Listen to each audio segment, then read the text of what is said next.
Hallowed be thy name. Thy kingdom come, thy will be done on earth as it is in heaven. Give us this day our daily bread, and forgive us our debts as we forgive our debtors. And lead us not into temptation, but deliver us from evil. Hallelujah. Yahweh, we just told you once again for the breath of life. We told you for waking us up to see another beautiful Shabbat day. Yahweh, we told you for all things that you give us. We told you for even having that Ruach HaKodesh to be within us, to give us a sound mind, to give us a mind that wants to do your will. Yahweh, we told you for looking over us every step of the way.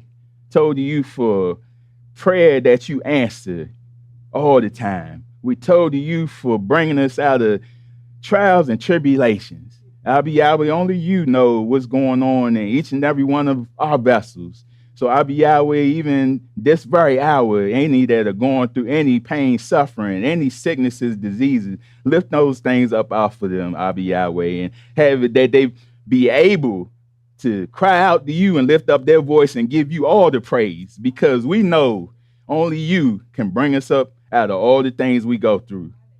And Yahweh, we told you for strength, we told you for wisdom, all things that we need in these last days. So continue, Yahweh, to give us even more strength. Continue to give us even more faith, all things we need in these last days, so we can be able to stand tall and be able to look forward, walk in that straight and narrow path, and receive salvation. And Yahweh, continually teach us your word. Continually give us all things that we need in this lifetime to equip us for those things that are to come. And Yahweh, even though the world starts to crumble all around us, even though these heathens' kingdoms are falling, Yahweh, have it that we stand for you at all times. And we know that you are there for us to bring us up out of anything we go through in this life. And Yahweh, even if we had to flee, even if we had to give up all things that we have, we take comfort in this lifetime, have it that we know that we can leave it all and come to you, and you will provide all things that we need.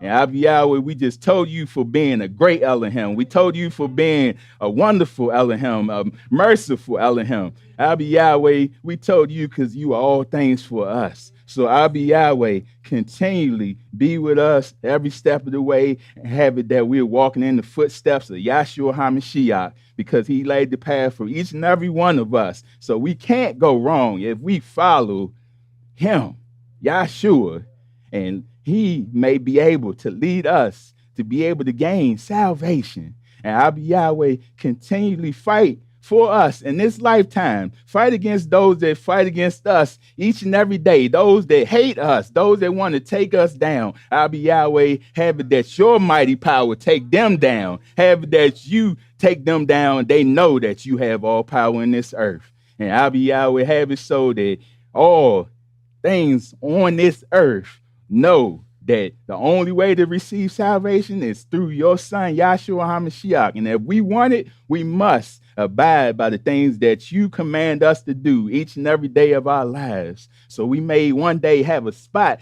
waiting for us in your kingdom to come. And Yahweh, we just told you for the things that you have done for us in the past, the things you've done for us this very day, and the things you are going to do for us in the future. So Yahweh, have it so that your people, Yisrael, continually walk in this way of life, continue to take great delight in it, and continue to, at the end of the days, make you happy, pleased with all things that we do in this lifetime.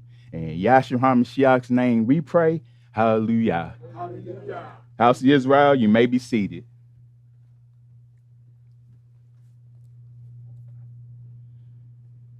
Shabbat Shalom, House of Israel.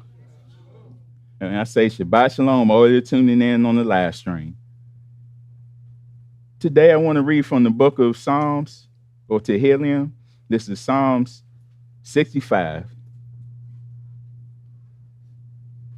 Psalm 65 says, praise is awaiting you, O Yahweh, in Zion, and to you the vow shall be performed. O you who hear prayer, to you all flesh will come. Iniquities prevail against me. As for all our transgressions, you will provide atonement for them. Baruch is a man you choose and cause to approach you, that he may dwell in your courts. We shall be satisfied with the goodness of your house, of your Kodesh temple. By awesome deeds and righteousness, you will answer us, O Elohim of our salvation, you who are the confidence of all the ends of the earth and of the far-off seas, who established the mountains by its strength, being clothed with power, you who still the noise of the seas, the noise of the waves, and the tumult of the peoples. They also who dwell in the farthest parts are afraid of your signs. You make the outgoings of the morning and evening rejoice. You visit the earth and water it. You greatly enrich it. The river of Yahweh is full of water. You provide their grain, for so you have prepared it. You water its ridges abundantly. You settle its furrows. You make it soft with showers. You baruch its growth. You crown the year with your goodness, and your paths drip with abundance. They drop on the pastures of the wilderness, and the little hills rejoice on every side. The pastures are clothed with flocks. The valleys also are covered with grain. They shout for joy, and they also sing. Hallelujah. Yahweh is truly awesome, truly great. All the things he done in this earth, all things he allowed us to be able to enjoy in this earth and take part of. And we can just give Yahweh nothing but hallelujah, because all things that we need him for, he is there for us in every step of the way, right, Yisrael? You can't name anything that you may need in this lifetime that Yahweh can't provide for you. So Yisrael, continue to give him the praise, continue to take great delight in keeping the Shabbats, the feast days, all the commands that he gives us, because at the end of the day, Yahweh Yahshua is all we need. Right, Yisrael? So at this time, I'd like to turn the service over to Zarkane Dawi Yakanhan Sr. We want to receive him by giving Yahweh the highest form of praise by saying, hallelujah.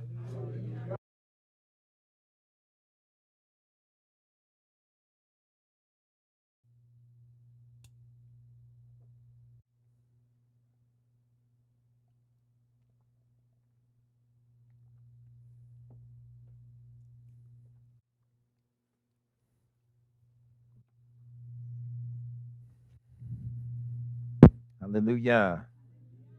Shabbat Shalom, Yisrael. Praise Almighty Yahweh for another beautiful seventh-day Shabbat. We told Yah for life, health, and strength, the very activity of our limbs and all things. As it is written in the word, it is not in man who walketh to form his own steps. We do truly thank Yahweh for the way in which we live in this earth. Even as I think on that, it says that it is not in man who walks to form his own steps, and everything Yah does, Shaitan tries to outdo it. It's a terrible state of affairs of looking at the artificial intelligence and the materials that it has to be able to recognize a man by the way he walks, to be able to tell you who he is by his gait. So we look at the very things in the word and realize Yahweh left no stone unturned, and Shaitan is always busy. He does his job, so then we as Yahweh's people have to be able and willing to do ours. So we thank Yahweh for life, health, and strength. In these latter days, I do say to encourage you, the poor little children of Israel, they go through so much. Sometimes you have to sit down and look at the word of Yahweh in a way where you come to understand some things. And listen to the old folks. Old folks have these sayings that a lot of times we ignore. But they didn't grow old being foolish, at least not everybody. There's a lot of foolish people in the world, but they didn't grow old being foolish. They acquired, told you, my precious Doc, they acquired some type of knowledge and understanding. And as a result of that, we should be able to see some of the things that are taking place in this earth in the latter days.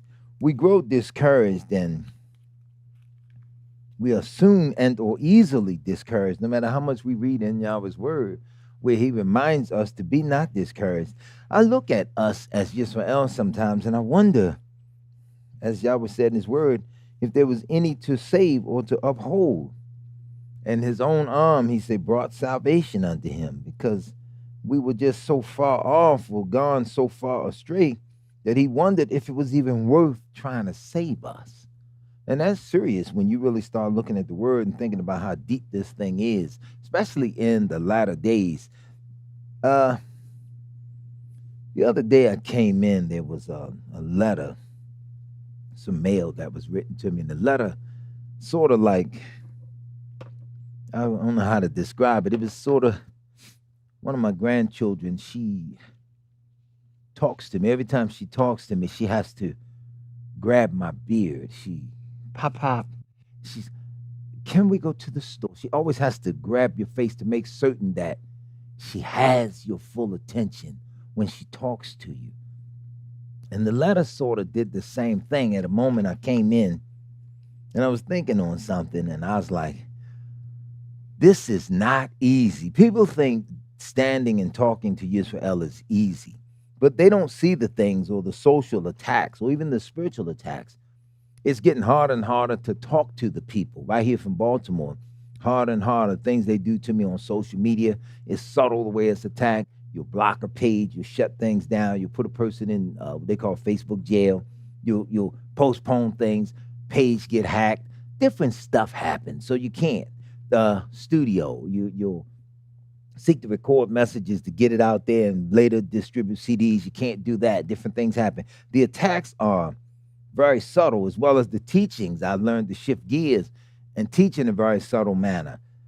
Then you have mimickers. You have a lot of stuff with people trying to do the same identical thing. And I remember being taught years ago about how the real messengers of Yahweh would be emulated. And in order to destroy Yisrael, they would put people out that would appear to come close, do some of the same exact things, but yet their sole purpose was to destroy you. As I came through the door, I was looking at the mail, and this letter was in the mail. I won't say who the letter is from, dear brother, and your family. You know who you are. But the letter was interesting. As I shut the door behind me, I just talked to someone out front about the sign. And it's amazing how people, know everything. If people don't know anything, you can talk to people, they don't know anything about life. They don't know anything about cars. They can't tell you about gasoline. They can't tell you about running water. They don't know anything. But when it comes to the word, you can run into practically anybody, and everybody instantly has a testimony. Everybody instantly has a scripture. Everybody knows something about the word, and everybody want to share it. But all you can do is just stop wherever you are, just look around, just watch the living of everybody. And you'll see whether or not we even coming close to aligning with the word of Yahweh. So as I shut the door behind me, I said to myself, whew, people think this is an easy job. This is a hard job. I get here and open the letter. Here's what the letter says. Shalom, shalom, house of Yisrael, Zarkane. I pray all is well with the family there in Baltimore, praying for shalom and rest for you, dear Zarkane. I know dealing with the world and Yisrael can be draining. You're talking not less than 60 seconds. That's what the letter said. Can be draining. I sat right there with Mr. Taylor. I sat there for about 5 minutes because I had to really get myself together and finish reading the letter. Now, I'll leave that there. It does say, I told y'all for you, Minister Johnson, Minister Taylor, and for all that you all do for y'all's people. Much ahava and prayers to you all continually. And went a little further in the letter. The letter got real interesting. This is my favorite part of the letter. Little Naomi, she too is 9 years old, like our little Naomi. And the letter says, this is Elder Johnson. Elder Johnson is saying Yahweh. Got a little picture of me up there too. See me in my little shirt. That's my little shirt from last week. I thought the world of that. That was beautiful, as well as a letter from his wife and family. So I do want to pause. I told y'all for you all for that, those great words of encouragement. Sometimes we really do need that. Some of this stuff sometimes can slow you down. Some of this stuff can even break you down. I got a lot to get through today. Yahweh willing, I want to get into this. And if you got paper, you got pens, make sure you got plenty of paper. Make sure you got your pen is working, because you're going to need this one today. Today's topic is the time of Jacob's trouble is starting to heat up. You need to understand this. Yisrael's going to need shepherds that really can see.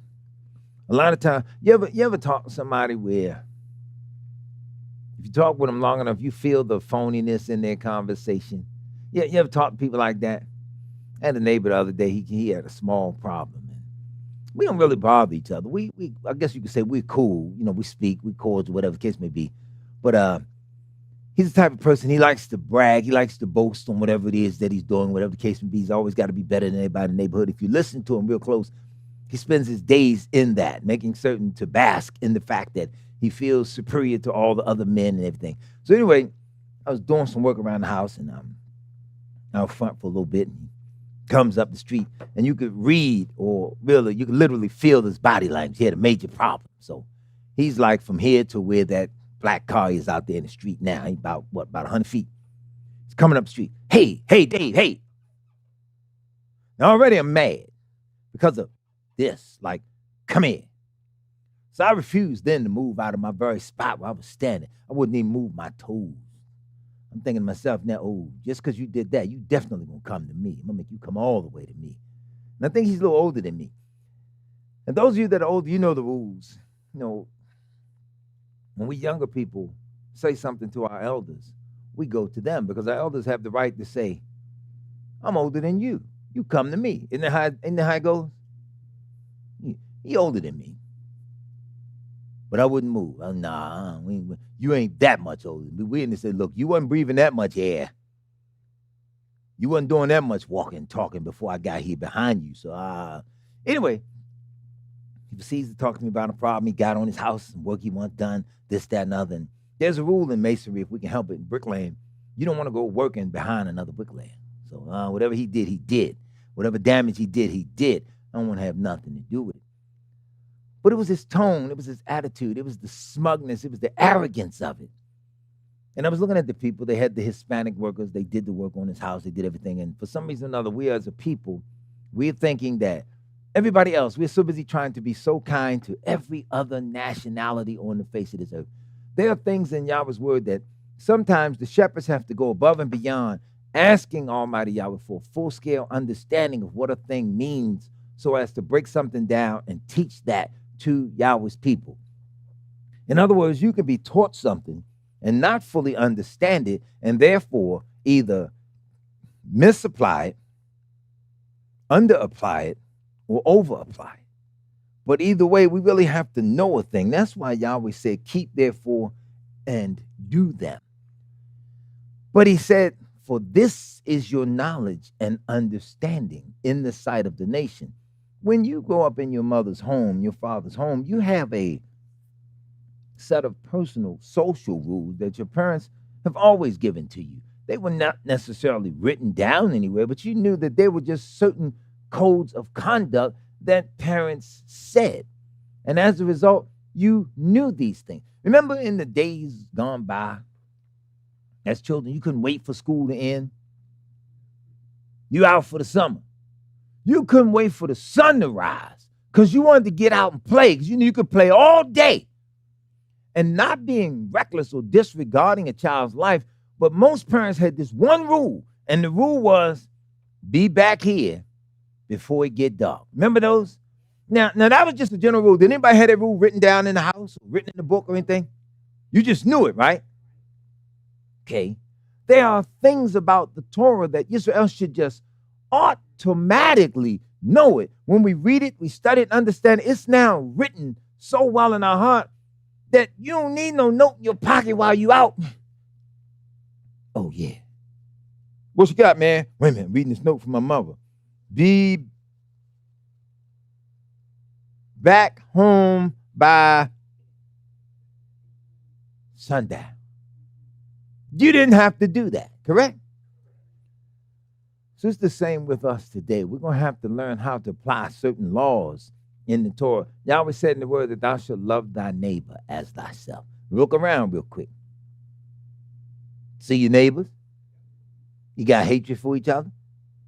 Okay, understand that. It started there. Charity begins at home before it spreads abroad. That's what old folks used to say. You got to have love at home before you can love the person down the street, correct?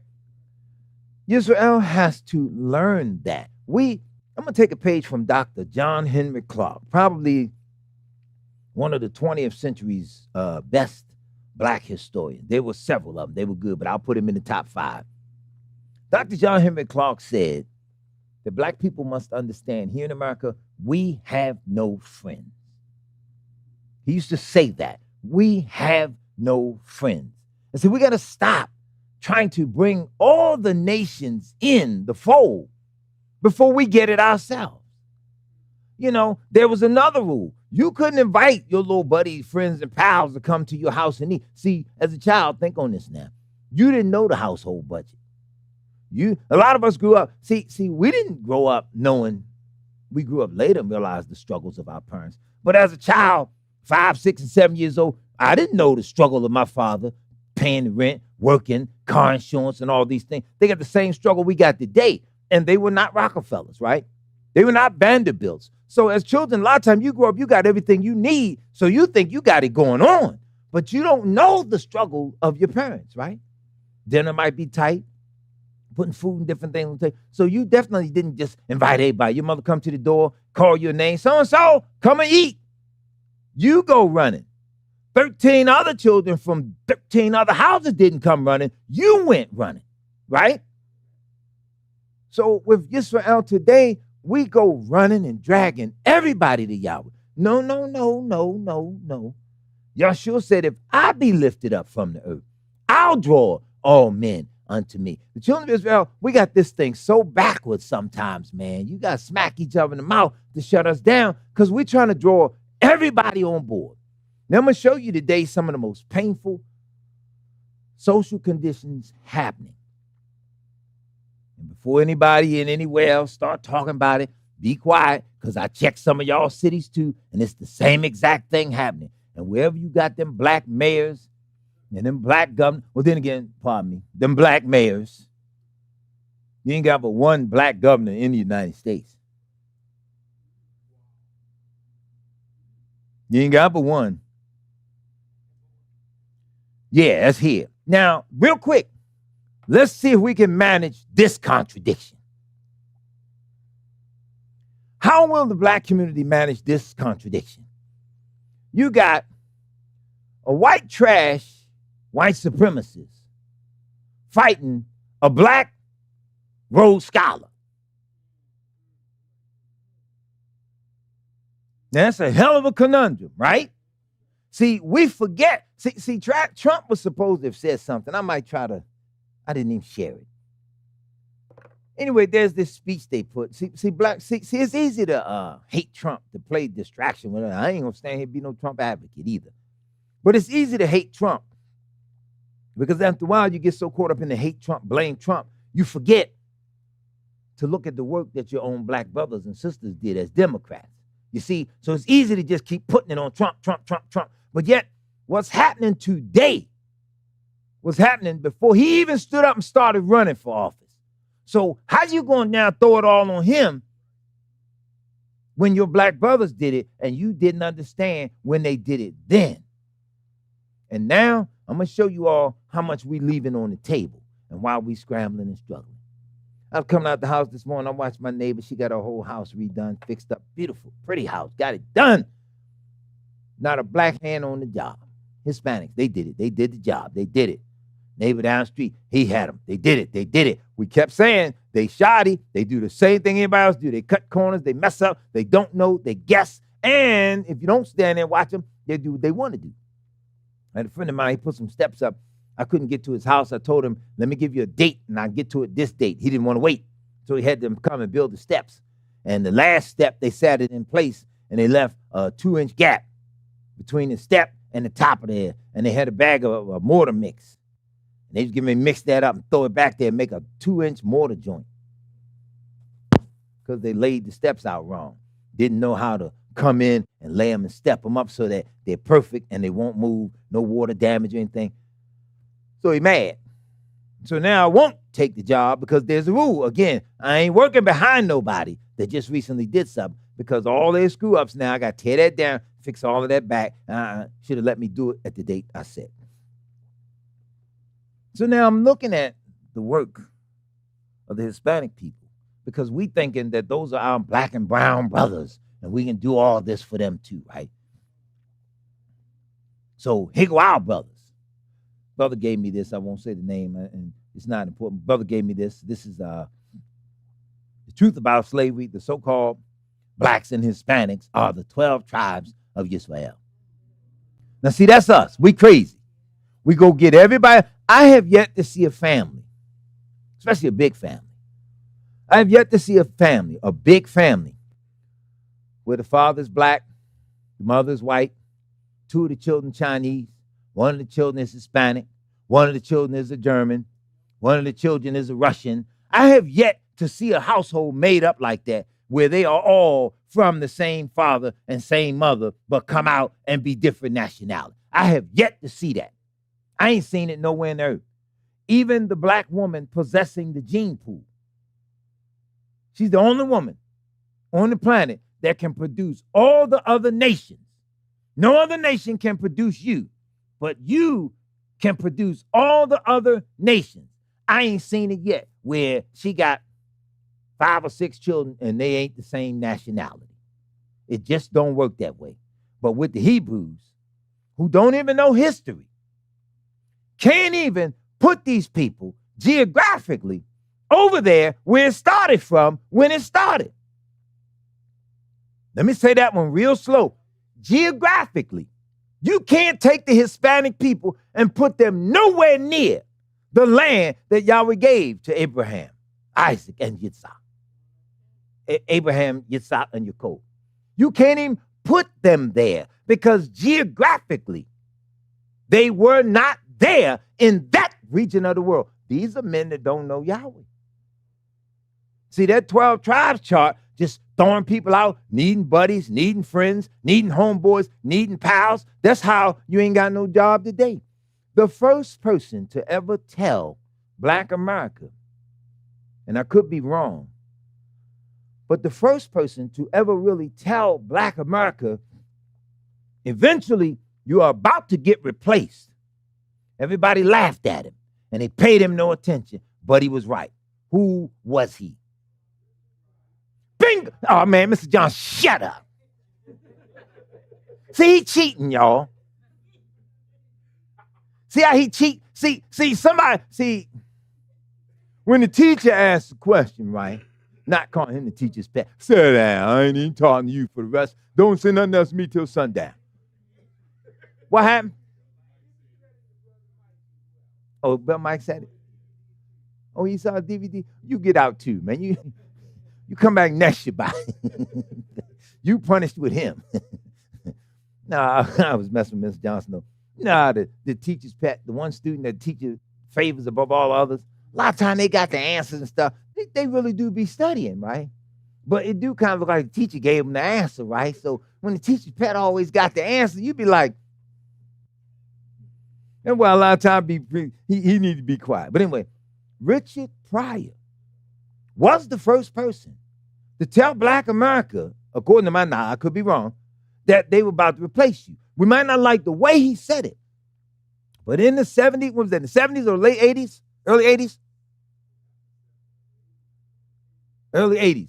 He said the white man getting ready to get him some new niggas. Now, that's the way he said it. But he did tell you, he can replace you. He can get him some new niggas. Because we do not understand white momentum. Let me tell y'all, it's no harm to study something, okay? I was slow with mathematics in school, and I really didn't catch on to how mathematics work. I'm not afraid to say this. I did not catch on to how mathematics works until like the 11th or 12th grade, when I really started mastering it, and I wasn't afraid to deal with mathematics. So I had to study it carefully.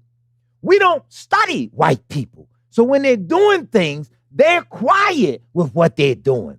And they're moving in a direction where they ain't saying nothing, but they are communicating. And we lollygagging and not looking. I'm going to show y'all some stuff that they did and or some stuff that they're doing. And as a result of showing you what they did and what they're doing, you stop for a minute and you realize, hey, at the rate this is going, if this keeps up, number one, this cannot end well because of number two, which actually overrides number one. They will be forced to have to kill us. And this is where black women going to have to learn to shut up. For once in life, you have to learn, look, shut the hell up. You ever see, sometimes people be talking, where you really got to say, shut the hell up. This is where black men will have to really get their nerve and their heart together now. You will have to really stand up and think. And you have to say, brother, stand your ass up. You have to really tell them, stand your ass up. Because, see, you cannot protect something from a sitting position. And the brothers always just, hey, man, I'm going to show you. They're not playing around with you. And immediately this week when I got this information, I picked Chicago. I picked Atlanta. I looked at Detroit. And I looked at California. And I found out, damn, same thing happening in all them cities where all them black folks are, and we ain't paying no attention. Now, real quick, who got calculated? Cell phone, something. Look, as soon as I ask a rhetorical question, y'all all do the same thing every week. You know me by now. Every week, as soon as I ask a question, everybody be like this. Don't worry about it. I'll do it. You all, I came ready today, fully prepared. Our shepherds need to shut up sometimes and really consult Yahweh, because it's far more to this thing than just being Hebrews. Hebrew, yeah, shalom, sit your ass down. And I say it that way. You need the shock therapy of somebody giving it to you in street language so you can at least understand the value of what Torah is bringing. Because right now, we playing, we clowning, we scared. We don't see it coming. We don't know it. But then when it comes, we all in panic mode. You got to hear this. I'm nosy. I hope Colette said the other day, I see why you read the newspaper every day. See now, right? Every day. So, September the 1st, 2025, I buy the paper. 2 newspapers I get every morning. If I don't get nothing, I get every morning. I get the New York Times and the Wall Street Journal. Brother told me in the store the other day, I don't read this one. I don't read this. I don't even understand it. I said, well, it's still in the English language. What do you mean you don't understand it? I said, well, you know, they talking them technical terms. I said, brother, in case you ain't checked it, there's a code of dispensation among the newspaper world. They're all created for people able to read at the 8th grade level. So unless you 39 and you reading at kindergarten level, I can't really relate to what you're saying, okay? We can scramble through it. Anyway, September the 1st, 2025. Black women affected most by Trump cuts. You hear me? You affected the most by Trump's cuts. Now, this way it got real interesting. Because it wasn't even intentional. It wasn't even intentional until he got in there and started putting it in place by enforcing stuff you're supposed to believe in. And when he started enforcing stuff that's in your Torah, you didn't recognize it. And you got mad because the lying Democrats told you to get mad. Isn't it amazing? Somebody tell you to get mad with somebody, turn you against somebody, and they tell you be mad with them because I'm mad with them. Then they ain't done nothing to you, but you turn on them because they told you to turn on. Now, somebody in the equation is extremely stupid, right? Let's get into this, because as we go back in Scripture, I'm going to show you where you got, I talked to 6 women this week. Nobody, I opened the line so they could call in. Preferably, I wanted the women to call in. Only one woman called in. That was the whole T. Lauren. And she made a very valid point. And her point made me cry. It was a few minutes before I pulled off the lot after the broadcast because I reflected on what she said real quick about 5 years fighting with the job market. And that was really sad. Hours later, the phone kept ringing. Different women were calling that had listened to the broadcast and were telling their story. And in all of them, as I worked something back historically, trying to explain how we got in the position we're in. Listen, Yahweh took 40 years to wipe out the sinful generation of Yisrael. In the wilderness, whereas he could have did it overnight, he let it go because you are given so much time. His mercy endures forever. Yahweh's mercy endures throughout all of our lifetimes. Okay? But yet his mercy endures forever beyond time, space, and place. So in all of our lifetimes, we have his mercy every day that we are yet alive. So in a 40-year span of time, he let them die off so that a younger, fresh generation will learn something new, be able to follow what they were taught, go in the land and practice this, and you'll be blessed. We too got to considering it generation after generation, we kept screwing it up, right? So after 40 years, I went over this a few months back with the broadcast. Minister Johnson really helped me. Do me a favor, jump from around that corner real fast. Take credit for this.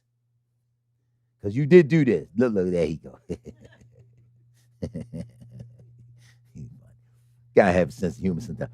He helped me put together a broadcast entitled How Music Changed Our Mindset and Our Culture. I think I did 2 series on this. And we went through a whole bunch of songs where over the process of time, we went from singing love songs and woo, woo, woo, to take it off, hit me, do me now, all of that type of stuff, right? So over the process of time, we gave up our housing, we gave up our family, we gave up on each other, we let everything go. We chose society, we chose the dollar, we chose the housing, we chose every damn thing, right? Except Yahweh and except each other. And in a 40-year span of time, they waited us out.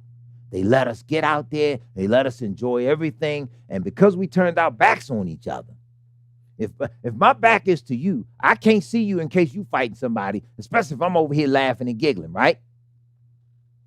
When we turn back around, all we see is the smoke clear and the debris and the dust and the dirt and the bodies on the ground. We really don't know what happened because as we turned our back, we were having a good time. Well, all at the same time, America decided, get them now, right while they're all distracted. Get them now because we've had enough time around the world at a certain location to practice. How, when we got to go kill them, we're going to go kill them.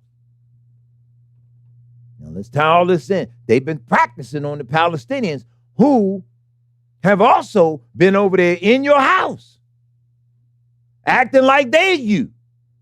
So you're sympathetic to their cause. While those who also are in your house, pretending to be you, have been practicing on the Palestinians how to really get down to killing you. Are you understanding me? Meanwhile, here come our brothers back on the ranch trying to bring everybody in, make everybody Yisrael. See, when you get into these charts, Judah, the American blacks.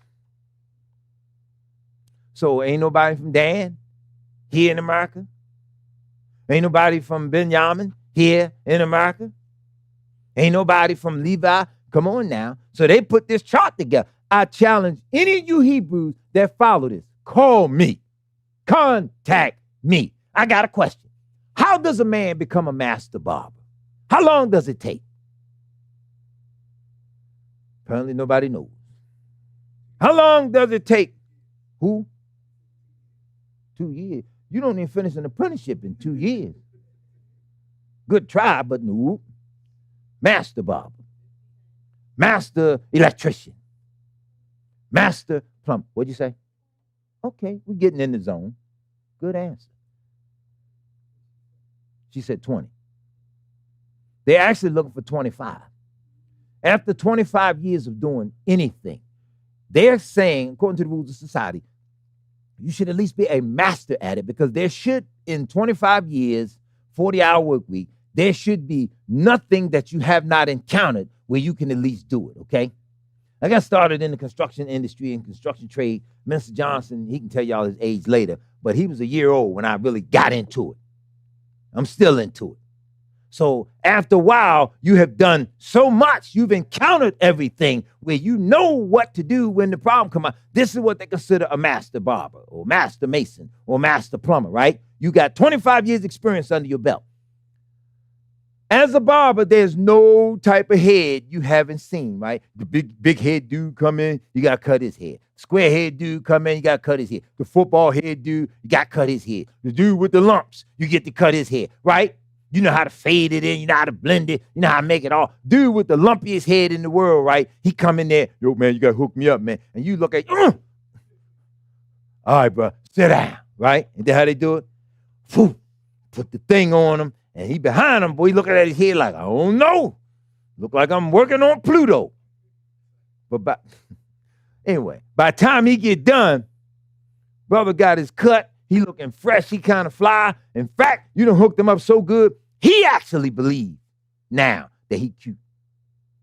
You should be just that good to be able to hook him up, right? Y'all ain't what y'all went to barber shop and felt like that or something? Anyway. You have to know it well enough to teach it. You got to know the history of Yisrael well enough to know where Yisrael came up out of that land, because some of these nations we're now trying to bring in and say that they are the tribes or what have you, they were not there in that region of the world, never have been. And yet you're saying they're Yisrael. Let's get this in because I got a lot to cover as I show you how the time of Jacob's trouble is starting to heat up. And this ain't going to be no easy day. This ain't your last days at Six Flags. Hey, Six Flags closing this month, right? So the last day, everybody got to go get on them water rides and get all that stuff in. Everybody trying to get their last days in at Six Flags, right? This ain't that.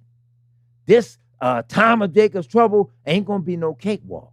Yahweh's people got to really be geared up for this. And if you notice us, I'm going to say this right here, but if you notice us, we flip-flop in and out. Some days temple packed. Some days cry. It's always cried on the eating day. If I don't know nothing else, I'm going to say that. I'm going to say it, and I'm going to stand on business, right?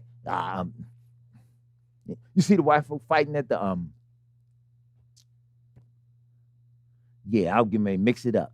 The Cracker House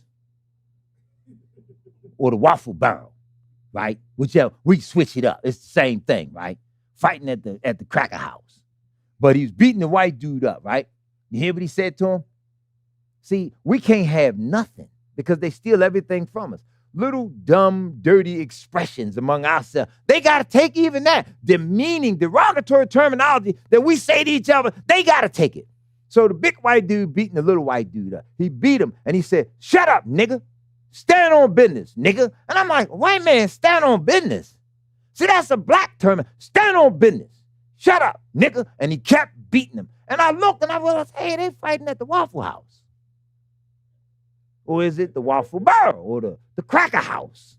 But either way, we can't have nothing because we're always trying to share something. Share it with each other first and get it right. Then take it to the world. Yahshua didn't walk among all the nations of the earth. He said it plainly. I am not sent but unto the lost sheep of the house of Israel. He ain't go walking out there among the Spaniards. Hey, you Spanish nigga, come praise Yahweh. He didn't walk out there like that. He went to Yisrael. And the command was simple. Get yourselves together. Because all that come unto him, yes, they will in no wise be turned away. But they had to come to him. He did not go to them. You understand? That's why when my neighbor needed help, I wouldn't take one step toward him. You come to me. No. And Yahweh's people got to learn the same thing. We got to learn how to shut up because we talk too much. So Benjamin is the West Indians. Where is West India anyway? I mean, there is a place, but just out of curiosity, percentage-wise, out of all y'all in here today, where's West India? Give me one person that really know. Don't raise your hand unless you really know where it is. It said they're the West Indians. Okay, let the record reflect for those at home that can't see him. Not a hand in the building went up. Okay. Levi is the Haitians.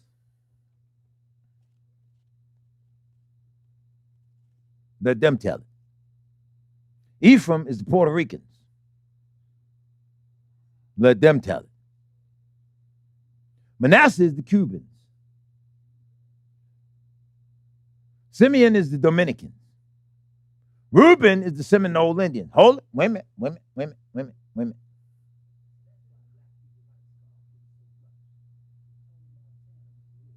So Tony Montana wasn't Hebrew. Oh, yeah. So when he didn't really have a gun. He had the Torah. When he's going to get with them, he said, hello to my little friend. And he pulled this out. That's what they saying here. Manasseh's the Cuban. I just learned something today. Tony Montana. Anyway, of course, you all know Mr. Johnson. Gad. God, depending on how you pronounce it, is the North American Indian. My reaction exactly. Naphtali is Argentina and Chile.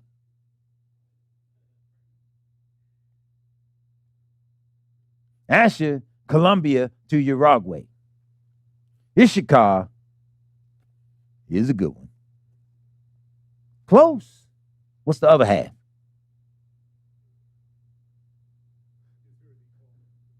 Yeah, this gonna get funny. I gotta see. Mexican Indian. Mexican Indian. Woo, woo, woo, woo, woo. Hey, senor. Yeah, my friend.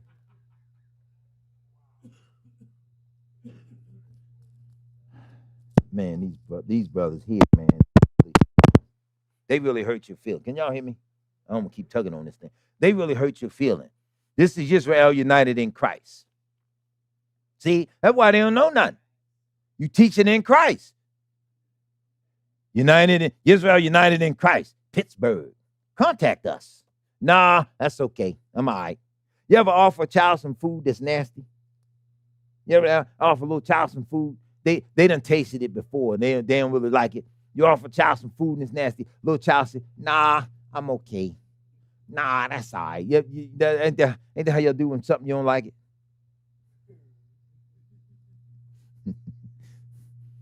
I'm bringing all this up because as ministers and as messengers of Yahweh, you got to teach out of Yahweh's word. You got to recognize Yahweh's word when it's happening on all levels, on any scale. If you're in the job, in the office, in the cubicle, you got to watch when things are happening. It's Yahweh's word. Unlike somebody, I know a brother, everything happens. He related to something he seen or did. Oh, that's interesting. Man, look, stop. Somebody can break wind and it smell real bad. Oh, that's interesting. I just was reading a scripture about smells. I just lie about everything, right? That's what this reminds you of, where you just working everybody in it. Salvation is offered freely to the whole world, but the whole world cannot get it until Yisrael get themselves together first. These are Yahweh's people. This is why the world gets so mad, because as the world starts understanding, so you mean to tell me we did all that we did all this killing, we did all this land stealing, all this colonizing, we did all this stuff, and we still can't get back in your favor unless we humble ourselves and follow them? This is the story of man. Yahweh created man and brought all the heavenly hosts to show them what he had created. Adam, in his image. Only difference, he gave him flesh. They had their spiritual bodies. He said, this is man. I want you to adore him. I want you to love him. I made him lower than the angels, but I want you to adore him. There was one, wasn't going for it. He was the gossip. He was the one that was talking. He's the one that had all the other Malachim's ear, and he told his tales. He said everything he said, and his tale drew a third part of the stars of heaven. They went with him, the back teacher. You get it?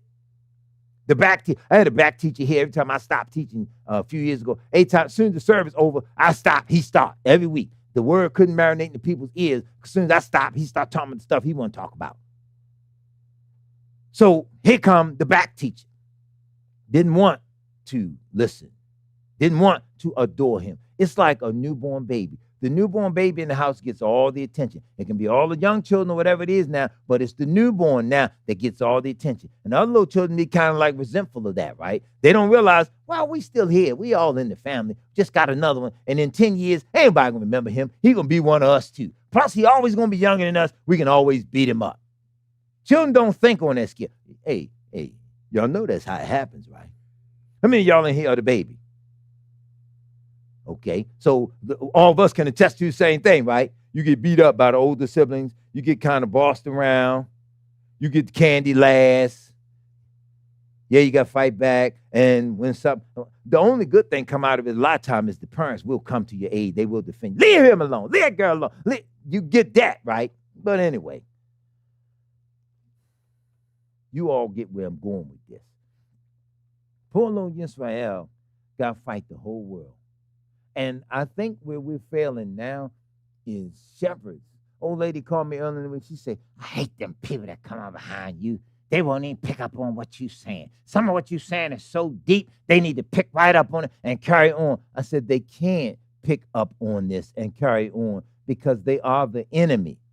They have to serve as the distraction. They have to maintain an anti-Yahweh stance. They have to maintain an anti-Yahweh posture. And see, that's why I don't play with them. You all, if you listen to the broadcast, you can always tell when they come in the studio, right around 11:50, 11:55. You can always tell when they come in because I kick it up a notch and start stomping on them and say things that I know is just disrespectful because it gets in their head when they get ready to come on and do their program. They know the last thing I said to the people that might still listen is going to kind of like mess them up a little bit. That's why I always get on them preachers with their little clown clothes, glow in the dark suit, Reynolds Wrap suit, Barney blue. I know Barney purple. Who's the one with the sky blue?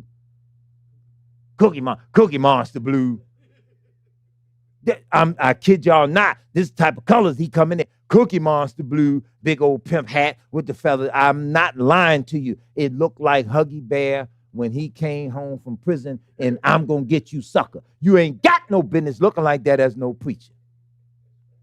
You ain't got, in the 25th, bro, I would stand here and preach in a T-shirt and a pair of blue jeans before I dress up, trying to look all fly and flashy before everybody. Now, I like colors because Yahweh made the colors.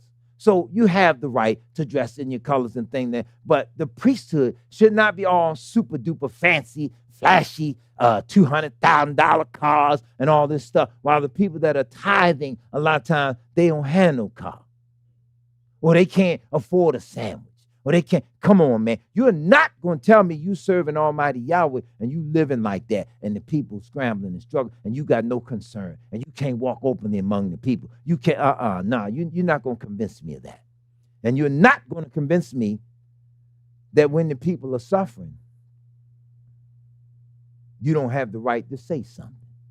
I say this to black women that it's time to come on home now. It's time to shut up and humble yourselves before Almighty Yahweh, before this beating gets any worse than it gets. Because what they get ready to do to the black woman now is sad when you see them look up and realize they're picking on us. Anybody know anything about the mining industry? When they were digging the mines, getting the coal and things out of the mine, how did they know or determine when there was gas in the mine? Right. They sent in the canaries.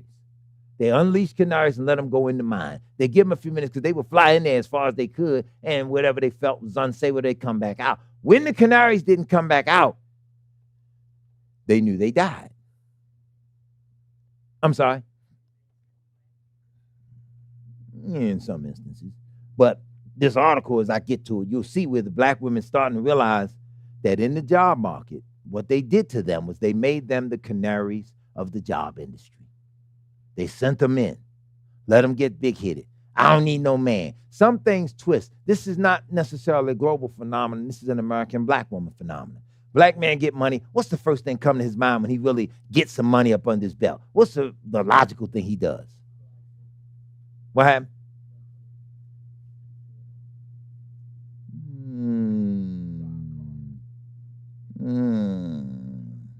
All right, let's do it this way. What's the logical thing he should do or start doing? All right, now I ain't going for that one. Y'all, what the black man investing in? You said and you said. Let's be real. What's black man's investment? Black people got stocks. You got stocks? Why you do this to me, brother Johnny? I'm on the air live. You got stocks? Oh, you got some stocks? All right, sister got stock. All right, okay. Listen, let me cut this down this way. Most of the time when black man get money, the first thing he really starts thinking is how he can take care of himself and his family. He gonna share, right? He gonna provide. He gonna put that fur coat on her. He gonna put them nice clothes on her. He gonna get her that house. He gonna get her that nice TV. He gonna get her that car with rims on it. You gonna splurge, like little brother said, right? We're gonna do stuff like that, right? Modern woman. Okay, let's be real. Be honest, sisters. What do the black woman do when she gets some showing off money? Go ahead.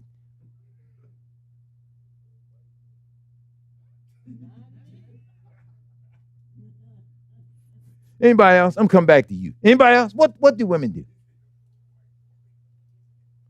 They do what? Spend it. Okay, spend it. On what? On how? How? Wait a minute. Stand up and say what you just said. What they do?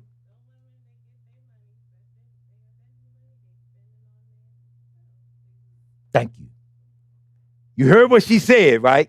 They spend it on themselves. I don't need no man. Bill. Can you pay my automobile? Remember that?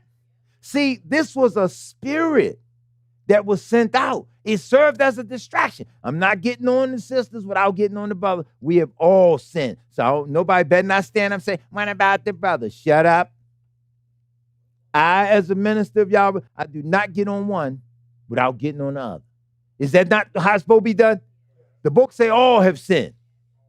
So a lot of times, deflection kicks in when you say something to somebody about something. Well, you did such a thing. That ain't what we talking about. We getting this out the way first. You will not deflect this. We are not playing tennis, damn it. Don't hit it back at me.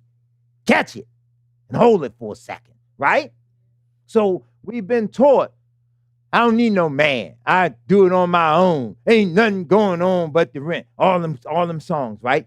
These things have come back to officially haunt us. The CIA was put over the record industry to study the record label, to pay attention to what we were singing about, to then promote it and put it out there, right? Ladies' night at the club. Then we're men's night. Anybody, we're the bar of the club that do men's night.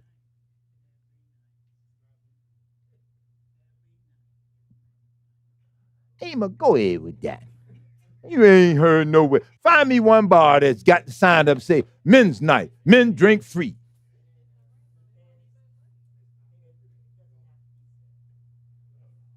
See how women I ain't gonna put no, women always gotta have it out. They don't have to say it. You heard it, right? They don't have to say it. But any men in here ever said, yeah, I'm going over, give me the name of a bar.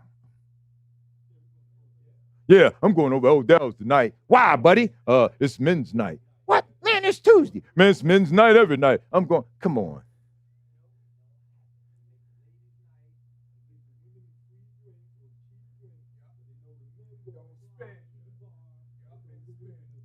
That's my point. Don't y'all take this the wrong way. I'm not coming down on women. I'm trying to point out how they divided us. They divided us by doing things that you all fell for. They divided us by distracting us, knowing you got to kill him. He's the strength. You kill him if you put him in the penitentiary for 40 years. You kill him if you knock him out of the job market for 40 years. You kill him if you de-educate him for 40 years. Okay, so they know they got to kill us, but they can distract y'all because, see, y'all like certain stuff. And you made even Almighty Yahweh so angry with you, he said, all right, I'm going to fix you. Because when I get at you, I'm going to take all this stuff you like, all the things that were honorable, all the things that made you beautiful, all the things that showed your royalty, all the things that showed your glamour. You got so out of hand with me. Okay, I'm going to take your men from you. I'll put them in the prison house. I'll kill them in the street corners. I'll let them die. But you, I'll bust you down on every level to nothing. And now the women don't want to see this part. When you bring this up, this is hurtful because they say you're attacking the women. So then you got to take a softer approach just to first and foremost get them to see it. Well, let's look at it from Yahweh's perspective, knowing we do have to face the truth. But you know what's sad about the truth sometimes? Sometimes it's hard for people to face it because we really just don't want to. And as a result, sometimes we got to get beat. Look at David, right? Champion for the people. Remember that? King David had one of the funniest stories in Scripture. He was a champion for the people. He was not going to have injustice going on in his kingdom. This man had a lamb, one little ewe lamb, and the man went there, was more powerful than him. He took his lamb from, what? He did what? Who did it? Kill him. Said, you are the man. What? Kill who? Put this knife away. Wait a minute. What happened? Suddenly mercy came out. No, he didn't do it himself. Suddenly mercy kicked in, right? Tell the truth. Now, it's a funny story when he realized, because sometimes we cannot self-judge. You know, I know, we all know. Any of our sins that we've done before Yahweh that are worthy of death, and you had to sentence yourself. Are you going to smack yourself hard on the left hand, or you going to do yourself with the knife? Well, Yahweh, can I smack myself and have mercy and repent, or do you really want me to do myself? That's a question. So y'all admit you smack yourself on the hand. All of us admit we would smack our hand. Look, y'all, I'm gonna hit it all day, y'all. I'm gonna smack it for the rest of the day. Just don't make me kill myself. Don't make me do it, right? Or if you really did have to, you take the dull side. Y'all, this thing ain't working. I tried 3 times. It ain't. Am I right? So in the same manner, it's difficult when you try to say that. See, we went into David, do you remember the year they took me down to the Jessup House of Corrections when the brothers ran behind the glass and left me? Somewhere in that time, yeah, because Elder Johnson was alive. Yeah, it was before Elder Johnson passed. I went to the Maryland House of Corrections, right? My book was selling. It was around the country. The brothers like, nah, man, you got to get him down here. So I go down to the House of Corrections, right? They let him out, 400 deep. They was in the prison. They was strong. They had this concrete block wall with the glass barrier, what you call it, the fiberglass windows, everything. I could go in the room and talk to them from behind the fiberglass. I'm in the prison with them. I've been out in the streets a little bit. A man is a man. So I'm like, I ain't going to no booth. The little group of brothers took me down there, right? They was going down there supposedly teaching. It's like, I ain't going to no booth. I'm in here with my brothers. Let them out. They come out, we're going to talk. The brothers come out, they all sitting way back there like with Brother Courtney at and further. So I say, fellas, now look, I've been out working construction site all day. I've been hollering all day long. I ain't gonna come down here and talk to y'all and have to holler too. All y'all in here locked up for robbery, murder, all this other stuff. So I know damn well y'all ain't scared of me, man. Get them chairs and come on up here with me, brothers. And they all got up and came up front. So while they was coming up front, sitting down closer in the chairs or what have you, I hear this noise behind me, but I never look back. Yeah, all the brothers that took me on the Reality Speaks. I ain't hiding them. It's a group here in Baltimore called Reality Speaks. Reality wasn't speaking that day. Reality ran in that booth and left me out there with the brothers. So I'm talking, lecturing, and you know, you talk to people, then you look back for a witness. They all in the room. It was from that day forward, I marked them in my mind. See, y'all cowards. Certain people I don't take with me when I go out and do certain things. I ain't taking no brother with me that ain't even been in a good fist fight. Yahweh's word. This is warfare. This is why he ain't never called no women to the priesthood. He loved them and respected them enough. He didn't put the women on the front line where they could get killed for the word of Yahweh. He never called them to it. He put a man out there because you better not be afraid. Peter was an excellent swordsman. If he was alive today, he'd be toting a 9mm. You understand? And he wouldn't be afraid to pop. Shoot somebody's ear off. Oh, man, that Peter, boy. Anyway, they go behind the glass with the door shut. I'm standing there talking to the brothers. So I'm talking to the brothers about life, all this stuff in the scripture. I'm laying it down. As I'm talking, the brothers coming further and further from the back, closer and closer. It's clouded now. They at my feet. So I'm talking, let's do me a favor, make some space. That way I can walk and talk to all y'all. So I'm walking up down this little bitty aisle, talking to all of them, interacting, having the time of my life with the brothers, with the word. Everybody else, big brother had muscles, man. He had muscles on top of muscles. He had muscles in his ears. You know, he had muscles in his teeth. He was strong, weightless. Oh, punk, he in the back. in the room. My point, you can't defend the nation when you scared. You can't handle Yahweh's word when you scared. You can't talk to the daughters of Yahweh when you scared, because you're going to say things where the women get mad and they rise up on you. And next thing you know, you can't even out-talk them. See, women got to learn this straight out the gate. Because you get loud, don't mean you right, and it don't mean you wise. You get loud all day long. The emotional intelligence that it's going to take to navigate Yahweh's word and to humble ourselves when we start looking this stuff up and these definitions of what Yahweh meant, man, it's going to take some sure enough humility. We're going to have to be so humble. And this is why he said, a young man told me this today. He said to me, that passage of scripture in Isaiah, where the women being desolate and empty shall sit upon the ground. Yahweh said, since you're so arrogant, so haughty, so high-minded, when it's all over, I'll bust you down. You'll be so embarrassed, so broken down, you'll just sit upon the ground in absolute confusion. And the man says he's never seen so many cases of it until start paying attention to it this year. They have so many going on now, they have to create terminology for it. There's this phrase called the gray wave, the gray tsunami, and the silver tsunami. This is the fastest growing group of homeless people that are 55 years of age and above. Women, particularly black women, knocking them out of jobs, knocking them out of homes, can no longer pay the mortgage, can no longer meet. Me being nosy, I study stuff now. I look at stuff. You start seeing patterns to behavior where you look up and realize, wow, that's interesting. It don't matter how good looking her hair is, don't matter how long her nails are, how pretty her toes are. There's certain characteristics that tell that sister scrambling, that sister struggling, that sister ain't got no man, that sister's the whole, this sister's this. There is a pattern to it. Nobody gets away from the pattern. It's the same with the men, okay? There's a pattern. And when you look at it, having all violated Yahweh's word, the word lays the patterns out for us. As I say to you that the time of Jacob's trouble is heating up. It's heating up because we're so busy trying to be friends with everybody. We don't want to acknowledge some people are just a flat out enemy. So you got to step away from them and leave them alone. The Hispanic people right now in America, as is, are not our friends. They're moving. They're moving in unison with the government, and they're doing things, and they're taking everything from you. And in looking at the data, we're leaving everything on the table. Brothers don't want to work.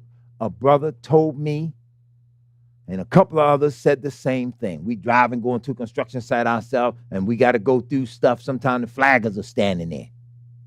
How much a flagger make? How much? Bingo. He hit it. Flaggers are now making $30 an hour just to stand there with a damn pole that says slow. Flip it, it says stop. You stand there all day for 8 hours. He get $30 an hour. But boo-boo, I ain't gonna stand in no damn sign all day. Boo-boo, you stand on the corner touting for somebody all day, and you get a tester.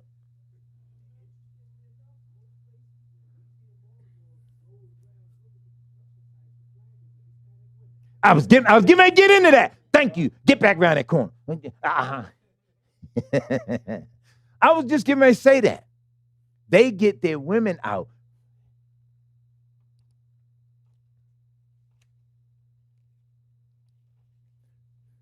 See, they hate Elder Johnson. Elder Johnson do his homework. Elder Johnson get it. In case y'all wondering, let me tell you what this is. This is notice to State of Maryland contractors. This is the new minimum wage, prevailing wage rates, okay? I remember arguing with the brothers about Druid Park and Liberty Dam. They were doing both reservoirs at the same time. A reservoir construction project is a once-in-a-lifetime project because they build them so that they last, don't need no major maintenance for at least 100 years. So when they do it and it's a federal government job, the federal government knows you should have a job, you should have prevailing wages or health care and all this other stuff. In the event you deny the health coverage or what have you, then that money that would have been towards your health coverage goes on your check as the fringe benefit. So then it bumps your wage up. You might stand there and already be making $19 an hour, but it might take $7 per hour to go into your insurance coverage. If you deny that or don't want that, then that $7 goes to you and it bumps your wage up. So instead of making $19 an hour, you get that additional 7 or whatever, push you up to around 25, 28 or whatever. I'm looking at it. They getting $30 an hour. But boo-boo, man, muck, and all of them, I ain't want no damn job. I ain't working. I'm going to move these packs. In fact, speaking of packs, I'm working the other day. Brother got this record on, right? He said, this is my theme here. Nigga, I live by this. Catchy beat, catchy tune. Jeezy. Every time I do it for my hood. I'm listening, right? Like, all right.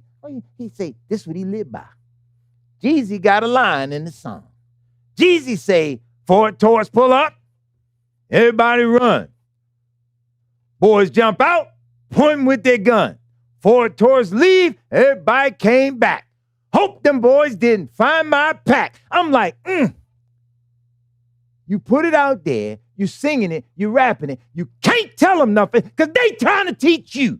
So you can't say it because everybody, brother called me early in the week. Hey, when you talk to the people, tell them this scripture, tell them that scripture, tell them that. Now I know he watching. This is the funny part. We got disconnected 3 times. So he say, that's the devil. The devil don't want me to get this point across. No, bro, it wasn't the devil. It was Elder John. He kept hanging up.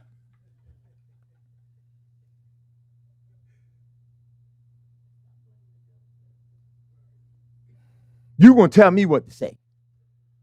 Y'all place upon my heart, tell you this, that, and the other, da. So I'm not gonna stand and say I'm some great prophet or anything. I'm just a lowly little servant of the Most High. What Yahweh reveals to me, what he whispers in my ear, what he speaks to me, what he directs me to go find as I get it, as I understand in Torah, and I put it out there for the people as best I can. Yahweh guides me. He teaches me. How could he forget me then? And you in a whole nother state, but you going to guide me with the YouTube channel. You going to guide me on the radio. Why ain't you out there? If he talked to you like that, why didn't he put you out there instead of you teaching me? So now I got to go to prophet school of learning to understand from you when you won't talk to the people. See, where are you when my life out there on the line? Where were you when this big bull dyke, 6'38", put her hands on? She was huge. She was tall. Went into a windmill on me. And she must have threw 99 punches. One of them caught me in the chest. Boop. I was like, I know you. I put the bag down. This other little short lady was like, no, Brother John, don't you do it. You hit her, you'll break her jaw. So that's what caught my attention. She said, you'll break her jaw. Confession.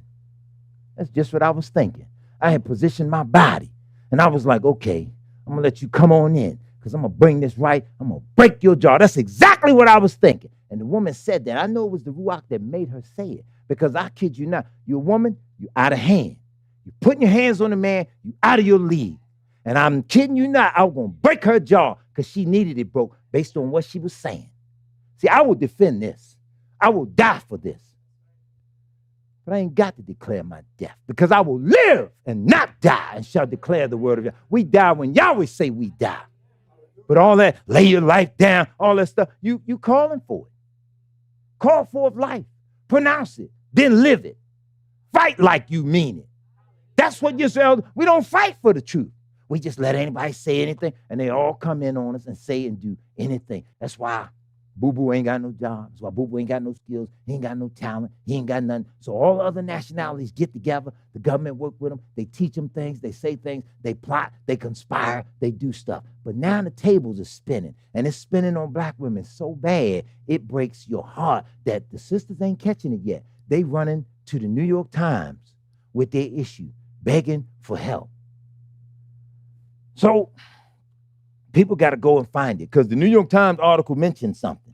And I'm like, okay, I know where to find it. I just bought it. Fortune 500. That's the Fortune, right? Notice it's the Fortune 500 issue.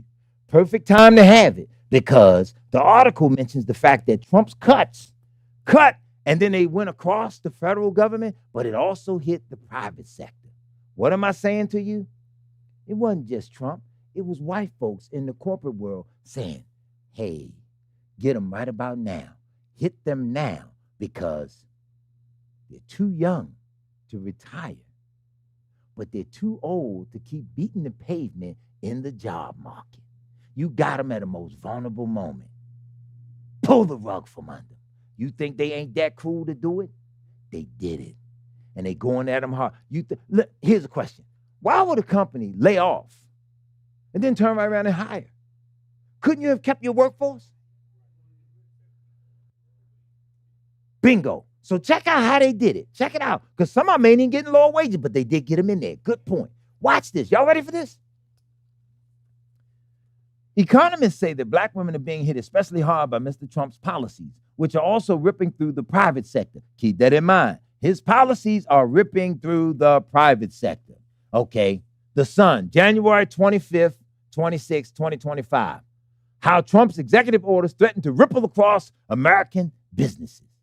Now look at that. This is January saying, what are you going to do? Going to make the business community move. January, September. Rippling through the private sector as corporations have abandoned their diversity, equity, and inclusion practices and related jobs, many of which were held by black women. Now let's get something straight. Diversity, equity, and inclusion, black people out fighting for it. But it was never for you anyway. The civil rights legislation and all that other stupid stuff, they did at least write that in. You got in on the government jobs and all that stuff. You came in. When they did the DEI stuff, that was for the queers, the gays, the lesbians, all the other commandment breakers. That stuff was for them, okay? A man, he's a homosexual. Now he changed his mind. He want to do his thing with animals. He's crazy and bold enough to come forward and say, I'm trying to marry my horse or whatever it is, but now that my job discriminating against me. So then they make laws to protect him. Diversity, equity, and inclusion. You got to include them. You got to have some diversity, and you got to be fair with it. So anyway, now Trump went against all of that nonsense because the commandments is against it. These are Republicans. These are the Bible Belt people, what have you. They don't know the Torah like you do, but they know certain things are wrong, so then they implement it. Meanwhile, because the Democrats told you it's okay to let that boy wear a dress. It's okay to abort that baby or to do this or to do that. We went along with it, so we actually end up fighting Yahweh's word. Now, let's be clear. These are Republicans. These are white folk. These are racists. They are clinging to your book and telling you your rules. So now you so confused, you don't know the rules. And you going against the other rules that Yahweh burned down Sodom and Gomorrah and all the other surrounding cities for. We out promoting it. So now here comes payback. This article gets interesting. Somebody got to do the math. And then again, nope, you ain't got to do it. I'll do it myself. Watch this. The most recent labor statistics show that nationwide, black women lost 319,000 jobs in the public and private sector between February and July of this year. How many months is that? How many? Between February and July. February, March, April, May, June, July. 180 days. So in 6 months, 319,000 jobs. I'm a little stupid. I'm slow with math, but I did get this. That's 1,172 jobs a day. Say that again. What? Ain't you supposed to be manning the board or something? Oh, you did the math. My math wrong. Say the number again one more time for the slow student in the back.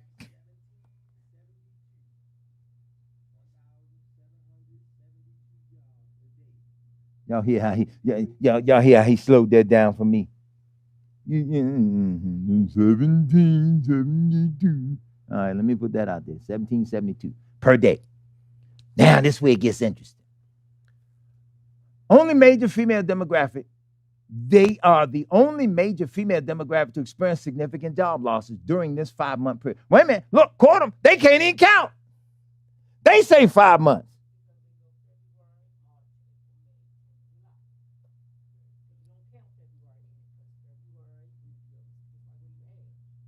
You want them you want them office workers, right?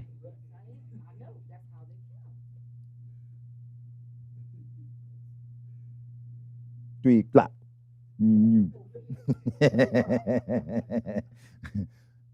My other half, y'all. Experts attribute these job losses in large part to Mr. Trump's cuts to federal agencies where black women are highly concentrated. You hear that? Let's go further because this gets interesting. White women also saw job increases of 142,000. Write this down, 142,000. And Hispanic women, an increase of 176,000 over the same exact time period. Now, what I need real quick is somebody to do the mathematics. 319,000 black women lost their job, but 142,000 white women got a job, and 176,000 Hispanic women over the same exact time period, they got a job. What's the numbers? What's the difference? 318,000. So they got 1,000 slots that they got to fill. You see what happened? You just threw 319,000 black women out of a job, and then you replaced them with the new niggas, which you probably told you about. 142,000 white women, 176,000 Hispanics, and another 1,000 to go. Black women, you are under an attack. You are under an attack. No more sisters are doing it for themselves. You are under an attack. We're going riding on the freeway. Nope, no, you're not. Repo man coming. He going to take that car. Okay? Ain't nothing going on but the rent. Nope, no, it ain't. You can may lose that house because you can may get set outdoors. Because they ain't trying to take you back in the job market. None of that stuff, right? What have you done for me lately, baby? I ain't doing nothing for you. You threw me out. You told me you ain't need me. You independent, right? You more faggy Neo, Miss Independent. Remember that? Neo. Yeah, buddy boy. She got her own thing. Yeah, okay. I ain't get to that part yet, but you're right. To the left, to the left. Because these are the people that did this to you. The people on the left, to the left. Everything you own in the box, to the left. Right?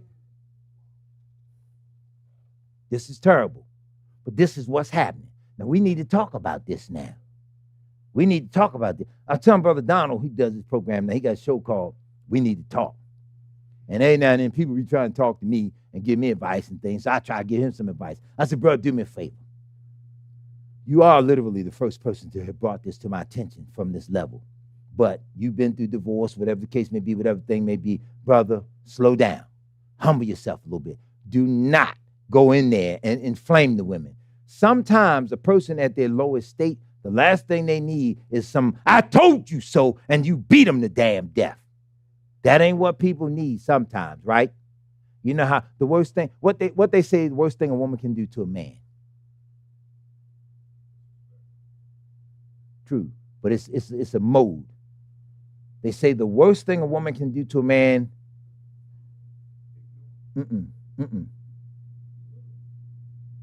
It's good, but it's a timing. It's something else behind it. They say this all the time. You mean tell me I'm the only one be talking to people? What y'all do when y'all go out there? Y'all don't talk to nobody? They say the worst thing a woman can do to a man is kick him when he is down. That's the disrespect you talking about. But you don't kick him when he's down. He's scrambling and struggling. He come in at the end of the day, whatever it is. You don't never do nothing. You just this and that. No. He may have just learned that his job is on the chopping block. And he don't want to tell you that because he got the newspaper under his arm, because after he eat, he want to go sit down. He might start hunting another job. But the last thing he need, he done had to eat crap from the white man all day. Then he come home, he ain't got no safe space because now you on his case. And he down.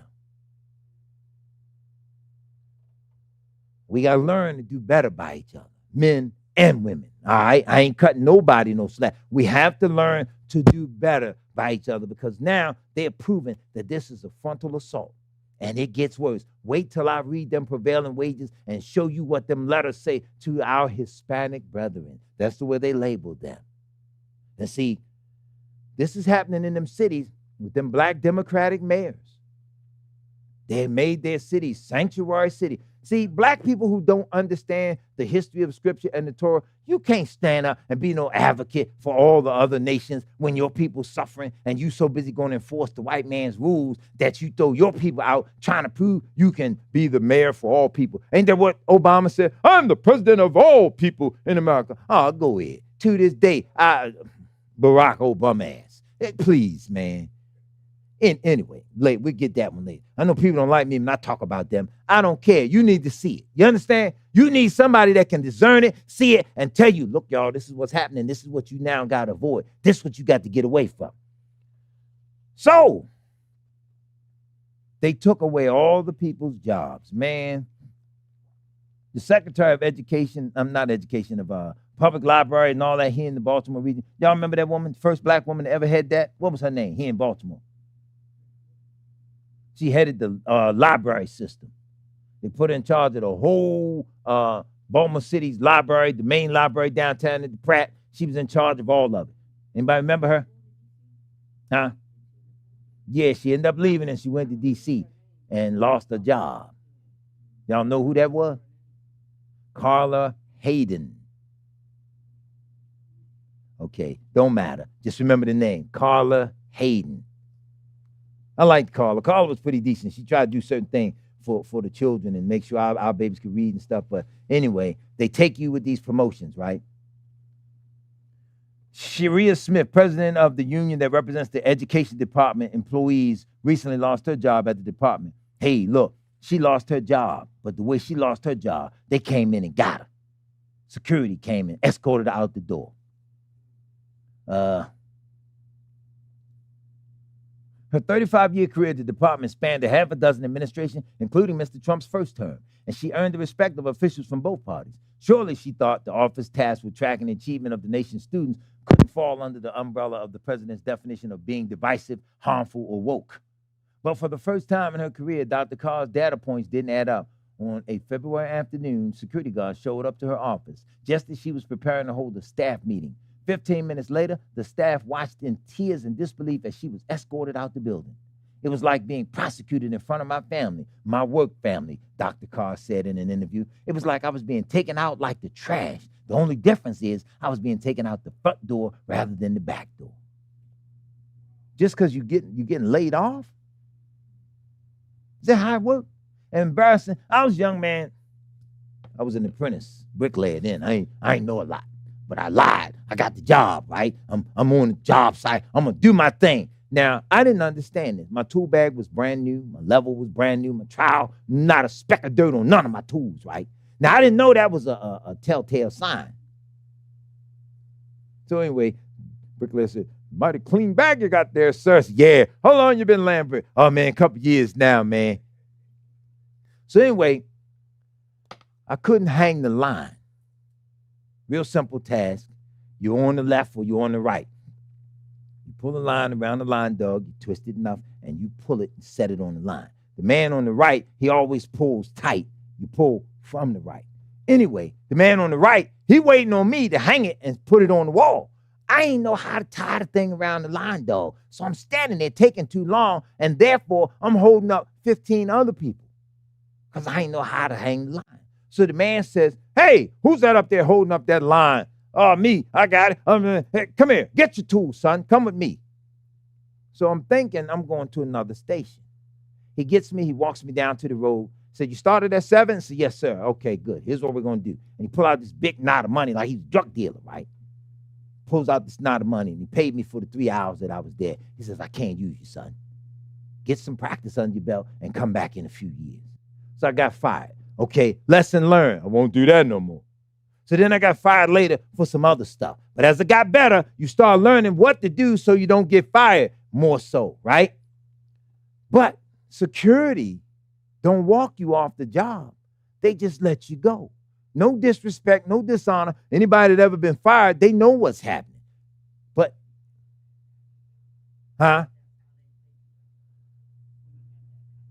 But they don't send them a letter and let them know that your job or position is terminated. What, they think you're going to fight and shoot and kill something?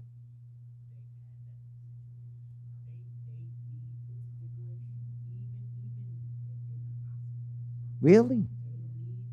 So people that have jobs that should be in a dignified position, that are not street savvy, not violent, not gun-toting, when they fire them, they walk them out with security. Wow.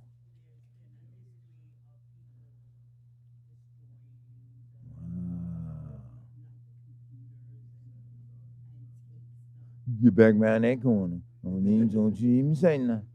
They do it. Walk who off the job? What are you going to do? Take the trash with him or something? Mad? I'm taking everybody's trash.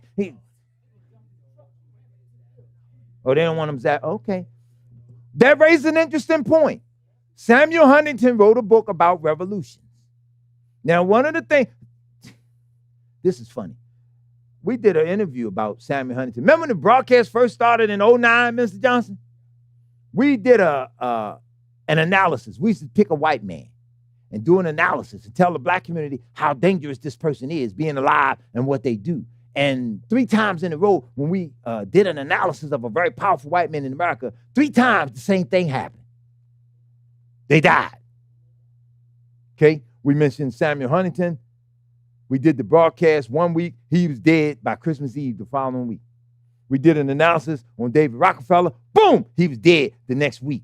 We did an analysis on David Rockefeller's right-hand man, Zbigniew Brzezinski, explaining some stuff that they said about black people and what had to happen in the future. We did an analysis of Brzezinski 1 week. Boom, he was dead the next week. We was like, wow, we need to change the name of our show and just talk about white men in power. Even here on this chat, we sure did. We mentioned certain names, and they, you know what, next week we're going to do an analysis of white world power. We're going to see what happens. Anyway, I'm bringing all this up. Turn to Jeremiah chapter 30. Yahweh's people have to really come to understand something, because you must have shepherds that can take your day-to-day situations, all of the stuff, your struggles, things you go through in life. You must have shepherds who can at least see enough to help you navigate this, because you're getting ready to go through something in this society. Real quick, let's get back to what Emma said. They escort you. See, I didn't know they do it in the corporate world. That's serious. I know when they got rid of here in Baltimore, remember the mayor's office got rid of the chief of police, the black brother that time? Real humble black brother. He was making headway here in Baltimore with the police department, and they didn't like his style because he wasn't slamming and busting heads and all this other stuff. He was the police chief. I forget the black brother's name. I liked him too. But anyway, when they fired him, the SWAT team came up there to get him.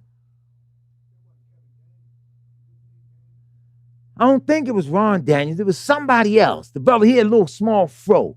All right, come around the corner real quick. Tell me what this brother's name was. No, I don't think it was Daryl D'Souza. Somebody Google Baltimore Police Commissioner. Who? No, it wasn't Ham. Ham was their piece of pork. He was definitely their pork. See? Bats. Bats was the short bald head one, right? No, it wasn't him. Baltimore City Police Commissioner. Somebody Google him real quick. The brother had a little short fro. Anyway, doesn't matter. But I know they sent the SWAT team up in his office to get him, because he talked about that, how disrespectful it was to have men that worked under his command suddenly come and get him out of an office at gunpoint. And that's the first time it ever really was brought to my attention like that. Anyway, Samuel Huntington's book on revolution, that was one of the things he talked about in society, that the people most prone to really kick off a revolution were the people that society really had to kind of like nurture and milk bottle them, which is why they put the CIA over top of unemployment and benefits, because you need intelligence. You need to know what the people are thinking, what's their go-off level. There's something they measure in society called the misery index. Anybody ever heard of the misery index? The consumer confidence index, the consumer price index, and the misery index. The misery index measures the crime rate based upon unemployment stats and how much nonsense you tolerate, or whether you, like Emma said, go off on certain levels. So they're checking to see what it is. What's the misery index level? Notice the black mans are saying crime is down. Well, crime is down because you got everybody on fentanyl, and they know they can't really commit no crime, because once they go steal something and try to run out the store and pump their adrenaline up, 30 seconds later, the fentanyl gonna override the adrenaline, and he gonna nod out for 30 minutes. So, of course, crime is down because you done slowed them down. You got 15-year-olds nodding out now. So they young, vibrant, with all this juice and all this energy. Of course they ain't committing crime like they want to. They pull a gun out ready to shoot. Man, shut up, boy, I'll blow your... So ain't a whole bunch of murder. You get what I'm saying? All of the city, name a city in America you ever heard of running out of heroin. Name a city ever ran out of crack cocaine. Y'all get where I'm going now? See, when you own it and control it, and you know you need that for your crime rate as well as to control your people, of course they ain't gonna never run out of nothing. When the pandemic hit, who were the number one sufferers in the pandemic? They ain't talk about them too much, but the number one group that suffered because there was something they needed and they couldn't get it. I know y'all don't know this one.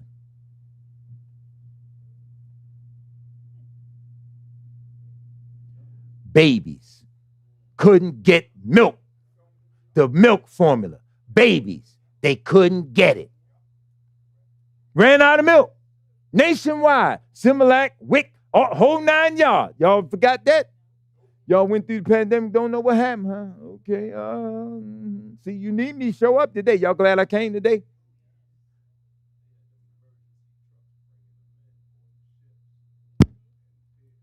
Yep. They had to get that milk because the babies couldn't get formula. See, got to pay attention to how certain stuff go, but they had heroin. And even more importantly, they shut the temples down, churches, mosques, shut everything down, but they kept this one thing open. Liquor store. Nigga, get drunk. Go and get drunk. Get it, go back in the house and get out of your mind. Hey, if you want to fight, go right ahead. You won't even go to jail because the police don't want to get near nobody, right? People's on the Beltway going 150 miles an hour. I was on the Beltway, a Lamborghini came past me. I'm in a big Dodge Ram. Lamborghini, no, that's all you heard. You couldn't even really see him. And then 30 seconds later, the truck, that's how fast he was going. The wind came along afterwards. Nobody. But the cities don't run out of heroin, don't run out of fentanyl. And we think these people are our friends. Really? You wait till I show y'all what they doing. Let's get in here. We need to understand something Yahweh says to us. Before I get started, let me ask this question. I remember years ago, sister said, you asked that question because you know the people be bored. Anyway, y'all all right? Everybody good? Can I keep going? Because if not, I can cut off now. All right. Jeremiah chapter 30, verse 1. You got to hear how Yahweh breaks this down. This is how black people should be able to relate to Yahweh. Because Yahweh talk to you just like we talk to each other. You ever had somebody telling you a story, they tell you what happened, but you really can't get the question because they'll tell you detail number 1. And then as they talking, they jump into detail number 4. And then as they talking, they jump back into detail number 2. And then they keep on talking and they mention something to detail number 7. Now they giving you the whole story, but they jumping around. They tying it together in their way because they trying to make you understand something. Do you know the scripture talks to you like that? Watch how Jeremiah, before it gets to the meat and potatoes of it, watch how Yahweh speaks to Yisrael in the first 3 verses. I want you to hear how he's raising a point of something. He's telling you, I'm going to bring you up out of slavery. I'm going to bring you out of captivity. I'm going to bring it all back. I'm going to make it so beautiful for you. However, I'm going to do this, that, and the other. It's going to get real ugly. It's going to get terrible. It's going to do this. It's going to do that. Look, 2 things Yahweh brought to my attention. Remember I told you all earlier? See, they over there practicing on the Palestinians. They doing some stuff over there. They practicing how they showing up plan on killing, how they going to do something, right? And that's the way they intend to do it. But when you get ready to go after the children of Israel, you got to do it in a totally different way because now you're really dealing with the children of the Most High, which means when you go to do it, you got to do it fast and you got to be effective because Yahweh might get super angry and get us if we prolong it. This is their plan. In their mind, they think we got to do it quick. We can't mess around. We can't keep practicing like we doing the Palestinians. When we get them, we got to do it swiftly. You understand? Y'all need to understand it because as this thing comes up, they ain't going to be messing around with us, whereas you got time to see it unfolding now. Don't nobody really believe that it's happening. I talked to a woman earlier in the week, and I got her off the phone because the questions she kept asking me would make me cry because she didn't understand it. It was the pain of, why would they do this? How do they expect you to live? But my point was, sister, they do not expect you to live. You're expecting something humane from that which is inhumane. So they cannot feel for you the way you feel for yourself. So stop trying to explain it from a human perspective and look at it from Yahweh's perspective and from a devil's perspective. But it was too painful for her, and she couldn't understand it. Now, isn't that what the psalmist said in Psalm 74? Is it? He says, when I thought to know this, it was too painful for me. He said, but when I went into the sanctuary of Yahweh, then understood. See, somebody in the temple got to be preaching this. Every sermon cannot be hallelujah, praise him. We're going to have a good time. You got to prepare Yahweh's people for war. Somebody got to see it coming, because where there is no vision, the people perish.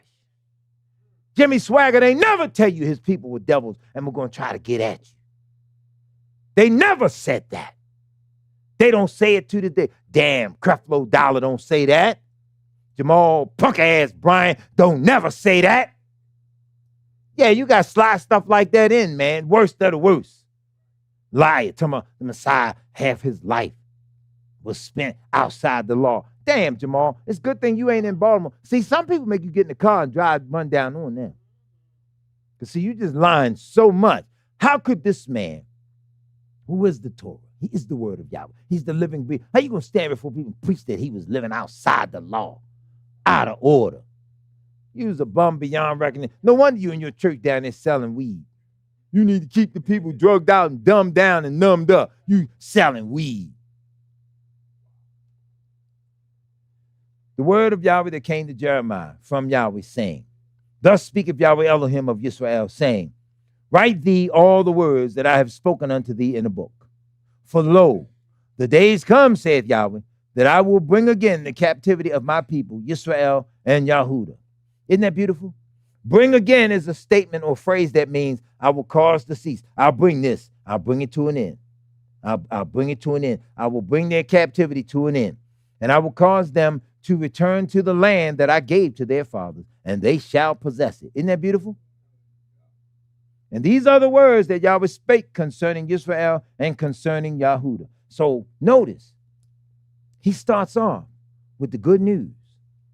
I'm going to give you the land. I'm going to put you back where you originated from. I promised this to your fathers, Abraham, Isaac, and Jacob. I'm going to do it. Then he switched the subject, and he go into the bad news. See, now he starts describing to you all of the negative things that are going to unfold just prior to that good news, just prior to reestablishing you. Now, if the Israelis are over there killing the Palestinians, right, doing all that they can do, tearing them up, bombing them, kill them, get them over there, bring the food trucks in, kill them, all this. Somebody mentioned this to the minister in an email or text the other day about it, and we talked about it before, but they're bringing all this in and killing them, right? We, as Yahweh's people, don't really see a lot of hope because a lot of messages don't see into political, social things. They can't break this stuff down. Here's my point. The Palestinians did something that had never been done before.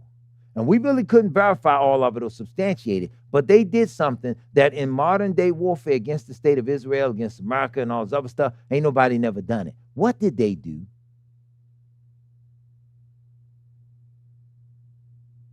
They took them hostage. They put them somewhere where they couldn't find them, and they kept on fighting. You get it? You are getting a foretaste of something you must come to understand, and from the look on all y'all faces, you about to understand something big right here, right now. Let me stand up and say this. See, the scripture says in Isaiah that they shall take them captives, whose captives they were, and they shall rule over their oppressor. You all don't see a lot of time how it's going to happen because the white man got all the guns. He got all the bombs. He got all the missiles. He got all the other stuff. The last thing that they thinking is that somebody could literally overpower them and take them in captivity and set up Yahweh's land and do the things that the word says and then bring them. Remember, Scripture teaches us that when Yahshua come and he set up that land, he got to rescue the children of Yahudah first, because Yahudah is the law-bearing tribe. They came here and set up their constitution. The law-bearers went over the law first, right? This what everybody going to abide by, or we'll kick your ass. I'm saying it in street language. All of their signers of the Constitution. Same thing we go back in the book of Nehemiah and Ezra. You see Yahweh's men signing that Constitution, signing the law. They stole that from you. So you need the law first.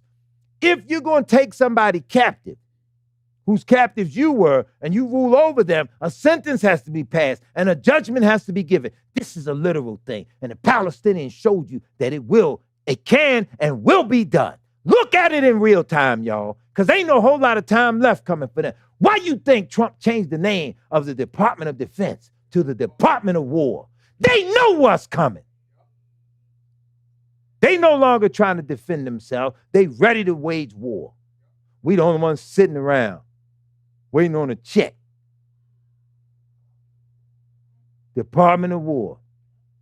And the man that's heading the Department of War got a tattoo on his left arm with a sword and the name written in Hebrew, Yahshua.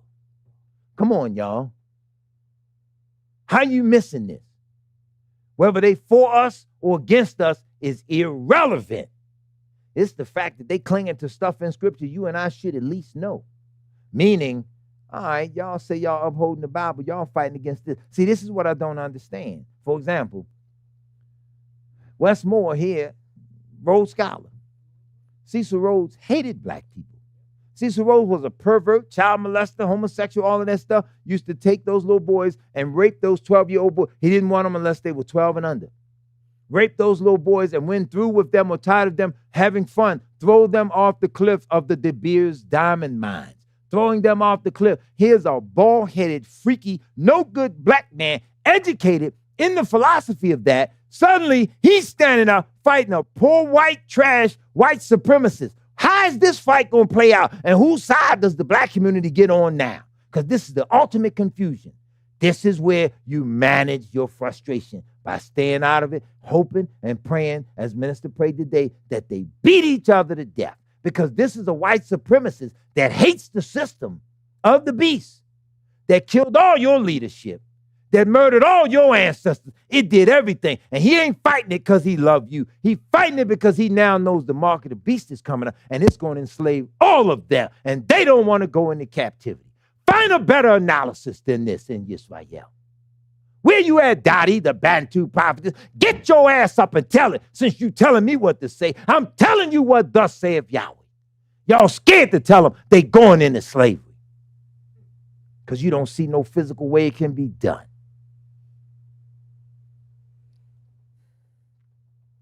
I remember one time, the United States of America was at its most vulnerable moment because a president got shot. And when a president got shot, Yahshua said a house divided against itself cannot stand. When a president got shot, there was Secret Service, there was FBI, and there was local DC police. And when a certain president got shot, there's certain materials that the president has to carry as he represents the country. When he got shot, they cut his clothes off of him. And as they cut his clothes off of him, in one pocket was the nuclear code card. In this suit pocket, they cut it straight up the back, took it off. The police that were on that side of the bed took that as evidence and put it in their bag. The people that were on this side of the bed took the other half of the jacket and put it in theirs for the evidence. And these two sides were fighting each other. Now, not only was the country at its most vulnerable because Ronald Reagan had gotten shot, but the most interesting thing happened was the man who carries the computer, the nuclear football.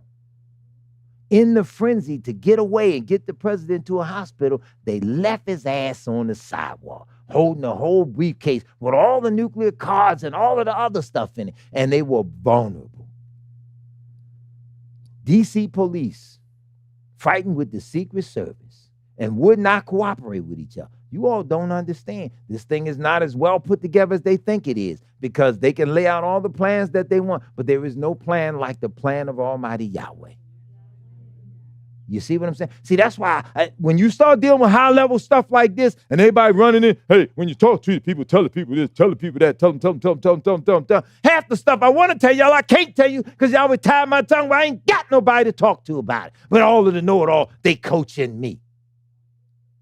And then they come and tell you stuff like, man, I be praying for you, bro, because I know, man, they going to kill you. And when I talk to people like that, I always got one question. So what, you left the meeting?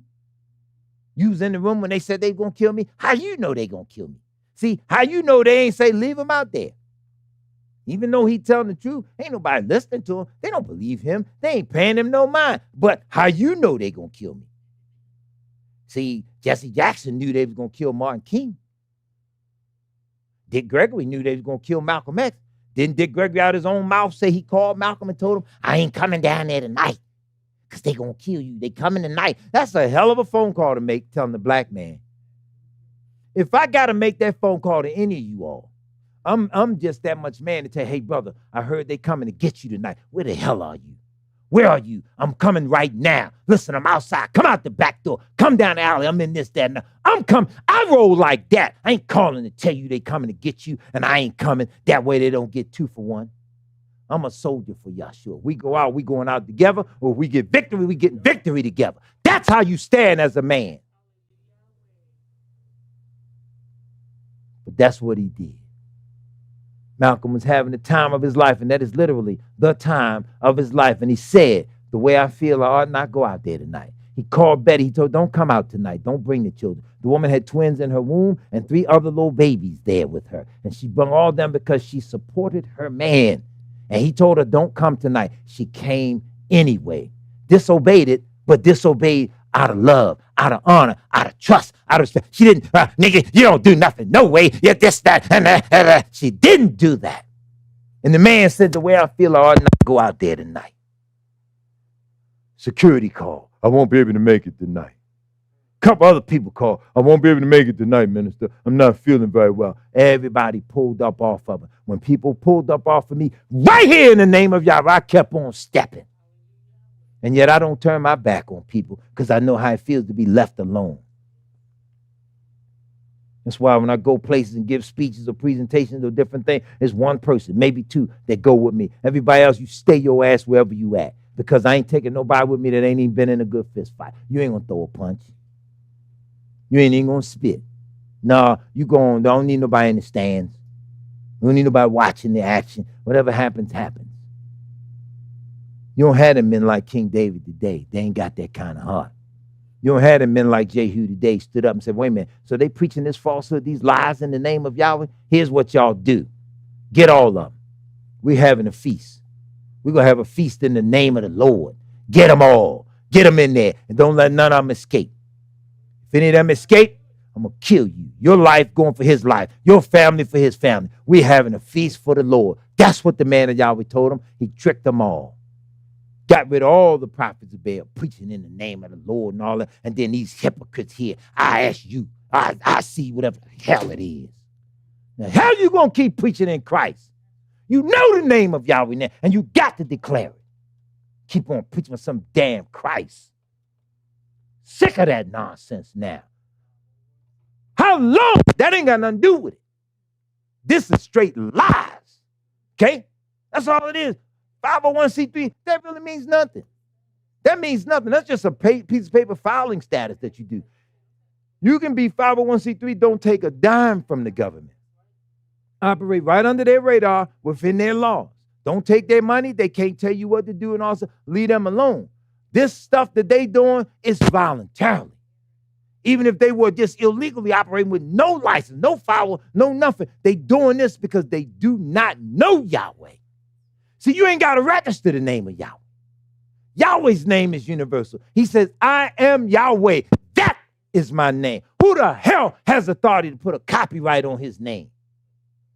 That's what Elder Miles was fighting somebody about because they took the name Assemblies of Yahweh. He going to take them to court over something you didn't even invent. You're a damn Gentile. You trying to hold it. And black folk run up there. Yeah, praise him. We don't need y'all. We serve Almighty Yahweh. He the one put the breath in our bodies. We pool our little resources right here. People send offering and tithes and donate. And pause real quick. Let's thank Yahweh for you all. Because the devil put pressure on us here. He make broadcasting costs go up. If I tell y'all how much it costs to broadcast every month, you'd be shocked. We tell you how much it costs to keep the lights on and to do the things we do, you'd be shocked. But yet Yahweh make a way. He put it in the hearts and minds of Israel. Support him. You got no fancy cars, no big home, a little bitty house. How big the house? You know how many square foot our house is? I'm in the construction trade. I don't even know. Little bitty house, just regular house. They fancy with them. They call them townhomes. I was like, what the hell is a townhouse? You pretty. You put your little awning on the front. You put a little porch. You give them a little bit of grass in the front, a little bit of grass in the back, what have you. I can't move the damn thing because somebody next door to me. Can't move the damn thing. Somebody next door on the other side. They row homes with grass, but they get slick with townhomes. So then you think you got something, right? And then this is where they really fool a lot of us, right? This is where they con us. They sell you an apartment. Yeah, sell you an apartment. You buying an apartment and tell you that they tell you stupid by the name of the house. Condo.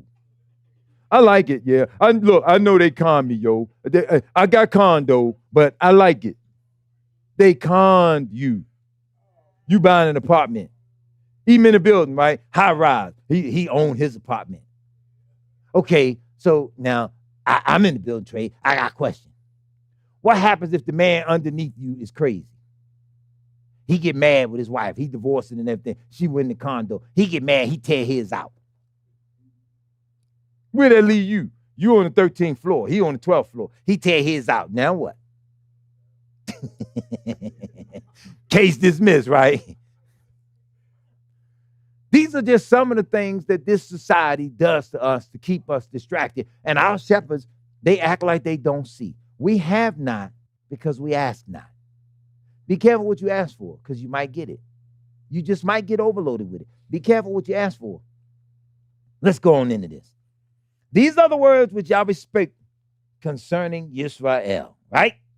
Verse 4, and concerning Yahudah. For thus saith Yahweh, we've heard a voice of trembling, of fear, and not of peace.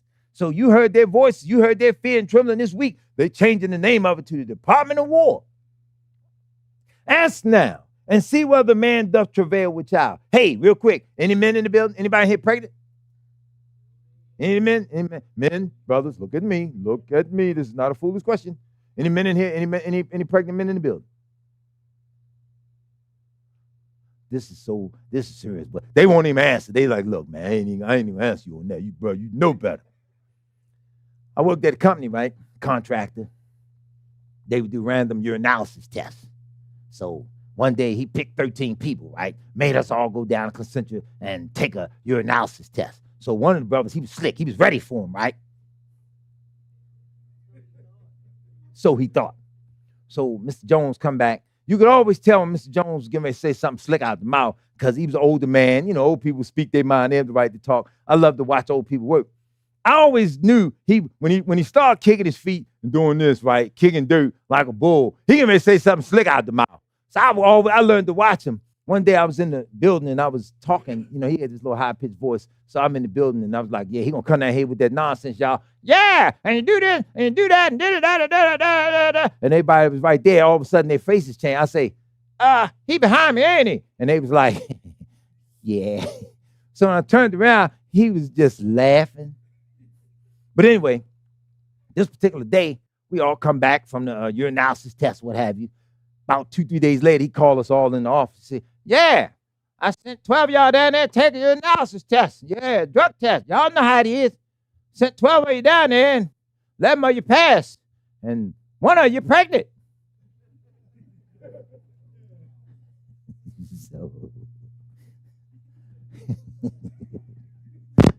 So I don't know who took their wife's urine with them or whatever. Now, look, y'all, seriously. You know that's black people, right? Because, see, only black people, we do stuff and work around the homeboy hookups and all this other stuff. Black people are really, sometimes our sin is just so astronomical that it...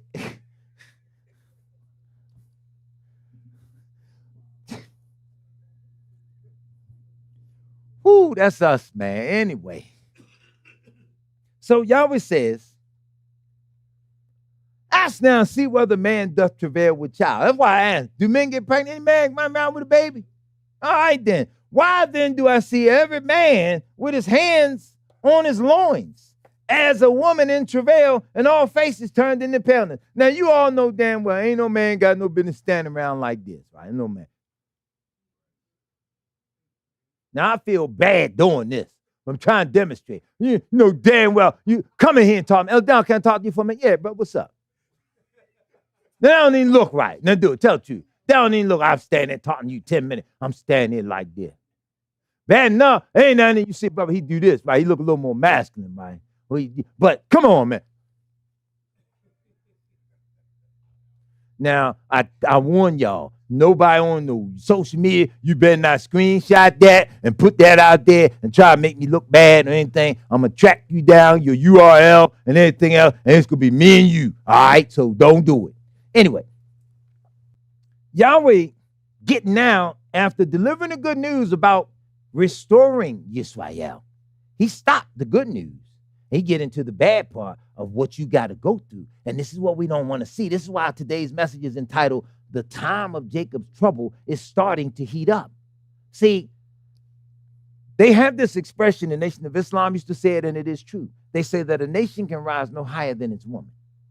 Meaning, in other words, watch the social standard, the thinking, the capacity, the behavior of the woman. She's carrying the child. She's teaching the child in her womb before it's even born. All the things that she does. Brothers, in case you ain't checked this, remember this as well.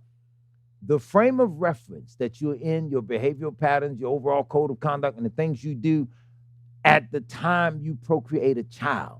Understand, brothers, that the frame of reference you operate from goes into that child as well. This is a 50-50 thing. If mama nightclubbing, she out there in the club, what have you, you hustler, you this, that, and other, chances are when the baby's born, he has no problem adjusting to that type of life and street life because genetically that's what has been put in, okay? None of us get away from this. None of us escape. Women have this slick argument that they use, right?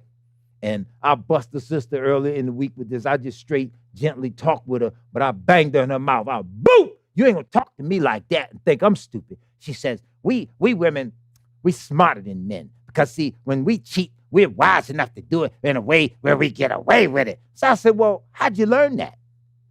She says, well, we just naturally smarter than men. I said, are you naturally smarter than men? Or is it something deeper, spiritually, genetically, that you might not know about that's deep in you and you don't understand? She said, that ain't got sugar, honey, iced tea to do with it. I said, well, let's break this sugar, honey, iced tea down. So I started explaining to her what really took place in the Garden of Eden. And I broke down to her how you all talk about forbidden fruit and how nowadays you take cherry and other things and you connect that with the fruit and all this other stuff. So let's really talk about what happened, because by the time we get to the New Testament, the apostles who had access to the lost books and things too, they talk about Cain, and they say Cain, who was of that wicked one. So how could he be Adam's child when Yahweh says to us in the book of Malachi, 3rd chapter, that he put a righteous man and a righteous woman together that they may produce a righteous seed? Two righteous folk can't produce no wicked child. So by the time we tell you what went on in that garden and what that forbidden fruit really was and what had really taken place, you get back down there and you don't understand that he came out. Cain is a name in Hebrew that means hater. How could he have been a righteous seed with a spirit of hate in him?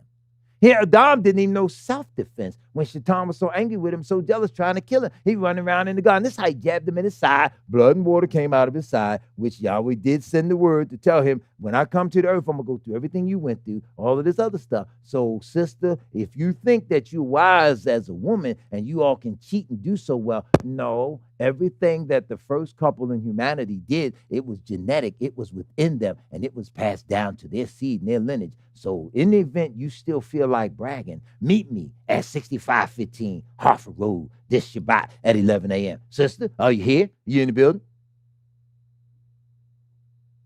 I guess she ain't. But you see, my point is this. We ain't got no bragging rights in our sin. We have to become so humble. When y'all get to Google this word in Hebrew, in the scriptures, wanton, W-A-N-T-O-N, wanton. Google that and say, what does wanton mean in the Bible? Because see, when you start looking up wanton in the scripture, what it starts describing and talking about is low sexual morality, a lack of control, an ability to just live and thrive off of one's sensual, sexual nature and or urges. So when it starts breaking that down, most pastors won't go into discussions like this because they feel like that's stuff that should be left for who? Planned Parenthood? Who gonna teach this? Again, in the Psalms, the psalmist said, when I went into the sanctuary of Yahweh, then understood I therein. Now, this is where the women have failed. You don't mess up like Mother Halter, who was in the teacher's college, teaching the children things without overstepping the man. You don't hear that. So that's why the woman can keep calling me, and I say, stop calling me. You got to block a number. See, blocking a number, to me, it look like you doing a sneaky link. Am I lying? That's what it feel like to me. Like you, I'm going to call out Johnson and say something, I'm going to block the number. First of all, I don't need your number to call you back. But what I am saying is, anybody calling somebody, just pick your phone up and dial. You shouldn't have to block your number from nobody, right? Now, if they're instantly, well, you all understand what I'm saying. But I'm saying, don't call somebody, leave them a message and want to instruct them, but they can't talk back to you. That makes no sense to me. If you're going to call from a private number, then stay out there and stay private. That's why I don't answer. When they say block call, okay, well, then you stay blocked. Hang it up. Yeah, exactly. Foolish woman. How is it you can do all this stuff and you're going to instruct the man of Yahweh when the man of Yahweh said, I don't need your help? Yahweh sent us. He didn't send you. He didn't put you on the front line. If so, going out there, physician, heal yourself, heal the nation. All these children and the things that are suffering, come on. Huldah did not exercise authority over the men. She told them as far as the teachers' college and that realm and that domain, they wasn't coming in that domain to kill the man that they were really looking for, who was worthy of death. And with the authority she had, said, nope, y'all stay here. He'll be out in a minute. Hold up. You read the story close. That head went over that wall. Okay, you understand? That head went over that wall. So Yisrael, the women today, you can't say nothing because they're so sensitive on every little issue. So then it leads to one thing. And I kind of like understand why Brother Donald always just straight kick them in the ass, because that's the only thing we understand, when somebody just break us down to the point where they make us cry trying to get a point across. We don't understand. We don't learn none of the lessons of nothing that take place in Yahweh's word because we're too busy already knowing. So now he asks, why are all your faces turned into paleness? Alas, for that day is so great that none is like it. It is even the time of Jacob's trouble. But he shall be saved out of it. And isn't that beautiful? Yahweh say he's going to save us. He's going to get us out of it. Right now, Jacob's trouble is coming in the form of all the nations. They confederate. They lining up against you. Let me get into this real quick. Y'all got to hear this. This is nationwide. I just happen to have the state of Maryland and Baltimore cities. I looked at Atlanta. I looked at Chicago. I looked at a couple other states where we at. And these are the things. This is the money we leaving on the table because we don't want no jobs. We don't want to do nothing. So, boy.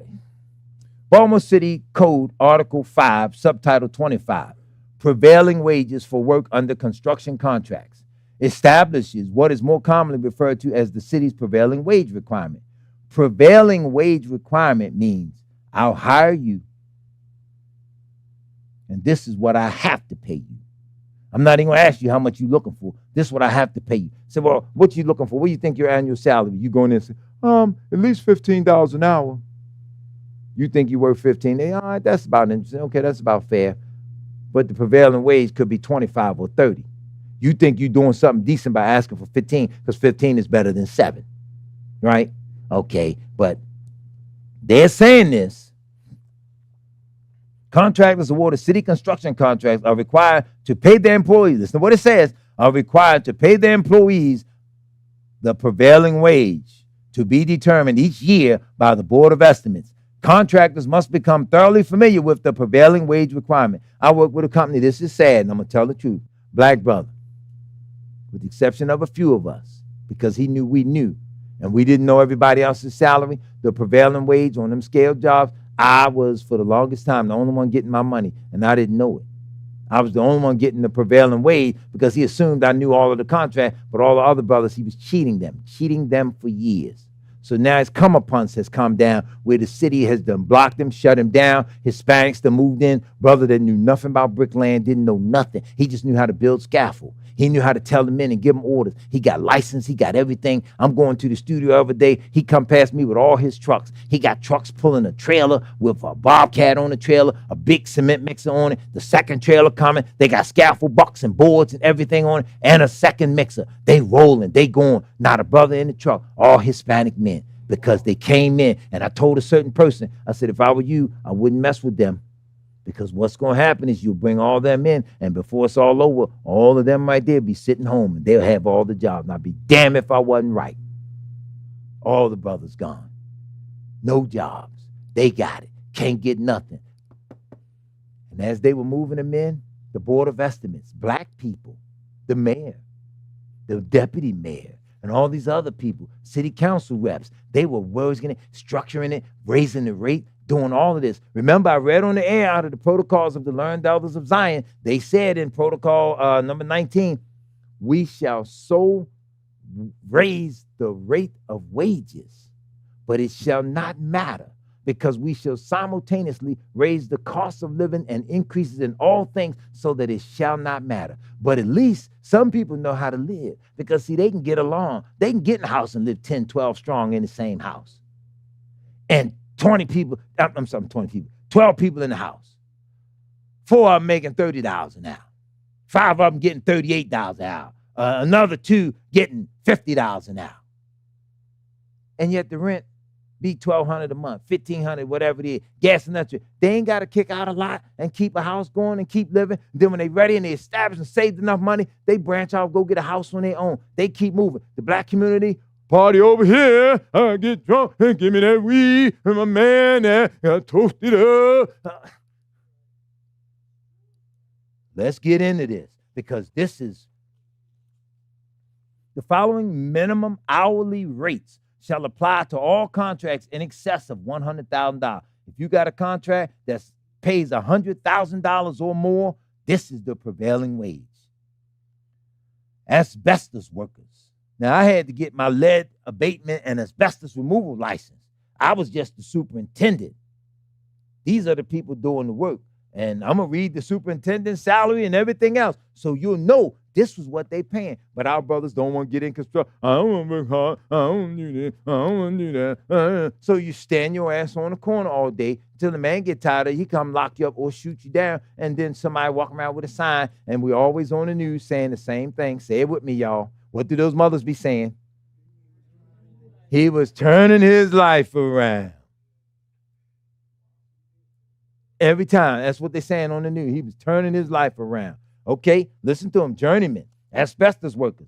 The hourly rate is $36.53 an hour. To put on a suit, put on an H1N1 mask or whatever the mask is. Fringe benefit, $16 extra an hour. For a total pay of $52.53 an hour. Can you imagine getting paid $53 an hour? 8 hours a day? How much money is that?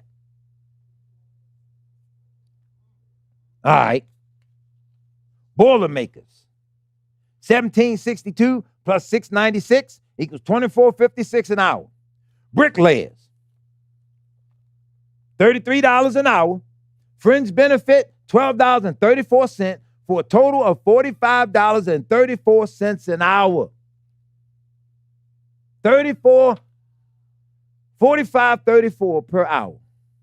Young men, I can take him and take them with me every day. And inside of 2 years, they could be full-fledged professional bricklayers. And they would be too young. But imagine they keep on going till they 18 and are able to go. They go out there and they feel know just as much as somebody that's coming off as an apprentice. And you mean tell me they couldn't work and take care and provide for a family?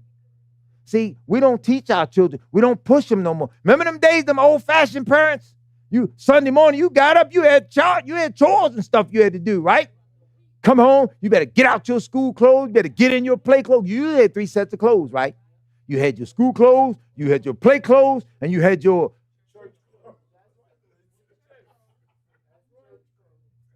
See, I had church shirt.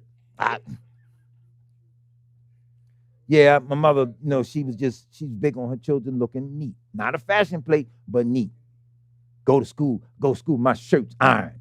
Pretty little white shirt, nice shirt. Teacher asks, who can add this up? How much is 2 plus 2? I'm thinking, I ain't like math. I'm like, 2 plus 2, 4. I know that one. I raised my hand. Yes, that's 4. Boy behind me, Pat, shut up, church shirt.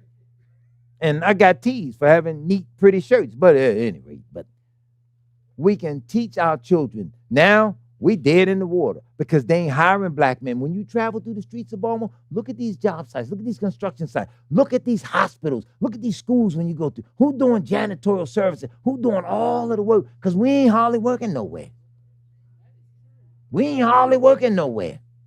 They getting the stuff. They bringing them in.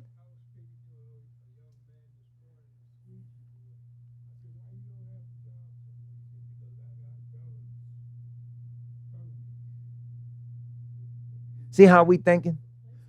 Ain't hardly nobody in the construction industry without a felony. Am I lying? In the trucking in, right? Certainly, they don't care about you having no felony. What? You stole what? All right, well, look, check this out. We're gonna hire you here, but don't you go stealing now, all right? You like, all right, I won't. But boo-boo, he thinking, all right, I won't. Already he got his mind, boy, I'm gonna get this load right here. Boy, guess what I got? Yes.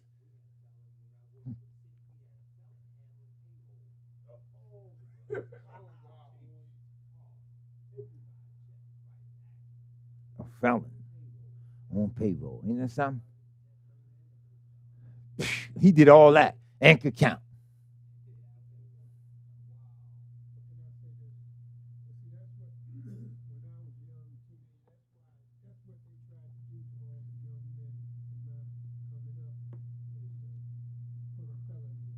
Well, remember how it started. After slavery, that's the first thing happened. Ku Klux Klan started the slave patrols and other stuff. You had to get charges on them to make them look bad because you could function without them. That's what Black Wall Street and other stuff did. It showed we could function without them. We didn't need them. Then they get mad, come and see us thriving among ourselves and burned it down, which raises another question. Without being disrespectful, why is the black man always so easy to manage and run over and tear down, but in the hood by his damn self, man, he key for trying to go in your own house? We tough with each other, but scared with the enemy. You understand? I was in Home Depot 2 weeks ago when the little white man, me and the brother got a whole bunch of stuff on the car. He pushing it, and I come up, I got 3, 4 little things in my hand. And I'm like, oh, nah, I'm sorry, bro. You in line? Let me get back. I'm going to get behind him. He said, nah, bro. A little bit of stuff you got, go and get in front of me. You be in and out in no time. We stand there talk. Here comes big burly white man. He just walks straight between us, go right there and bloop, bloop, start ringing his stuff up. So the brother said, damn, he just come through like we wasn't standing here. He looked at the brother. So I said, yeah, that's how they do their white supremacy style. I said, but sometimes, man, just take a little ass kicking to stop all of that. Rung that stuff up and went on out that door. Lo and behold, I ring my stuff up, get on out the door. Who was I parked next to in the parking lot?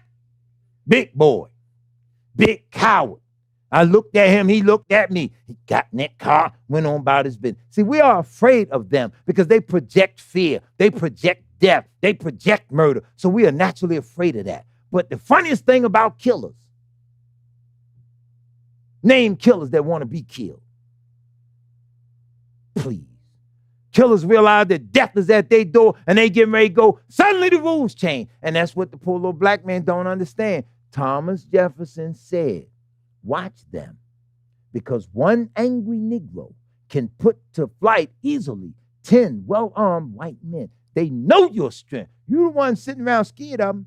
And more importantly, you will not pray. See, after a while, I get tired of talking to men that don't know how to pray, don't know how to ask for what you need. He's overwhelming you. Ask Yahweh to curse their soul. Pray right there in their face. They ain't got to hear what you saying. Stop talking and see if it don't frighten them. But we won't do nothing. Brothers won't work, won't hunt for a job. Go down and tell the man, do you have felony? When you're filling out these applications, brothers, do you all got any felonies or anything like that? This is what you do. When you get to that, do you have or have you ever been convicted of any felony? Leave it blank. Let them ask you in the interview. Leave it blank. Because sometimes it might not come up. We sit there and confess all our business. Police, do you know why I stopped you? Because you smell the weed in the cars. Police did it to me in North and Howard one day. I turned on Howard Street. The light turned yellow. I kept going in. See, get behind me. Whoop, whoop, whoop, whoop. Got me right there by Advance Auto on Howard Street. Walk up, come out. Do you know why I stopped you? So I have a sense of humor, right? So I was like, nah, but I'm damn sure glad you forgot. How can I help you? He bust out laughing. It was funny. You know, do I know why you stopped? No, I don't know why you stopped me, but I'm damn sure glad you forgot. That was funny. See, the light was yellow. It does not mean proceed with caution. Usually we request that you stop. Yeah, just go ahead on. Have a nice day. He had to laugh. Ask me if I know why. I know. I ain't in your mind. Anyway, y'all got to hear this. Electricians make $39.25 an hour. $19.03 is the fringe benefit, which brings their pay to $58.25 an hour. Iron workers, $30 an hour, $53.73. Laborers, just general labor. Brother ain't got no nothing. All the brothers in here, watch this. Eligible for labor position. Do you know how to work a broom? Do you know how to work a hard hat? Do you know how to work a pair of safety glasses? This is how you work them. Check this out. They bam. You just put them on. Show up at the job site. You can even get the ones with the shade. Look real cool. Good morning. And you got a job. I told them go. They wouldn't go. They were hiring. The signs were there. Brothers wouldn't go. The wage for general laborers, $18 an hour. Fringe benefit of $6.29. Total of $24.54. All of this stuff went on. This ain't the stuff I want to talk to you all about. This is the stuff you got to hear. My trade, brick mason, stone mason. I learned all of this stuff as a laborer. Out in the construction industry, I tried as a laborer. I learned a little bit, started coming up, got my tools. I wanted to lay brick. I liked it. I realized I was in construction. This is where I'm going to be. Y'all were willing. I'll retire from it. So I get in it. State law, if they put you on any state project now, this is the prevailing wage. This is how it works. If you with a company that has those contracts and you stay with this company for any length of time, listen to the money that they have made mandatory as your payment. Black men ain't got no excuse. We keep trying to tell them. Listen to this.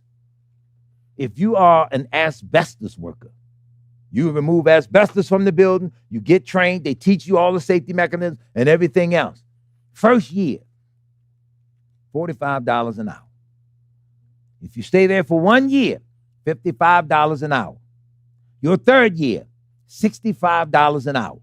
Your fourth year, $75 an hour. Your fifth year, $85 an hour for being an asbestos worker. Now, I don't like the trade. I don't advocate it, but look at the funds you're making, okay? Bricklayers and stone masons. First 6 months, $50 an hour. 6 months. Second, $55. Third 6 months, $60. Fourth 6 months, $70.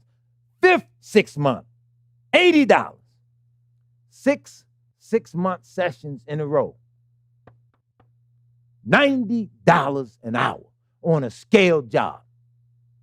I was the foreman out there on some of them scale jobs. And it was kind of funny. I ain't gonna lie. You know how people get power, they try to flex. I always tried to stay as humble as I could and work with my men. I didn't have a problem when I see them struggling with something. Come on, let's get these brick on here real quick. Let's do this. Let's do it. I do it because I love the physicality of the work. But I didn't have a problem. I had the respect of my men because I would be hands-on with them. White boys out there. Boy, what you doing? Oh, I'm supposed to get over there and get that stuff. You know you're supposed to be doing this. Then I do them like they do us. And they say, yes, sir, Mr. Johnson. And I had a white hat. And y'all want to, you can get in the truck with me today, you'll bust out laughing because I got 2 or 3 white hats in my truck. Because if one got a little dingy, a little dirty, I clean it all and wipe it down. I made sure mine was the whitest one on the job. Let them know the thing you all hate the most, a nigga in charge with authority. Yeah, I'm in charge and I know my paperwork. Sit in my truck, come up there and talk to me, tap on the window. So, man, don't you ever knock on my window with no glass, with no ring like that. You be done broke my window. What's wrong with you? Talk to a white man. Oh, I'm sorry. Didn't mean to do it like that. So, yeah, what do you want? I wanted to talk to you about a little something. I said, all right, well, I ain't going to be available till 12:30. I got 13 minutes. Come back at 12:30. Disturb me when I'm eating. Do them like they do us. You understand? Got to learn how to stand up for yourself. There's one thing they do not respect. When people realize they can run over you, they start trying you.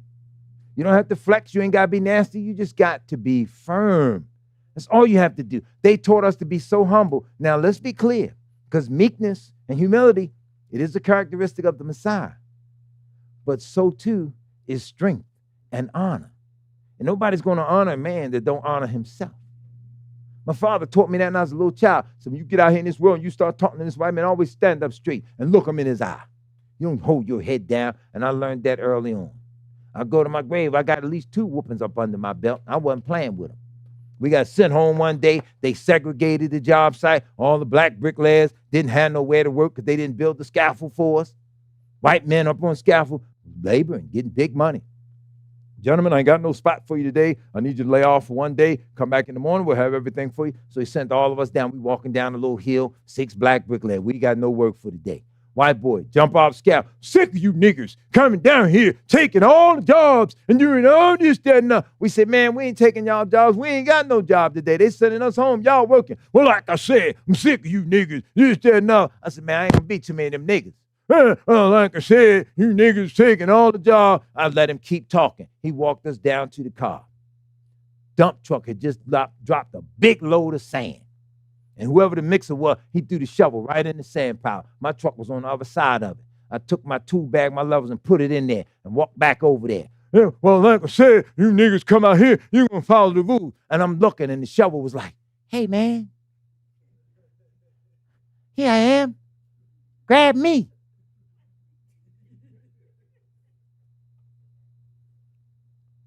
So it's a funny thing about a shovel hitting somebody. It's like it vibrates. Bong! And he stood there and just looked at me. And I was thinking to myself, uh-oh. But that wasn't what it was. So, bong! Hit him again. I understood. He was actually out on his feet with the first hit. So all the white boys jumped off. What are you doing? They all jumped off scaffold, come run down the hill. So I ran to my truck real quick. Nice Toyota, suspension lift, big Mickey Thompson tires on it. I start my motor up and pull the truck out. All of this number 2 stone on the ground. I put it in first gear and sat still. All the white boys came running down that hill, running toward that Toyota. I let up off that clutch. I shot 1,000 stones everywhere. I tore everybody up and went on down the road. Never went back to pick up my 3-day check or anything. And the brothers that was with me that day, I did tell them, man, y'all cowardly, man. You let me do the work, and then y'all wouldn't even say nothing to them. And y'all saw they was coming to get me, but y'all didn't speak up.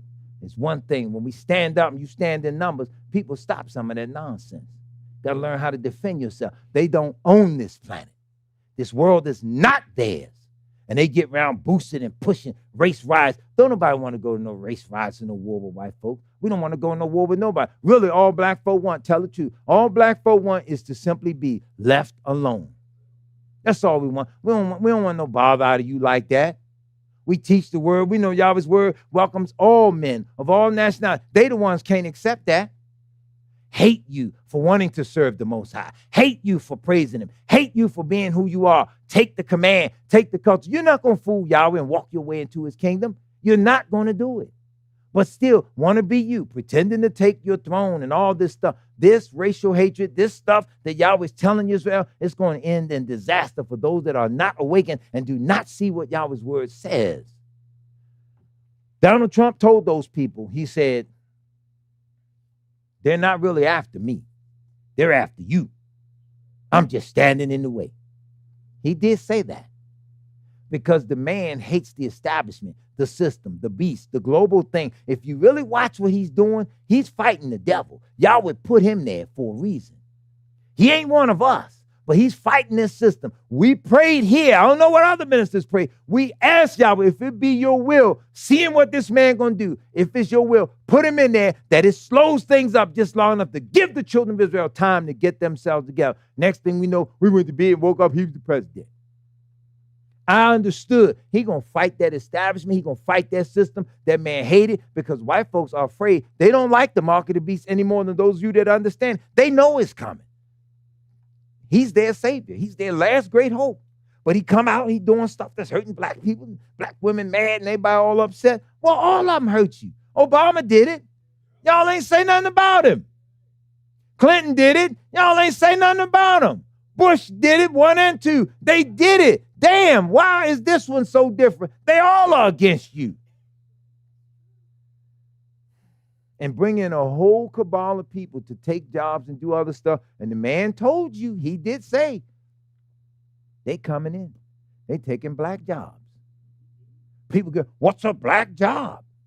Okay, really? What's a black job? Black women gonna get mad for this. They say, I don't want no man. If he ain't making at least 100,000, I don't want him. Well, sisters, newsflash.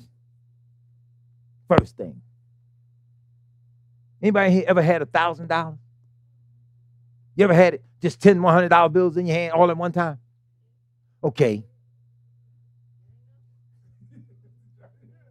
Yeah, I had. Yeah, I had. You got it now? When the sermon over, I'm gonna take a ride with you. We can go to their house. Need a loan. Anyway, here's my point. Say you gotta be making $100,000, right? But $100,000 ain't a lot of money. If you can go out and spend $1,000, then you look and say, damn, where'd my money go? Imagine being able to do that 99 more times. And guess where you back? You broke. So $100,000 is not a lot of money. But this is the impossible standard that the sisters set for the men that they want to see, right? Now, in order to get $100,000, see, sometimes, watch this. How many of y'all friends with millionaires in here? You got a friend that's a millionaire? Well, while you deciding, brother said he got somebody. You say he close? He close to it, but he don't have it? He out of it. You got somebody? All right. You got somebody, I got somebody. Now, it's interesting because their money ain't our money, right? We know them, but their money ain't our money, right? So technically to us, it don't even matter, right? Now, most people don't know no millionaires because we're not in the social setting or status that they're in to even meet 10 or 12 or 15 millionaires, right? Watch this. How many people know a high school dropout? Damn near every hand in the building. See the circle we in? Now, that's not to disrespect us. That's to get us to understand we ain't in that realm where we know certain people and do certain things. So how you setting this impossible standard when, how much does it pay a janitor per year? 100,000? Okay, so that lets them out, right? Tyrone ain't a janitor making 150,000. So now she comes from the basic neighborhood, the hood, anywhere where we at. And I'm not mocking our neighborhood. They call our neighborhoods the hood. But let's just know for certain that word hood started with them Jewish people. The ghetto. Remember that? It supposedly meant getting together. But when it come to black folk, it become a derogatory term. But anyway, what they're not understanding is you're setting this so-called standard.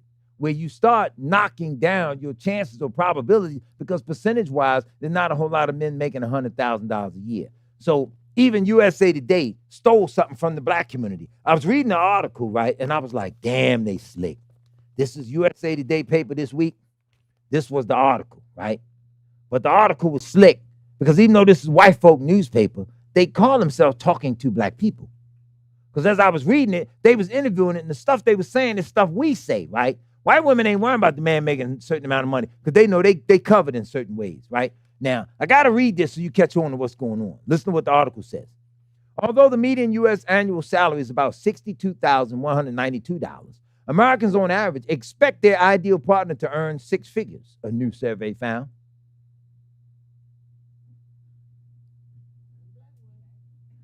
You expect your partner to make six figures? Oh, man, y'all hear that? That's smooth, boy. That's smooth, boy.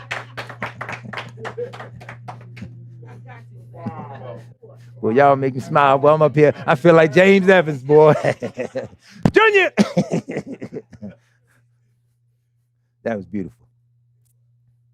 On average, women want their ideal partner to earn $110,000, while men expect to earn $90,000, according to a Tuskegee survey of 1,000 Americans.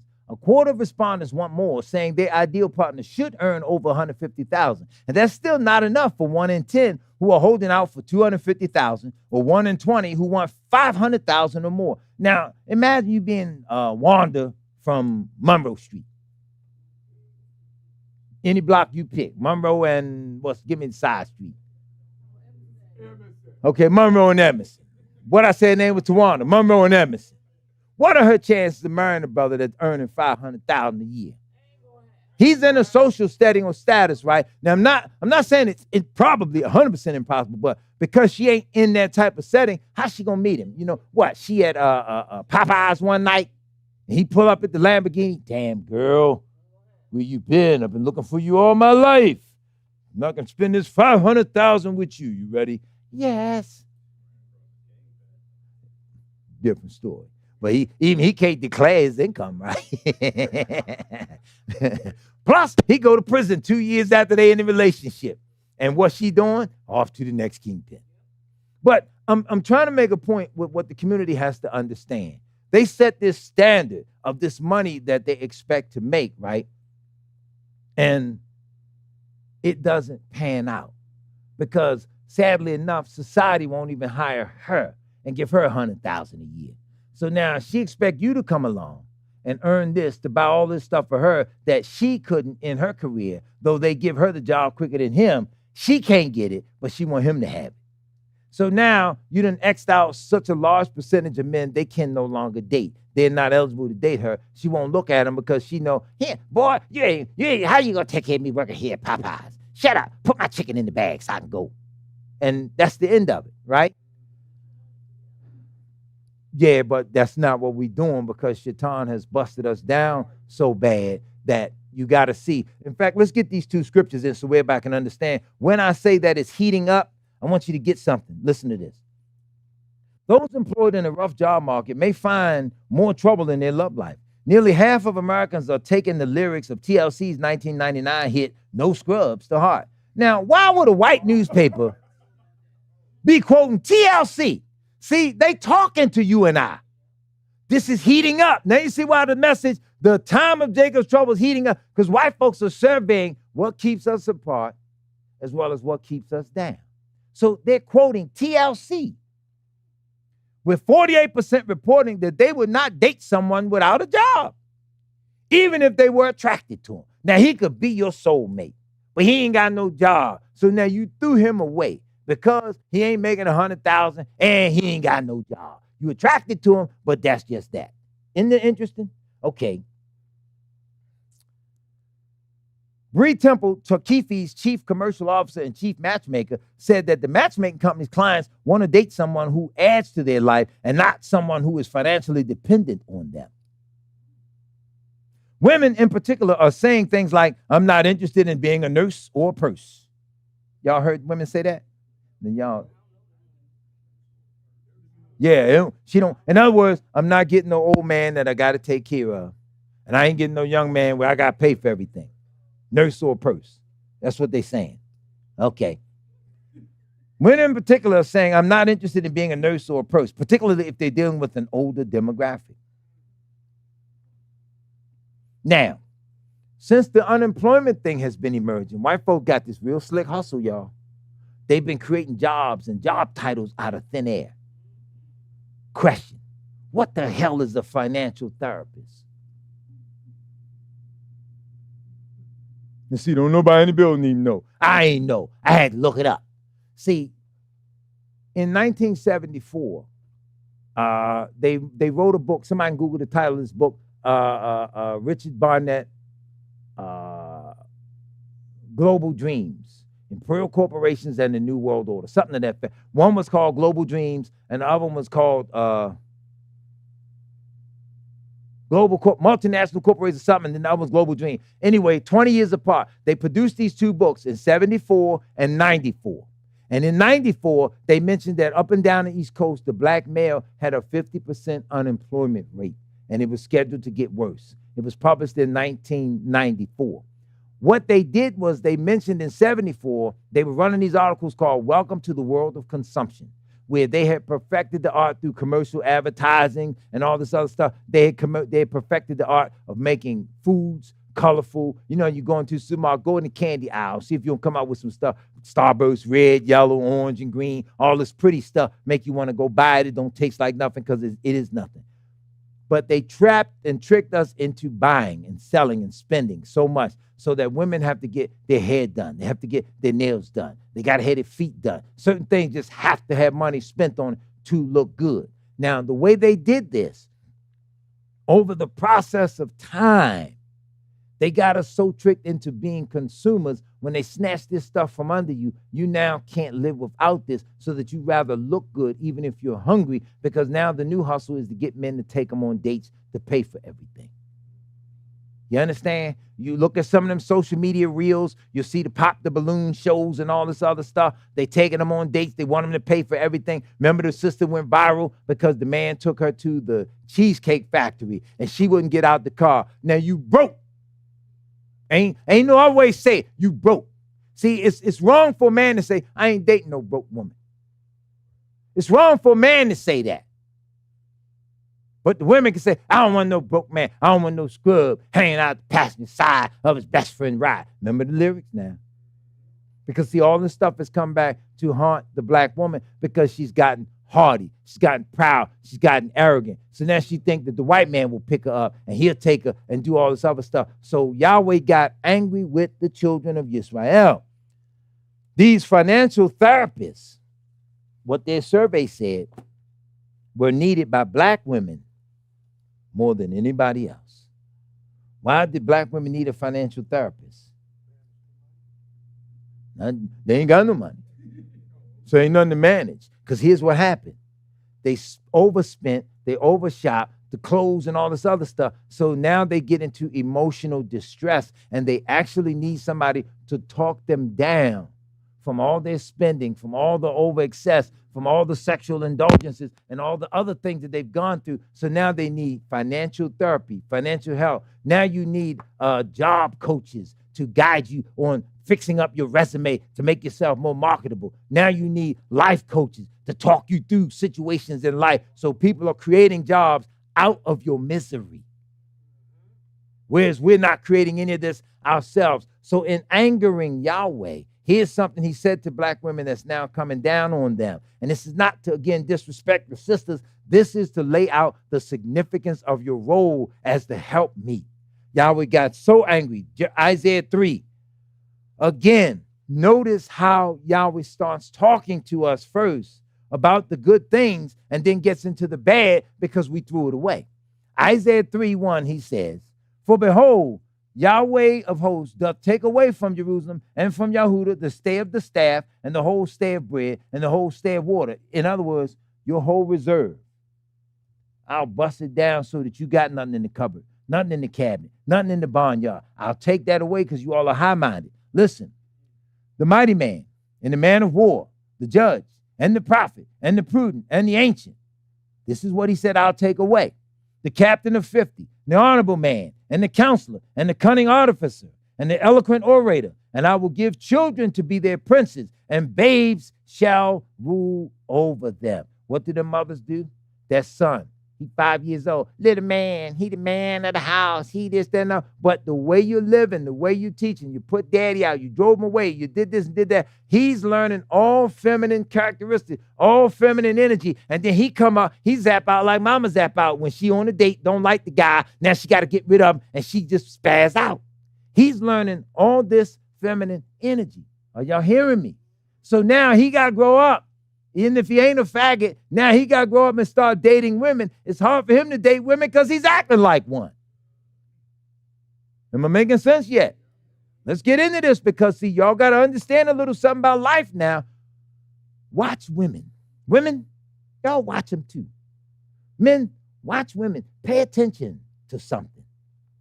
This ain't to disrespect us. This is simple observation. Brothers, I'll get back to y'all in a minute. Simple observation.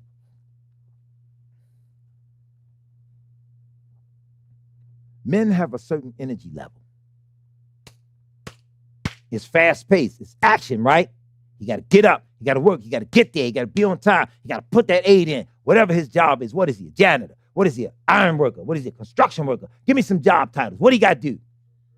Truck driver. He got a certain speed limit, certain amount of hours. He got to get it. He got to do this. Give me another job. Give me some job. Police officer. He got to be on point. Got to be quick with the gun, draw, everything. Some more jobs.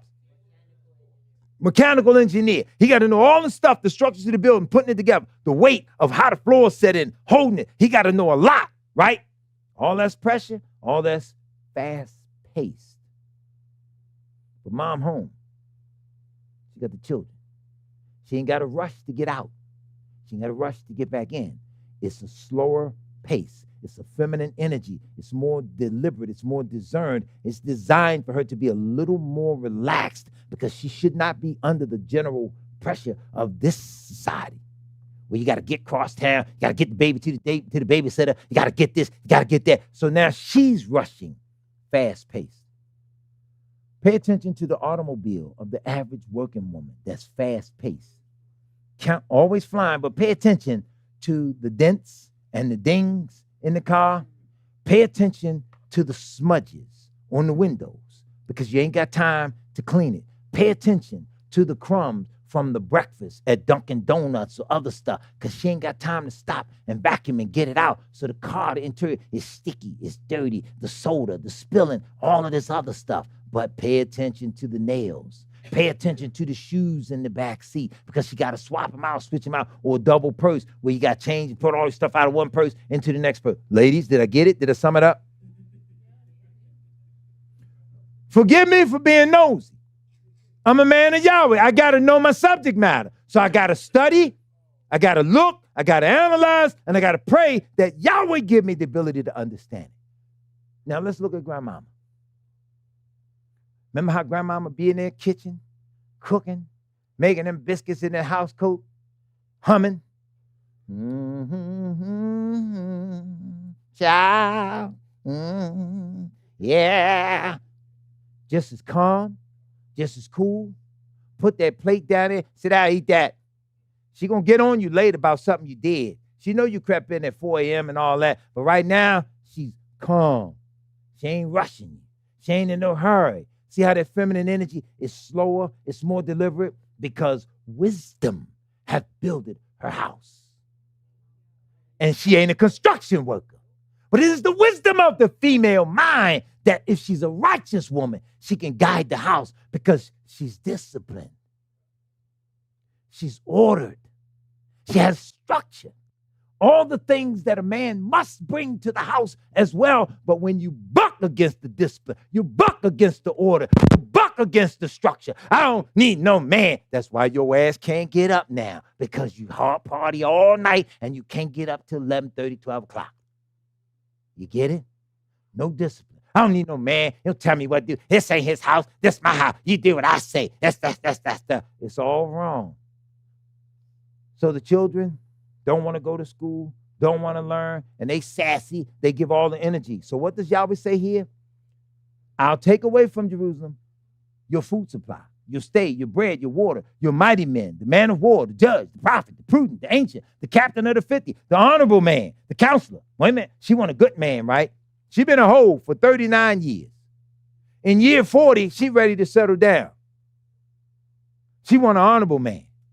But she didn't live it. Yahweh said, I'll take away. What did he say here? The honorable man, the counselor, the cunning artificer, the eloquent orator, and I will give children to be their princes, and babes shall rule over them. Children making the rules in the house now, ain't they? Hit me, call police, yeah, I dare you, I call 911, right?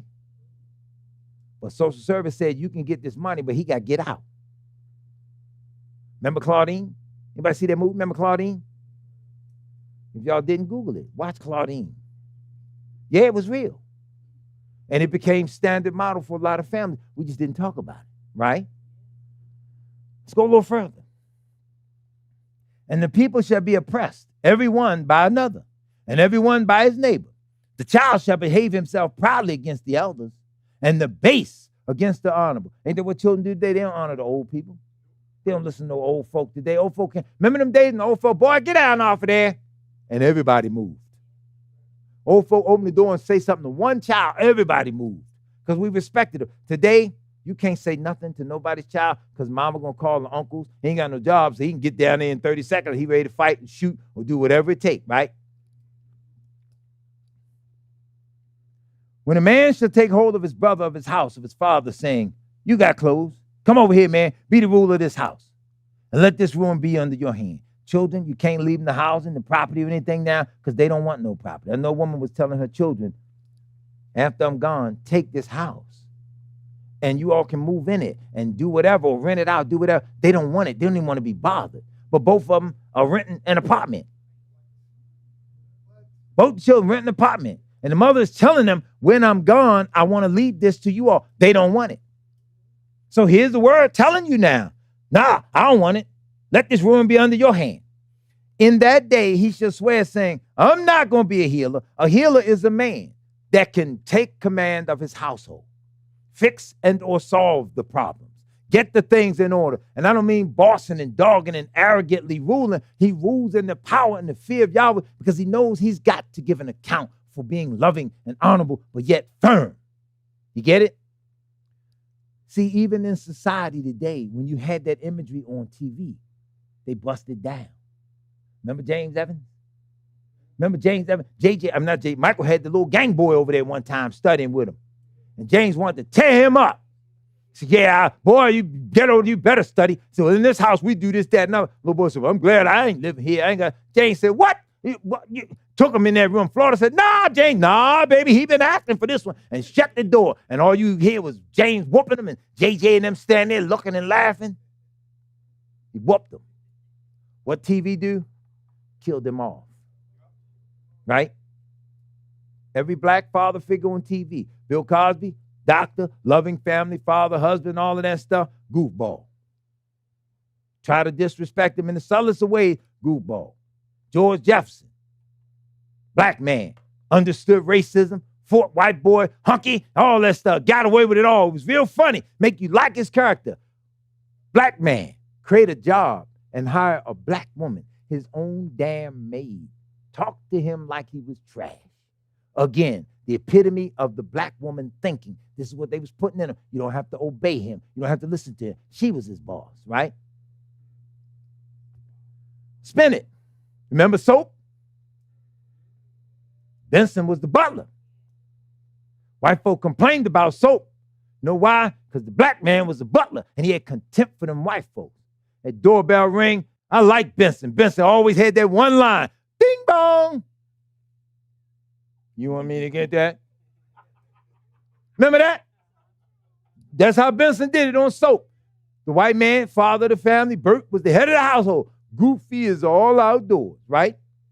White male image, true imagery, but they don't want you to see that. They want to demonstrate strength. Al Bundy, father, head of the household. Goofy as all outdoors, right?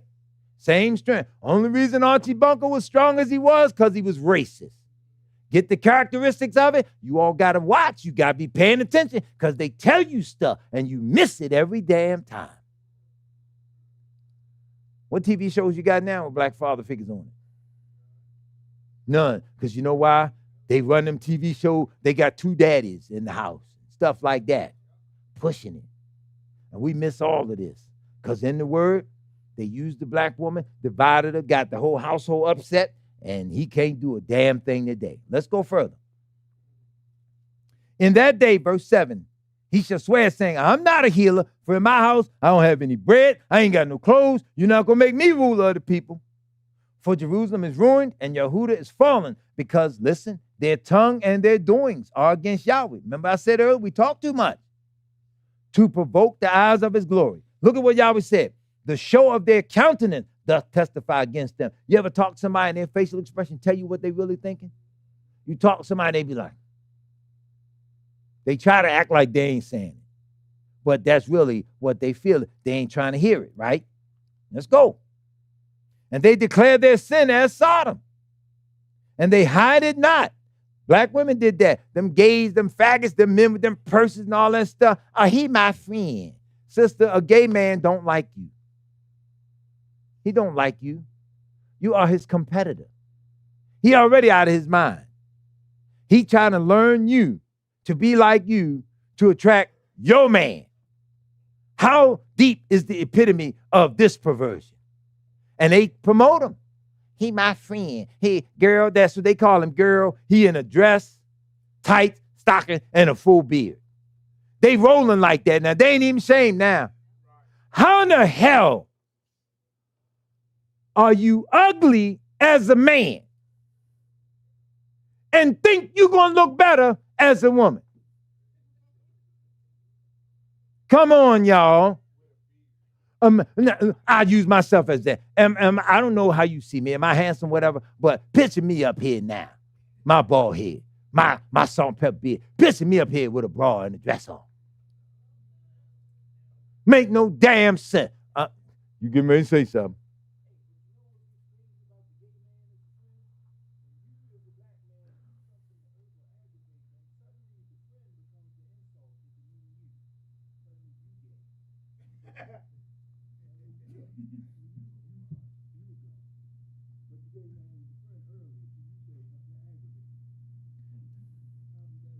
It's terrible, man.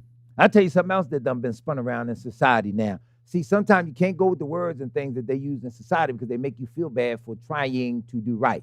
There's this word. Don't get caught using this word, y'all. Even if the men are in that predicament, whatever, don't get caught using this word. They use this word now, a man that wants to do right. He's a simp. Simp. Simp. S-I-M-P. Simp. He's a simpleton. He's sympathetic to her in all her ways. He's a simp. But James Earl Jones and Claudine, those were not his children.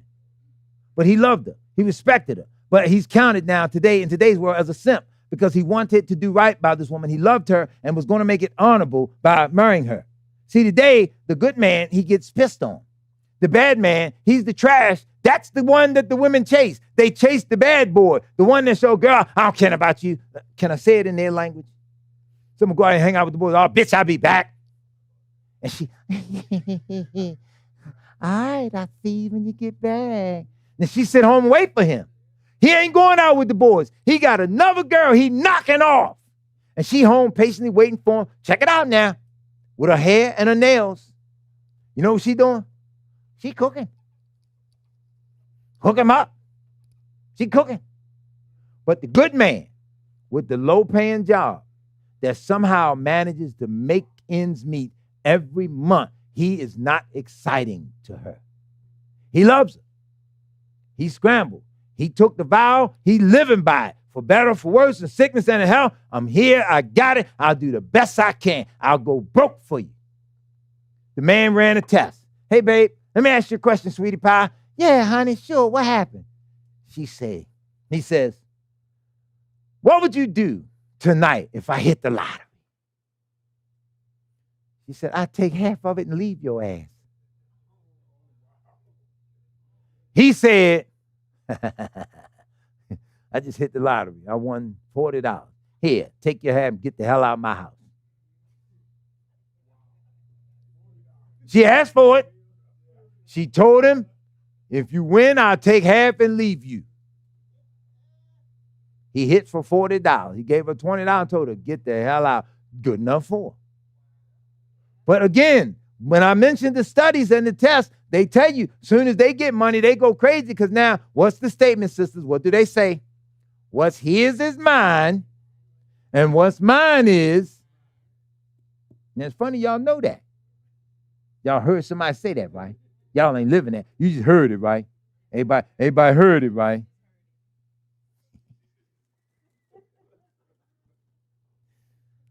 Woo. See, messages like this, as tied into the scripture, can get you in trouble because you have to get Yisrael to see their faults, their failures, their shortcomings. We as men haven't stood up in the world and in the household enough to honor Yahweh, that the blessing of Yahweh's Torah will fall upon our household. And you don't have to guide and govern your house like no tyrant, okay? You ain't got to do that. My wife gets on me about something. She'll call me, say, all right, well, dinner be ready in 10 minutes. I say, all right, I got you. All right, and I got this thing I do. I start trying to clean up my stuff or do whatever it is I do. Got to be ready in 10 minutes because she said, how many minutes? Okay, 10 minutes don't mean take 17. And I know this man, he got this habit of doing that, right? So you say, you do that every time I say get ready. You got to get in here when it's ready. It's not bossing you around. It's, I cooked this for you. It's a certain temperature. It's a hot meal. If I tell you it's ready, get in here. Certain person be fiddling around, looking at stuff in the Word, reading stuff, and you lose track of time. You're not being henpecked or anything when you follow rules because one is the head, the other is the helpmeet. If I can't cook it, but yet the helpmeet cooked it, then by logic, what do? You fall in line with a schedule because she is the head of that household and that reign and that dynamic, right? Running that part because wisdom is built in the house. The food got cooked in a specific order, according to a specific schedule. It's on that table at a set structure. And there you have order. Make sense? When we do it the way we want to do it, we mess up everything. The bills get paid. They do this. They do that. They used to tease this brother I know, right? And I didn't understand it. Brother on the job, his wife showed up every week to get his check. And when they was laughing and teasing him, I admitted I was laughing too, right? Because I was thinking something different. But it wasn't that. So I said to him one day, I said, yeah, Mr. Byron, I know what you be doing. You be drinking a lot and hanging out on Friday. Don't you mess that check up so she come up here and get the check. He said, no, that ain't what it is at all. He said, look, man, I like to eat. I like food in my house. She shop better than I do. She manage it. She do this, do that. So damn right I let her come up here and get it. She take it, get this and get that. When I get off Friday, my stuff taken care of. All I got to do is sit back and watch TV and eat. I did my job. She did her job. Made perfect sense. Whereas we was all teasing him thinking that he was henpecked and messed the money up, messed checker. He wasn't even a drinker. So even I was wrong on that one. But what was wrong if she managed the money? It's your household. You're both there together, right? She say, well, where am I going? I'm right here. He said, where am I going? I'm right here. We stuck with each other for life like duct tape. Make sense? Families can't love and honor each other like that today because America did it. I won't blame the black woman on that level. America did it because just like Shaitan was in her ear whispering in that garden, white America been in the ear of our sisters for the last 60 years, and they tore our households down. So now, like Houdini, she sit down at the table, and they done snatched the tablecloth off. They didn't let the stuff in the plates remain. They snatched it, and it messed up everything. And if there wasn't enough, what little scrap man fell on the table that she went to eat, they kicked the damn table. So now she ain't even got that. And before she can get down on the floor and scrape it up and get whatever, here come the man at the door now. He ready to take the house. She can't grab her clothes and pack up nothing and drive to a mama or daddy's house because the repo man done came and got the car. This is where they at. White America set them up. They said, we'll bust them down now. They are completely divided. They are conquered. They hate each other. They don't like each other. They can't possibly get back together now. Take their damn jobs. And more is slated to come. See, when I was reading that article about black women and them getting put out of the job market and all of the stuff that happened, and it mentioned how it was not just government and Trump, but it was going in the private sector. It wasn't no coincidence that I already had this issue, which gives the listing of the Fortune 500 companies. So I started looking at the companies because black women were in these places as CEOs and all of that. They did an issue one time, a long time ago, about the 100 most powerful black women. Okay, they making 7 figures and stuff like that. But you look at the pattern, their husbands were white men. But here's where it got interesting. It was down here. 100 most powerful women. And as I started looking at the issue and looking through it, wasn't a whole bunch of black women on it. So you see, when these corporations start making this decision, hey, we can go with the Trump policies, but now these black folk, they're comfortable. They're having babies. They're outproducing us. We're not producing so many children right now. See, we're not watching the world the way we should. This is a lot on a man to know Yahweh's word and to know the world and pay attention. See, let's not let those Israeli soldiers off the hook. Brothers, survey. In war, you got your gun, we fighting another country, we got to destroy them however we can. All of us got our weapons fully loaded, canteens packed, everything. When we fighting the enemy and we got some of them captured or whatever it is, by show of hands, how many of you as men in this building right now will find the men that you have taken captive sexy?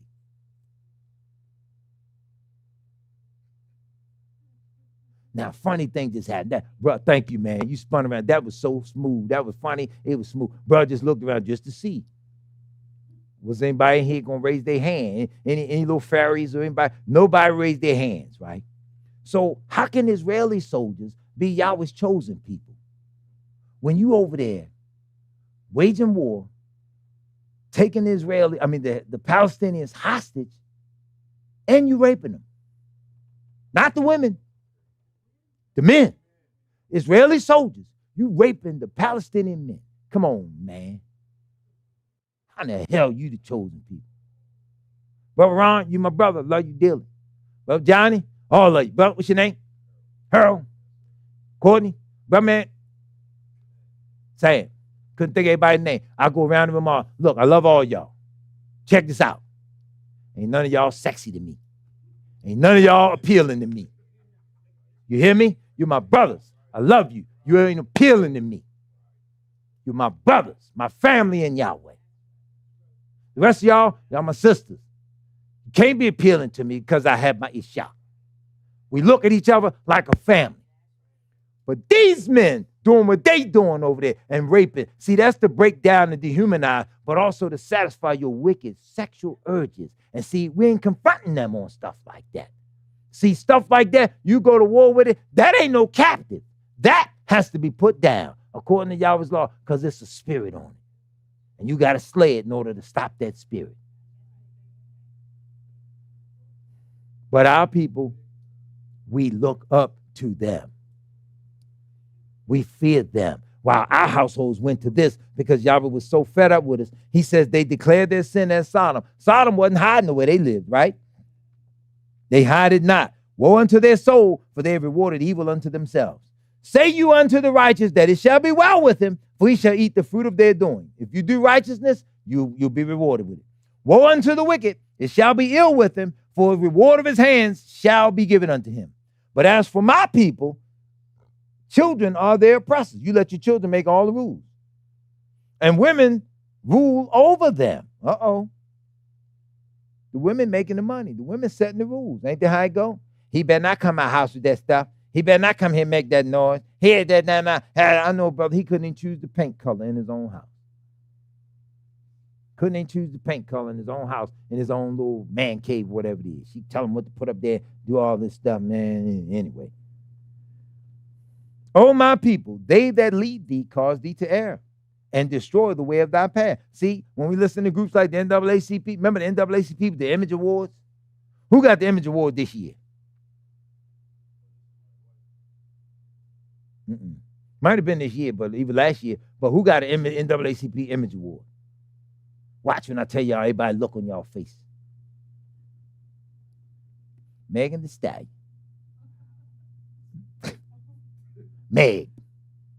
Megan Thee Stallion. Now, there's a contradictory in that. Because first of all, yes, exactly. A stallion is a male horse. Right? Am I right? Stallion is a male horse. So now you're a female. So you think when you turn around and the men look at your curvature and your figure and everything, oh man, wow, look at her. She's a stallion. I don't find nothing sexy about no horse's ass. I ain't got no way to say that, y'all. I say it in the language that y'all understand. Some of y'all at home, you're so self-righteous, you don't think that these things should be said and heard. They're in the world. And they have to be explained to Yisrael. We're not using it in the context of joying and delighting in it. I use it in the context so that when you hear it, you automatically know, yeah, that ain't cool. That ain't right.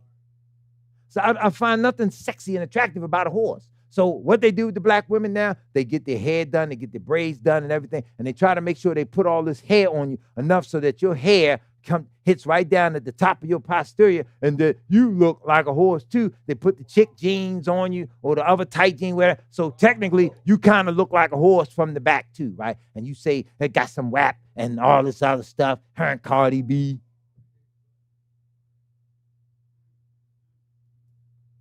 You understand? Yeah. See, unless we understand it and study it and y'all would give us the bill, sometimes we just don't see it. We don't see it like the men. We don't think they slowly but surely feminize us sometimes. Why all the clothes being in the stores now? Remember you used to go shopping? Now all clothes now is skinny leg, tight leg. I was in the store the other day, man, little bitty pants. I said, man, I don't want that. Find me some pants with some big wide leg. I don't care if they do look like the bell bottoms from 72. Get me that. Man said, well, brother, they don't make that no more. I said, so everybody got to wear them little itty bitty. I ain't mean to insult the brother, but I went. It was coming out, so I couldn't stop it. So he standing with his little bitty suit on, you know, little teeny, little bitty suit, little pant leg, right? So I said, bro, I'm a minister, bro. I can't stand for the people in a little spandex suit on, man. That ain't cool, bro. He's like, well, what's wrong with this? So I started explaining since he asked. I said, well, bro, what size you at? Size 11 shoe? Yeah, 11 and a half. I said, so how do you get your feet through them pants legs at the end like that? Or did you put the pants on, then sew them shut? How does this work? So, you know when a sales rep kind of like get frustrated with you, right? They get a little mad. They kind of like stop talking. And then he kind of like looking around like, any other customer around here might need some help. Because this... So that's what they do. The little man, Dennis Valera on Channel 13 News, he's a little Hispanic dude, right? You can tell he get in the gym, he work out, right? Little bitty muscles up here, got a little head. He work out so much, right, that periodically you can see the muscles come up in his head, right? Shoulders, shirt, yeah. He buff, he cut up, right? But they showed him the other day on the whole news, man. Had little bitty pants on, man, they all tight around here. I say, how you do the news in a spandex suit? Superman. And that's the way the world going now. So come on, man. You know. See, in Yisrael in the ancient of days, now let's be clear on something. The designers of clothes were men. Men made nice clothes in Yisrael. Remember, ain't no any old body make the clothes for the priesthood. Y'all do know that, right? They were men. Fashion design. And they wasn't this. Wasn't no blister. Shalom, Aaron. I got your suit ready. Come on, man. Moses, can you see Moses now throw the staff down, turn it into a lion? Yeah, get him. Arr. No, they wasn't like that. All fruity. This ain't. Well, I'll give me a slide a good one in there, boy. That was funny. Anyway, let's move on. Anyway, I'm a. See, they act like they building a nightclub for gay men in wheelchairs. A nightclub for gay men in wheelchairs. It's called Fruit Roll-Ups. You all will get that around 4:30. Anyway, that's how they living, y'all. Yahweh standeth up to plead and standeth to judge the people. Yahweh not playing with us. So we want to do it right. I don't care about you all getting mad at me for saying this. You have to be mad at me for telling the truth. That's fine. I'd rather you all be mad at me for telling you the truth than me telling you lies and Yahweh be mad at me. Get the difference? I ain't trying to be your friend. I'm your brother. So we're already family. Yahweh will enter into judgment with the elders of his people. Uh-oh, that's us. That's the old men. and with the princes thereof. Oh, wait a minute, that's y'all. That's the younger men. Why? Because you were the head. You knew better. You're supposed to stand up. You're supposed to took charge. You're supposed to did it that way, right? For ye have eaten up the vineyard. The spoil of the poor is in your houses. What do you mean that you beat the people to pieces and grind the faces of the poor, said Yahweh Elohim. Remember that, what's his name? Shut the door. Lock the door. I want to raise 20,000. Shut the door. Who was that preacher that did that? Mob and Sap? Lock the door. Really? All them chairs in their mouth, bust his head, one of them chairs in that place. Lock some door. Come on, man. You going to extort the people. People give what they give as Yahweh allowed them to. That's the word.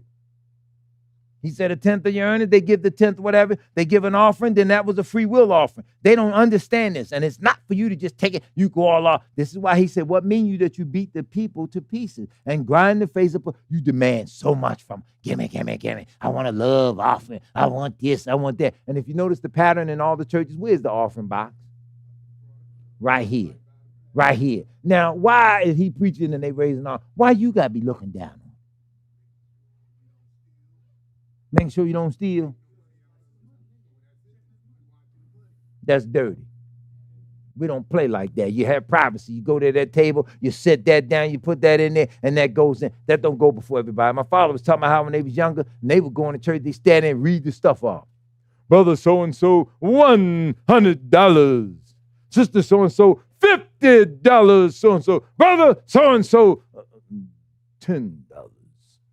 See, you say it in a way where you demean them for what little that they gave. You don't read off nobody's tithing and offering like that. That ain't nobody's concern but them and Yahweh. No, they don't know how to do this. So Yahweh's got on the men. Why? They were oppressing the poor people. Moreover, Yahweh says, now he get back to the women again, because the daughters of Zion are haughty and walk with stretched forth necks and wanton eyes, walking and mincing as they go, and making a tinkling with their feet. You know how the sisters did? Remember that little movie, Cruella de Vil? The little girl was mocking her. Track her down, boys. The little girl was mocking her because she walking and switching. Now, this is how Yahweh got down on the women. Look these words up. Wanton. It means now they have not restrained themselves sexually. Oh, girl, he can get it. Yeah, we can hook up. Yeah, I told a woman up there, so you need to stop using this term, dating. So yes, well, when I was dating, I dated this guy, he did that, and I dated that, so you need to stop using the term dating. Understand what dating is. Dating, usually it's sexually involved, but you're seeing each other romantically with an anticipated end date. You get it? There's a difference between dating and courting. The marriages take place even in the court of Yahweh's house, right? Today, even in the courthouse, right? You're courting with the purpose and the expectation of marriage. When you're dating, you already suspect that it ain't going to last, but you're both interested in each other sexually. Dates are where? Thank you. On the calendar. So you already know you ain't going to make it.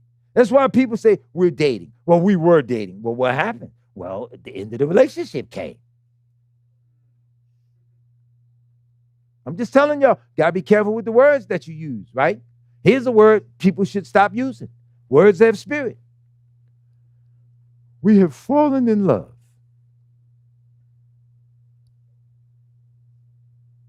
Why don't you grow in love? You know when most people fall in love, and they don't even know they're falling in love? In divorce court. Fall down the steps and tell me it was a good thing. Fall off the roof and tell me it was a good thing. Fall out in the street and say, man, I had fun falling out last night. So why is falling always bad? But then now you meet the love of your life, you say you fell in love with them. If it lasts forever, you didn't fall in love. You met one another, your love for each other grew, and you grew in love until the day you die. But when you fall in love, you've fallen the day you sign those divorce papers. Because it's a bad thing. Remember that. Pay attention to the language, y'all. Pay attention. We don't think about stuff. We just say stuff, and as a result, we pronounce it, and we bring it upon ourselves. Right? They say, we shall overcome And guess what? The problem that you're dealing with, you come right back over and deal with it again in 5 years. Ain't that what we do? Always marching. You can't have nothing. Where was that the other day we was looking at? They were protesting. Was it the Palestinians or somebody singing no justice, no peace? What some other nationality was saying no justice, no peace. And we were looking at the news. The little Hispanic dude that Trump trying to get out of the country. The Hispanics. No justice, no peace. Oh, now so what black folk need a new slogan now, right? No, I wasn't. What happened? Oh, yeah, I saw Eric Ebron's video where he got on them. Kenny Ebron. We shall overcome. It don't even have no meaning no more now. Tell the truth. When you're young, you play your favorite record in your room. You play it till it turned white. Remember them days, the old records? You play it till it turned white. But also you play it so much it don't even mean nothing no more. You got to go 10 years without hearing it. Oh, man, that was my song. It don't even mean. It's the same thing with us. We shall overcome. We're always saying it. A Yisraelite is an overcomer. And you only overcome because you do know that Yahweh said that you will. It's Yahweh's will that you overcome. Stop laying around now with an anticipated overcome day. Know that it's coming. The victory is yours. It might not unfold in your lifetime, but the victory is yours. You got to live right in this lifetime in order to receive the reward. Make sense? All the prophets and others, what does it say in Hebrews? These all died, having seen the promises afar off, having not received them, but seen them afar and believed Yahweh.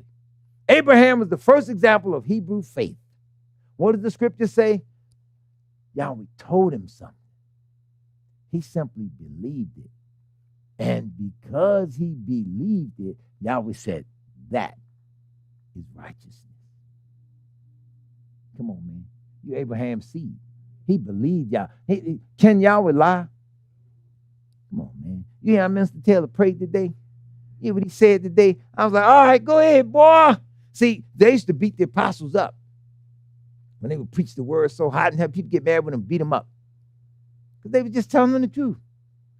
And Mother Murphy said that to me years ago. She said, boy, you preached that word today. I ought to jump over there and put a whooping on you.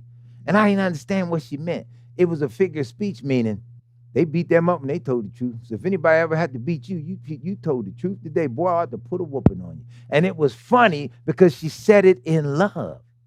See, we don't like the truth today. We'll beat people to death for truth because we don't want to face it.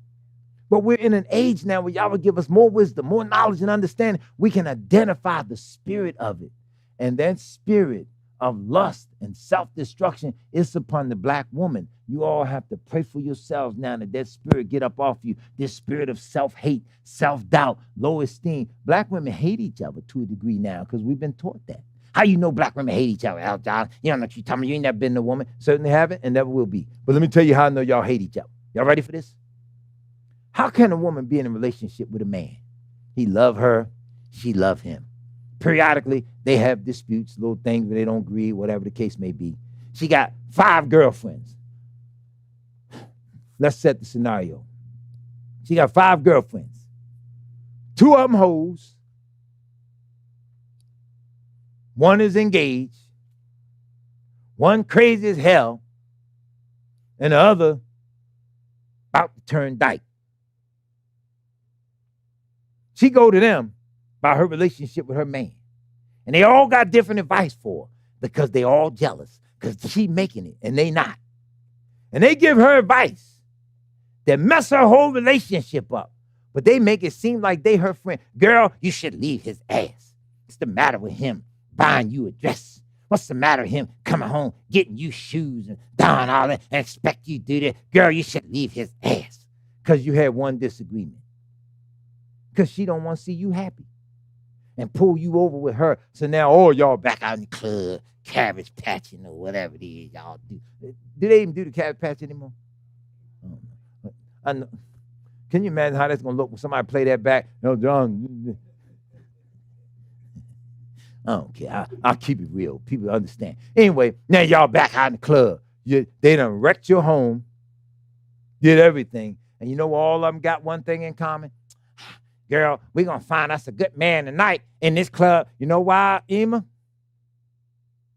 Because it's ladies' night.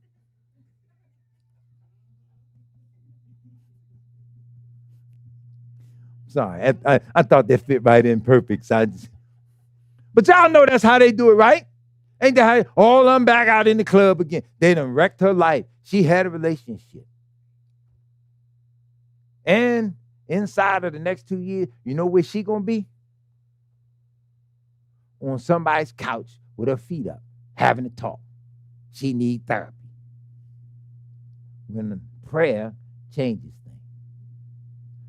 So Yahweh got so angry with the black woman. He said this is coming down. White women cannot identify with this. So any white women in the sacred name right now, this ain't talking to you. This ain't talking to you. You can't do this, Myra. Or Marcia, or whatever name, Lillian. Yahweh said, they walk with stretched forth necks, wanting eyes, walking and mincing as they go. Mincing mean that's switching, right? Therefore, Yahweh will smite with a scab the crown of the head, the daughters of Zion, and Yahweh will disclose their secret parts. What business another man got? All right, sisters, can I go with it? I'm going with it anyway. Y'all know I am, right? You got a nice dress, a nice gown. You mean to tell me you can't go out to dinner in a gown that does not expose your breasts? Your butt cheeks. In fact, you can't even wear no underwear with this dress because it's just that revealing. Don't put no drawers on. Don't wear no bra. Girl, this it. You got to wear this. Yahweh said, because you have become such trash, I will disclose your secret parts. So, see, your body, the beauty of the human body, the woman's body in particular. Let's get back to the men real quick. Brothers, what I say earlier, ain't nothing about none of y'all that can sexually attract me and catch my attention, right? But yet nature, and I'm not talking about lust, I'm talking about nature, where Yahweh designed the woman's body to, by nature, attract the man's attention. So when a man look at a woman, okay, that's by nature. That's why Hebrew law had us properly cover ourselves, correct? So now,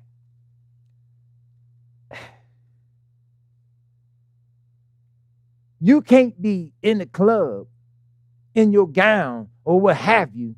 Now, two other people in the club in the same exact gown. You know, some women, they see a girl, girl, we got to get out here. Let me go. Why? That bitch got on my dress. Right? Now, I ain't finished yet. Let me use these words in the proper context. Because it's another bitch in the club. Got on the same dress. But she ain't mad with that one. You know why? Because that's faggy Fred. He wearing the same damn gown with his beard. Hey. Now y'all quiet. Because the analogy I just painted, y'all realize, damn, L. Johnson on to something today. Am I lying?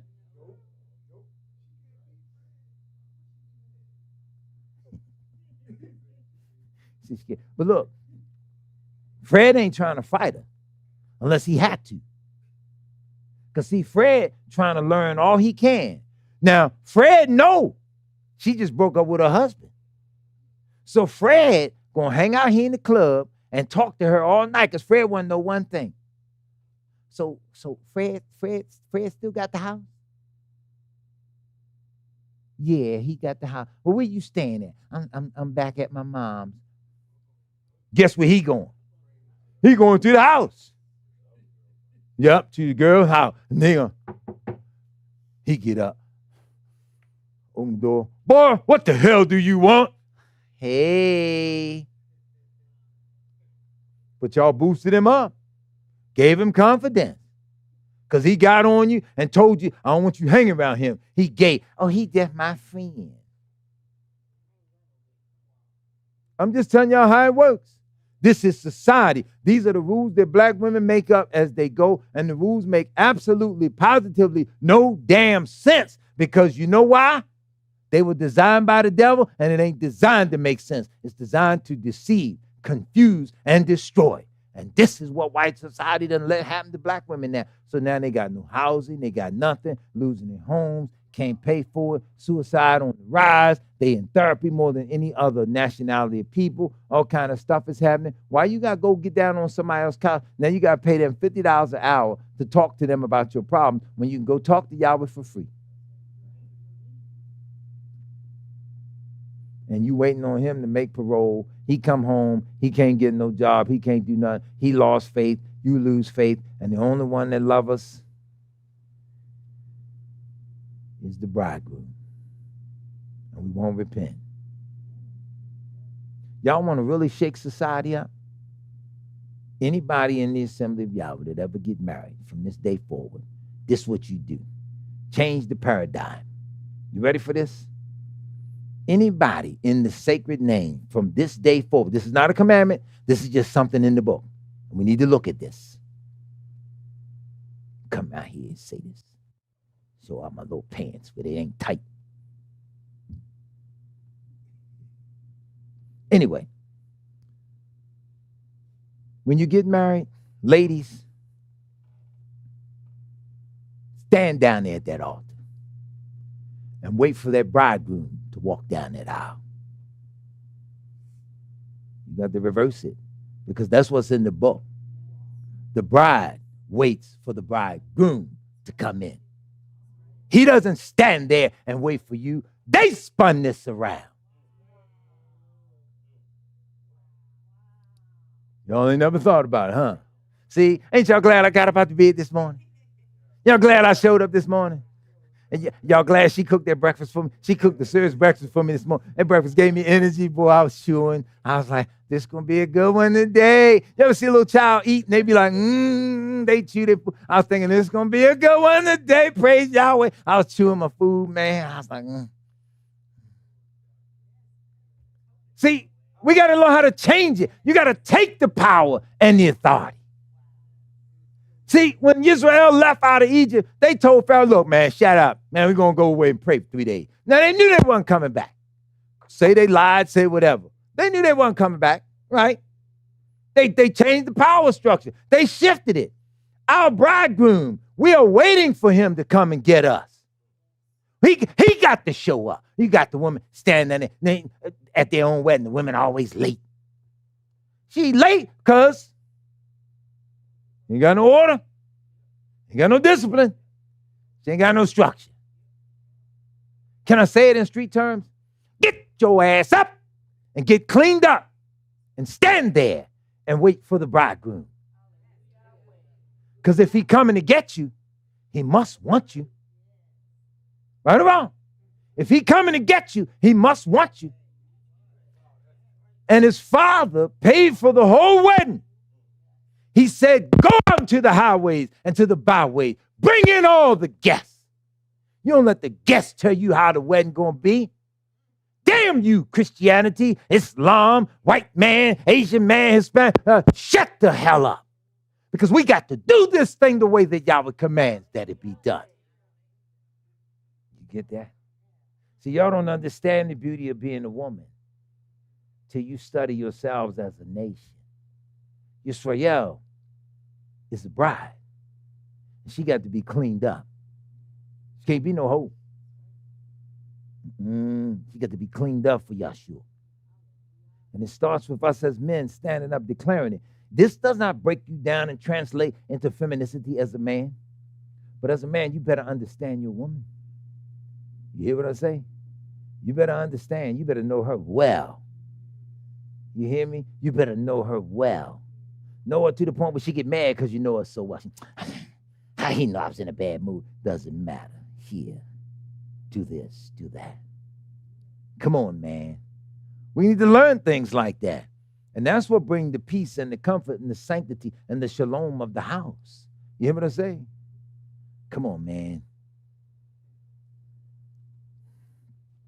Because we won't do that, we got these diseases and different things today that's going on in our household. Yahweh said, I will smite with the head, a scab, the crown of the head. And the daughters of Zion, and I will disclose their secret part. That's why they're all naked and half naked in the club. In that day, Yahweh will take away the beauty of the tinkling ornaments about their feet and their cause, and the round tires like the moon. They used to have these little ornaments that they used. They cut these new moon slivers away, and the women wore that because it was a reminder that once a month there was a call given to let the children of Yisrael know. You think it's a coincidence that Hebrews sang it the first of the month? Remember that? Remember that? Remember that? See, the first of the month is a call for Yisrael. It ain't about no damn check day. Bone Thugs and Harlem, they was Hebrews. And they sang about the first of the month. But you and I got to know that that new moon comes around because it sets the tone for Almighty Yahweh's calendar. The calendar sets the dates. The dates set the order. And the order gives the structure. Come on, Yisrael. You know what? It's time for me to quit talking. Can I go sit down? It's time. Man, I ain't go back here. Look, a lot of times, don't y'all forget this too. I'm not being standoffish. A lot of time after I stand here and deliver the word, a lot of time I go and sit at my desk, right? I've never realized how comfortable that chair is till I go sit down. So I don't have a problem. Y'all come talk to me. I'll be in the office, whatever. But a lot of times I just want to sit down and just thank Yahweh for giving me the breath and the energy to deliver the word. It's just as much delight for me to deliver it as it is for you all to hear it. And I always pray that the Ruach take command and guide me. Teach me to teach you, that I may be able to get it across in a way and in a language that is understandable. A woman told me the other day, she said, "Now, Johnson, I like you. I like you because you're weird." She said, "But you're weird in a righteous way because you don't do the things that men in the world do. And I like that about you." So I said, "I'll make sure to tell my wife you said I'm weird." She said, "She should already know that." Am I weird? Point here.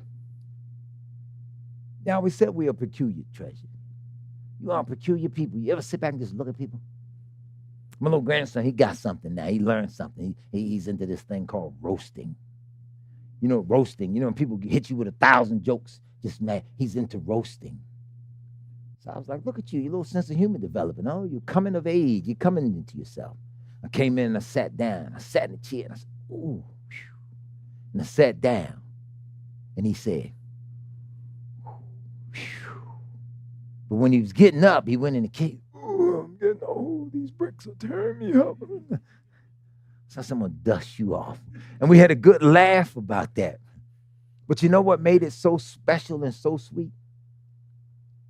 Because as a child, I always look at the little young men. I always try to teach the young men as best as I can. Even though y'all hear me say, I don't talk to young people. I ain't talking about the Hebrews. I talk to young people. I'm talking about young people in the street. I don't say nothing to young men in the street no more because they take offense to damn near everything.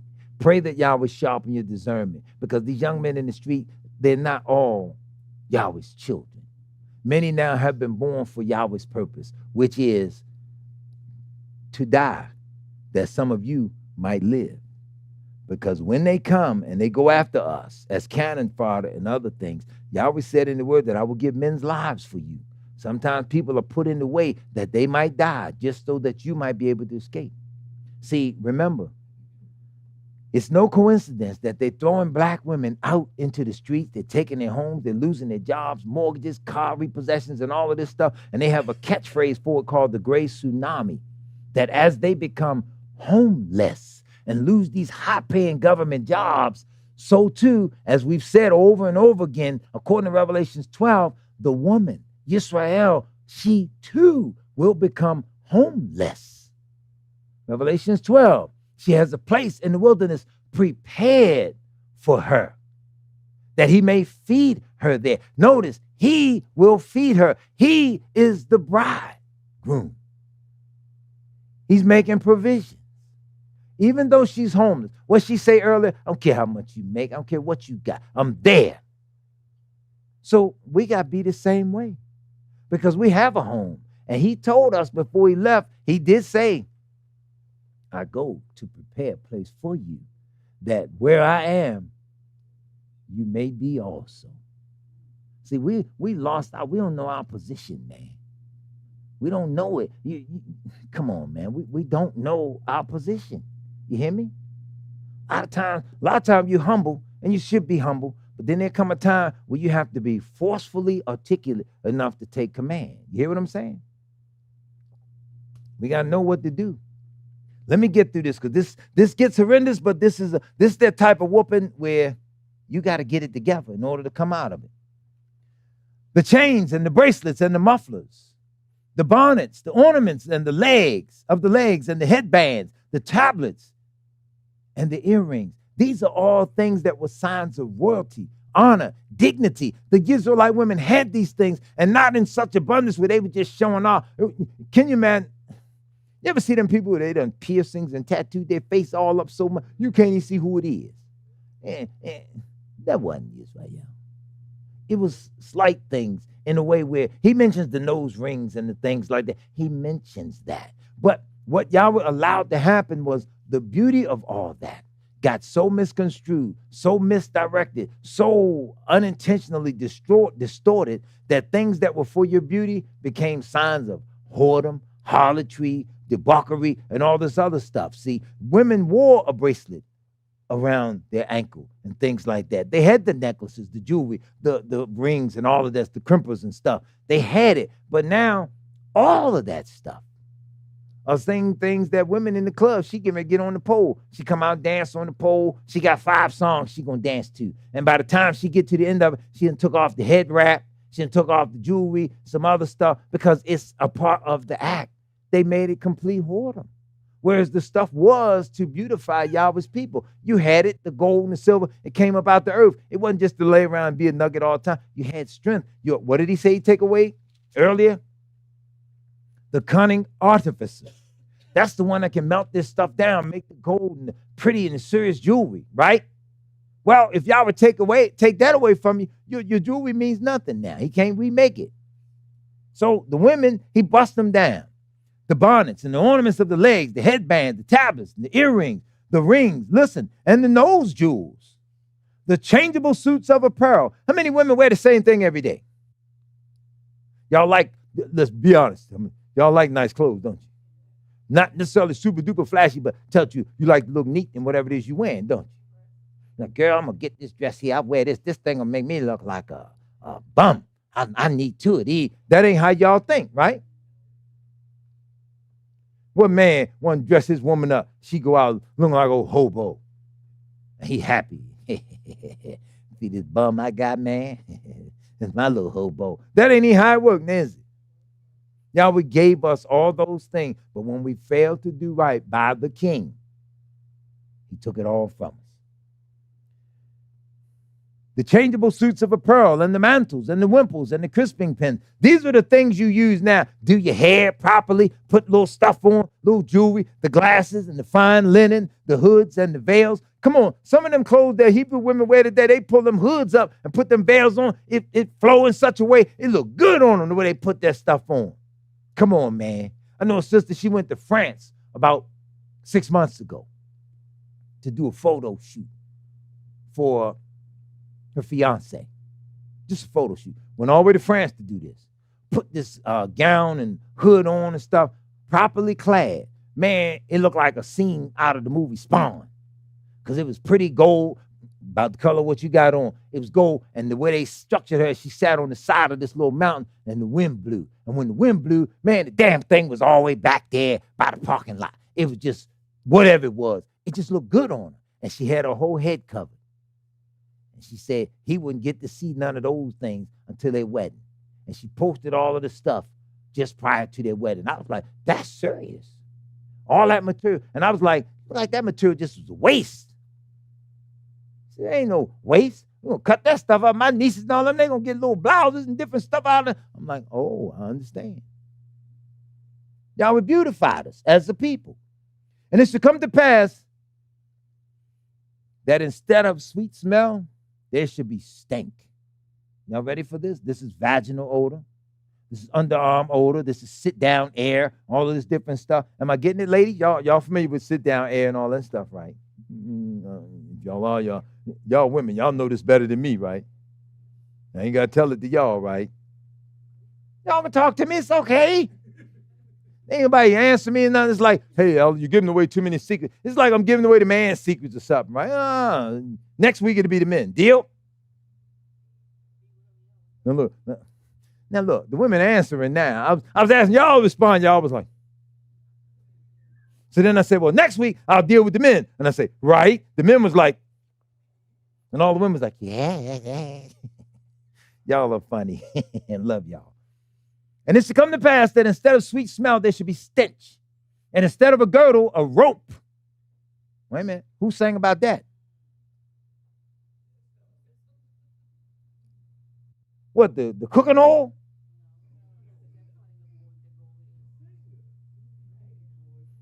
Sing it. What'd he say? That ain't what I said. I said sing it. So I tried to set him up. He wasn't going for it. He's smart. Y'all see, he got out of that one. He jumped around that wall 39 times today. Yeah, that's what that is. Cisco, thong, thong, thong, thong, thong, thong. He sang it. And Jamal Bryant, I think he did something on it. Didn't he preach a sermon on the thong? I know. Yeah, y'all be saying, Al Johnson know a little bit about everything. Yeah, he did. He showed that he preached the sermon. These hoes not loyal.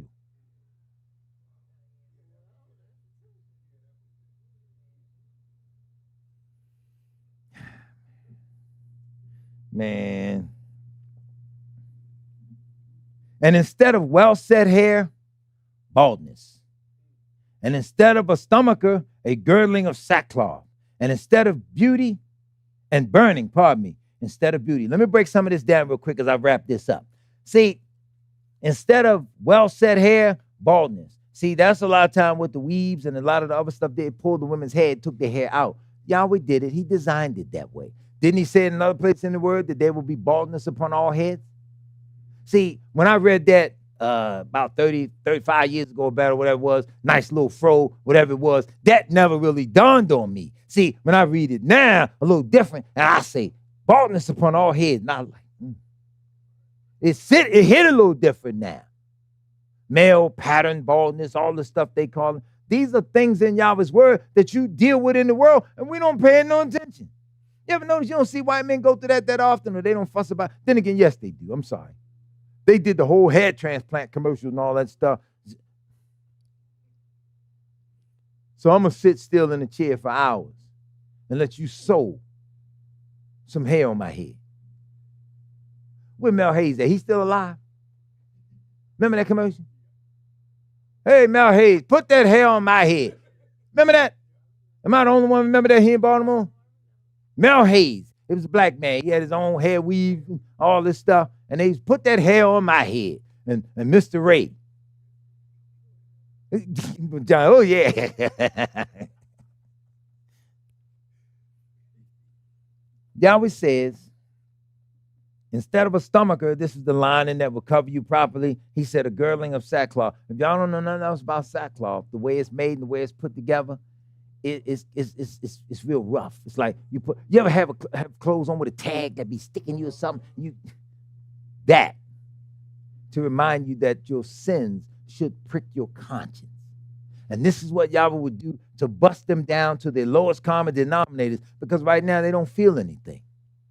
And they say, I don't need no man. Yahweh said, okay, I'll take the men away. Why? Verse 25. Burning 24. And burning instead of beauty. Let me tell you about tattooing. You have to burn that into the skin. Burning instead of beauty. The tattooing was never about beautification or anything of that nature. It was a sign of enslavement. A tattooing, the marking of that society. It went that you became the property of that owner or that particular one that put that branding on you. Nothing worse than messing up a woman's body with all this artwork. Graffiti. You wouldn't go build no brand new house, would you? Then get all the grandkids over. Here, get this spray paint. What we gonna do, Papa? Hook it up. Go around the back. Put your name around there, little boo-boo. Do your little artwork. And next thing you know, your house look like the New York subway train. What's wrong? What's wrong?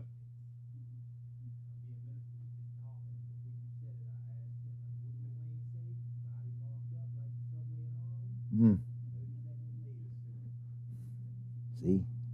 Well, that's the way we go, y'all. So I don't need no man. I do it bad. I did it by myself. So Yahweh said, thy men shall fall by the sword, and thy mighty men in the war. What war? There's the war on drugs. There's the war on poverty.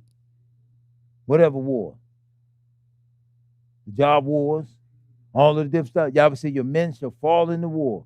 And her gates, this is the house now, shall lament and mourn. And she, being desolate, shall sit upon the ground.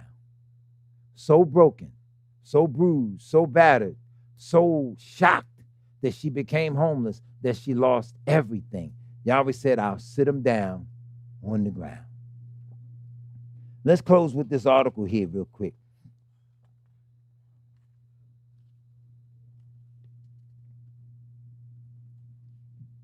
Among the black female leaders the Trump administration has targeted are Lisa Cook, the first black woman to serve on the board of governors at the Federal Reserve. Now, let me explain something about Lisa Cook and her attachments to attack that Trump been trying to do to get her off the Federal Reserve Board. Because I was looking at it wondering, well, what's going on? Sometimes these are black folks that have done things with them. Their comeuppance is coming back on them as well. They be married to Boule members and different stuff like that. They keep secrets and things happening. So it looked like, yeah, this racism, he going straight at them. But how you know Yahweh didn't set it or allow him to go at them because of what they've done or hidden from you sometime, right? So he went at her. Carla Hayden, the first black and female librarian of Congress. That's what it was. She was taken from Baltimore's library to become the black librarian of Congress in D.C. That's where Carla Hayden went at. And Gwen Wilcox, the first black woman to serve as a member of the National Labor Relations Board. Let me tell you a quick story about the first black to do anything. Usually the first black, male or female, they are all those secret society, fraternities, sororities, Boule members, and other stuff like that. You don't get to be the first by you was just the best one that there was. You wasn't in none of their societies, and you was just that smart. That's not how they pick you. You're picked on loyalty. Tubi been running a series on some shows, black secret societies now, where they having sex parties and clubs. It's interesting now that they bringing all this stuff out. These are New Orleans, the masquerade balls and stuff like that. Don't ever put that stuff on your face or anything, because the way it works, you can go to these balls. Even if a person recognizes you, you know, like, that's that old fat girl worked in the cubicle next to me, what have you. Okay, you know who it is based on body shape, working with them every day. So what? Their face covered, you better not identify them. Why you in here? You get it? So that's what goes on in these parties. You never take your face off. It's always being filmed, whatever the case may be, because if they need to bring up some dirt on you later, they can take it, edit it, and splice it, send it to your husband or whoever it is, and they'll make you tell the truth or fess up, or you'll fall back in line. Whenever people don't fall in line, they get Ron Brown. Okay, Ron Brown's plane went down in Croatia or something like that. Yeah, it wasn't just a plane crash. The coroner said that he had a bullet hole in the top of his head. Remember, he was willing to tell on Clintons and some other stuff. Anyway, the point I'm trying to make is when they start going after high-ranking black folk, there's something behind it, that either they get ready to break the code or break ranks. So they say, oh, well, go on, kill him. Anyway, listen to what they're saying about these firings. This will be a model for what happens across the nation. And Sharia Smith, president of the American Federation of Government Employees, Local 252, which represents the Education Department employees, says if the model employer, the federal government, is unilaterally terminating high-performing black employees, what hope is there? Isn't that amazing? If the federal government is going after black women, then what are the corporations going to do? The same damn thing. This is Yahweh's word. A complaint filed with the Merit System Protection Board against Mr. Trump was more pointed. The ACLU and a group of employment attorneys alleged that the dismissals disproportionately singled out federal workers who were not male and not white, in violation of Title VII of the Civil Rights Act. See, why ain't it something about the DEI? It's the civil rights legislation that was written by Republicans that got you in these slots. Democrats came in and exploited it and taught you how to steal, how to rob, so that every major black male or black elected official, particularly the women, they started getting corrupt. You understand what I'm saying now? Kelly Dermoody, one of the lawyers representing the plaintiffs, said that the workers who sought legal help to challenge their dismissals, 80% of them were people of color, and the majority of whom were black women. When an organization goes after really, really high, competent, singularly great black women, the message it sends, The terror it sends to every other professional woman, person of color, really is so profound, she said. She came to the clear conclusion. This is an attack on black women. There you have it. They set you up. They ready to throw you off and throw you up out of the job market now. Look at poor little woman. She's sitting there. She looks so distinguished now, but she hurt. She hurt because they tearing them up. They destroying them. Look at them expensive chairs. She's sitting there, big home, them big bay windows, man. Come on, y'all. Sheila Smith, president of the union that represents the education department, unemployed now, sitting in that big $500,000 house. Denise Joseph was among the wave of employees to be notified of their dismissal on January 29th. She clapped the flowers and the note that was on her desk the next morning, shortly after President Trump took office. Damn. As soon as he got in office, he went at you. See, let me tell y'all something that we don't pay attention to. Funny thing about Donald Trump, he is a man of vengeance. If you know him, he go at anybody that's an enemy. He argue, he be beefing with everybody. You'll look up next week, he'll be arguing with 50 Cent. Next thing you know, all rap records and everything be terminated. Give him credit. He go at anybody. He don't give a damn. He started arguing with him, arguing with Elon Musk after Elon put up $1 billion to make sure he won. He turned right around, fight him, go at anybody. And to me, it's funny because it's the psychotic nature of the white male's mind. He don't give a damn about nobody. Go get whatever you want to get. But remember, when Kamala was running, all the black women was out, hey, Kamala, oh, abortion queen, put their money behind all that. As soon as he got in office, the next damn day, start going at black women. Now all of a sudden, you know what they doing? Holding prayer vigils, candlelight meetings, and all this stuff. Now everybody want to pray. Isn't that amazing? Yahweh sitting back saying, oh, you need me now, do you? And this is not to diss us. This is just to tell us the honest to goodness truth. Oh, I didn't read this part. Or did I? White women saw a job increase of 142,000. Hispanic women saw 176,000 over the same period of time.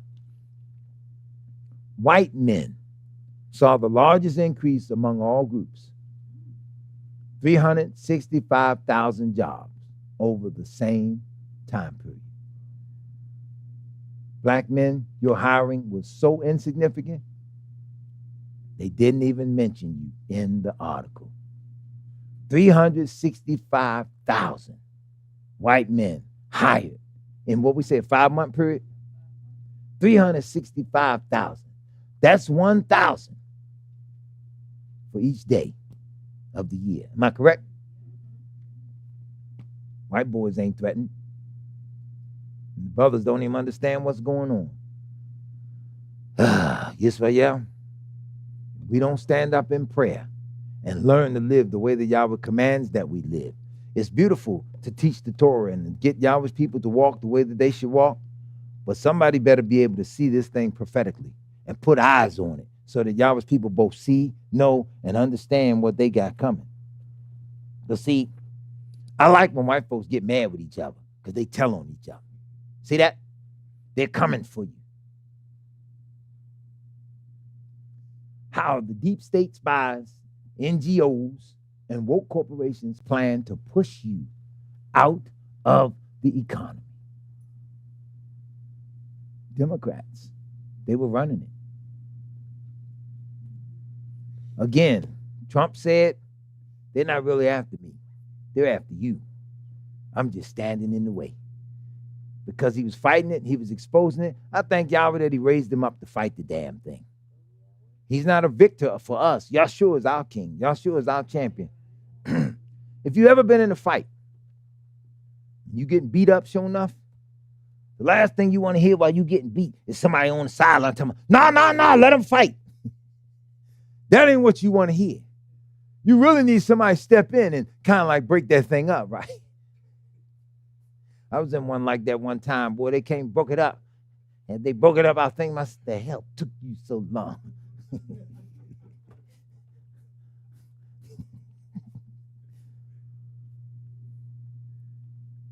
That's what we get ready to go through. Because Israel going to get a beating. Because remember, we turned our back on Yahweh. We had the Torah. We're supposed to recognize when somebody else is advocating for it. But we don't. We don't pay attention. The Democrat, how do Hebrews not know that Democrats are atheists? How do we not catch on to this? How do you not see that they sacrificed their children unto Molech? They did these abortions and things right at the Democratic National Convention. But what nobody talked about was that smokestack that was brewing from that van that was performing them abortions out there. Because as fast as they were snatching them children up out the womb, they were burning them. How do you not see a sacrifice to Molech when Yahweh said, don't make any of your seed pass through the fire to Molech? And black folk all upset. I had more black women fall out with me over Kamala Harris than little. Because I'm telling them, this thing is a beast. And you going for this white boy, you capping for him. I ain't capping for nothing. A white boy fighting a white boy beastly system while we over here trying to get ourselves together. They can't possibly be fighting and facing you. And that's not how they fight. One of them had to have their back to you. And while their back is turned to you, you be over here and get yourself together. Because when one knocked the other down, whichever one is left standing, that's what you got to fight. We don't see it coming just yet. We don't see that. Did I get that other article? I don't think I brought everything. Give me a minute, Yisrael. I'll close this out. Y'all just got to hear this, man. See, I keep this stuff. I only cut the stuff out of the paper that I need. Global politics takes a turn to the right. Remember what I taught y'all? The right and the left. The left is the Democrat. The right is the Republican. You got to understand the difference because the right wing, they'll fight you. They get hardcore. They won't waste no time. If they got to kill you, it's a Uzi with 100 rounds. You're going to get all 100 rounds. The Democrats, they'll fight you, but they come in real soft, real cozy. Hey, shut up. Sit down. I know you're hungry. Take this poison cake. Take this cake. It's sweet. Here, eat this. And you die 30 days later. Either way, you died. You just chose the soft way or the hard way. You understand? Talked to a brother and his wife the other day. They were looking at a documentary when I got to the brother's house. I'm going over there, go over some paperwork with him, do the work on his house and everything else. They got a documentary going on about Flint, Michigan and the water. So I said, man, this is sad. I can't watch this. Let me fill this out for you. Get everything for this. I got to go because that there will break your heart, especially knowing that somebody told you what was going to happen to you 50 years in advance. He said, what you mean? I said, Flint, Michigan and the water crisis was what Jim Brown, Jim Kelly, and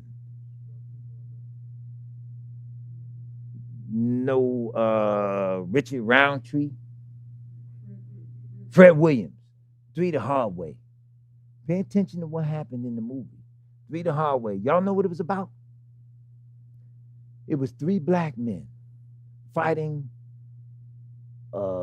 like a white supremacist conspiracy theory that was poisoning the water in Michigan.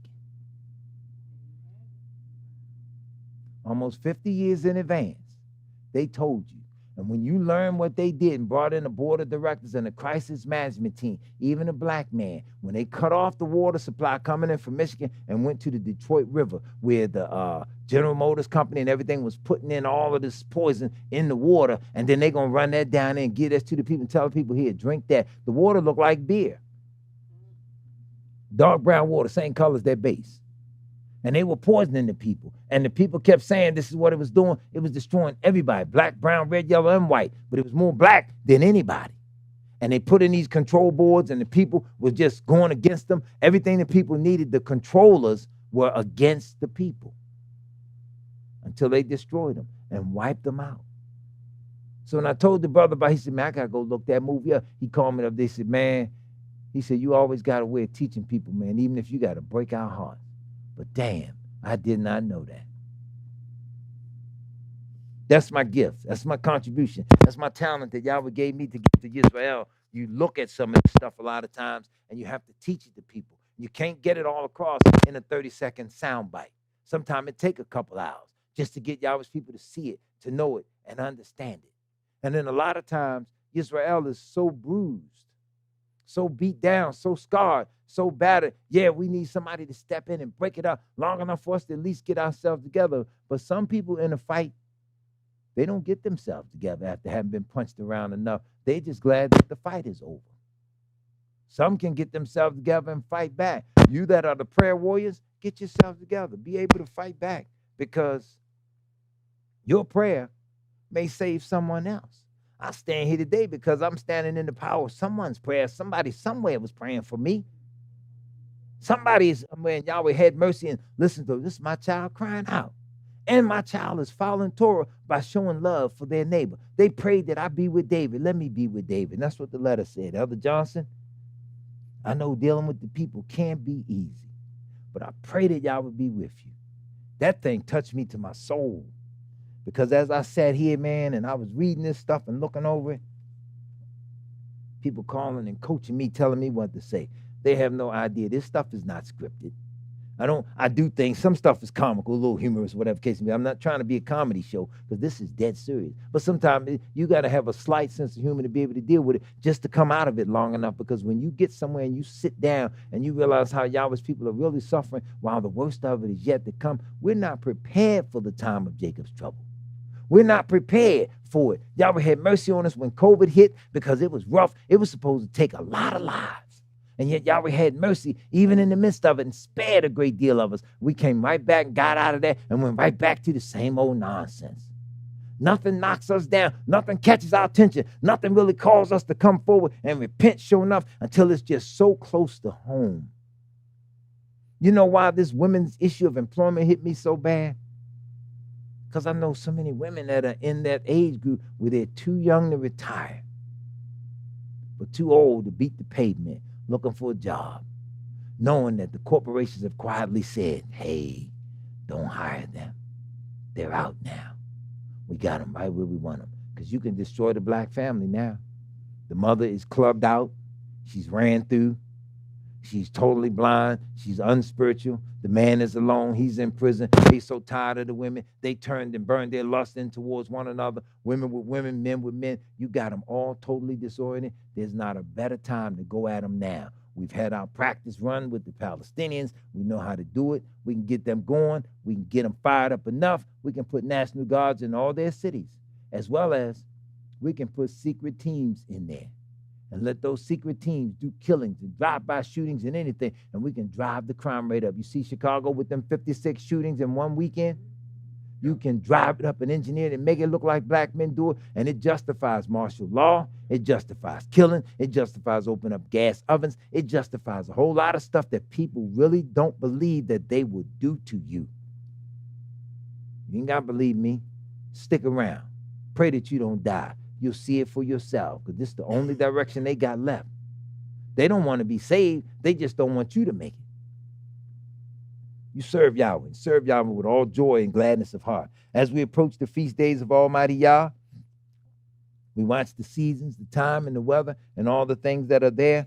Don't be discouraged, you all, because some days you look and see the numbers here dwindle.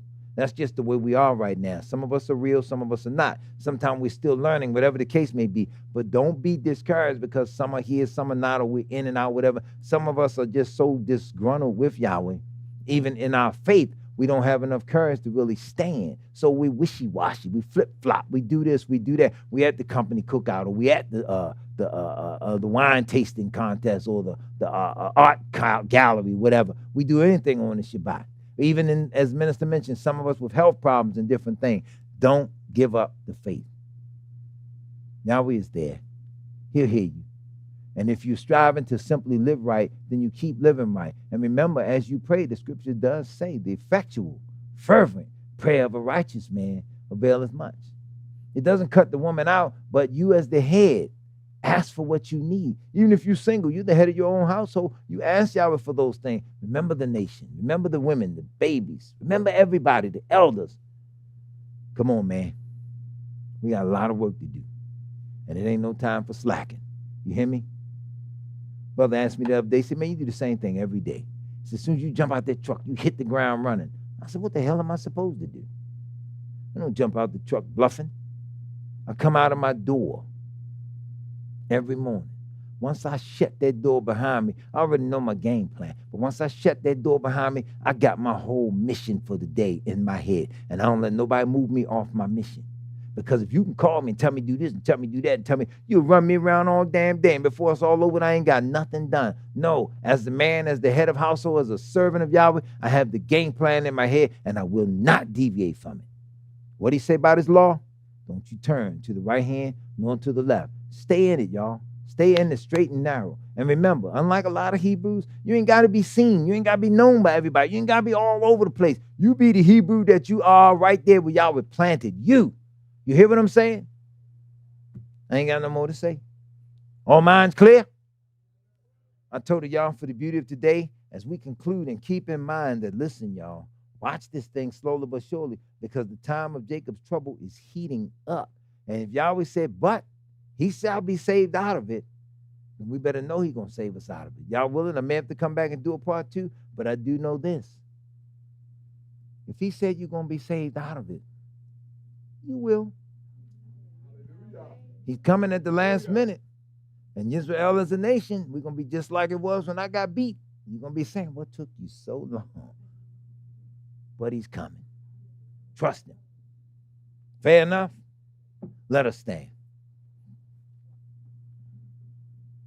Abba Yahweh, we told you for the greatness of simply being who you are. We told you for the gift of life that you've granted unto each and every one of us as your people. We do not take the breath of life for granted. Father Yahweh, we thank you. We told you for our minds that are stayed on thee. We told you for the beauty of your law that guides us in each and every facet of our lives. We simply ask that you beruch us with the love of your Torah, that we may be able to apply it in a way that not only shows that we love you, but that as we obey you, the beauty of what you said will grow exponentially in our lives. We ask that you allow the beauty of that Torah keeping to shine from one household unto the other, from one heart to the other, from one mind to the other, wherever we may be, Father Yahweh. Please cleanse us, clean us up. Fight against those who fight against us. Put the pain and depression, suffering upon our enemies who have always sought our downfall and destruction. We ask that as you said in your word, that as it shall be done, it shall be done unto you. We ask that as you do these things unto them, remind them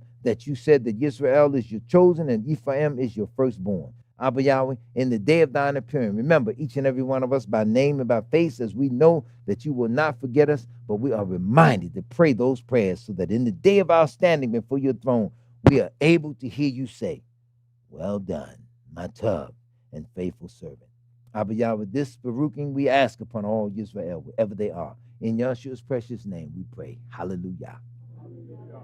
Yisrael, enjoy the blessedness of this happy Shabbat. Shalom, shalom.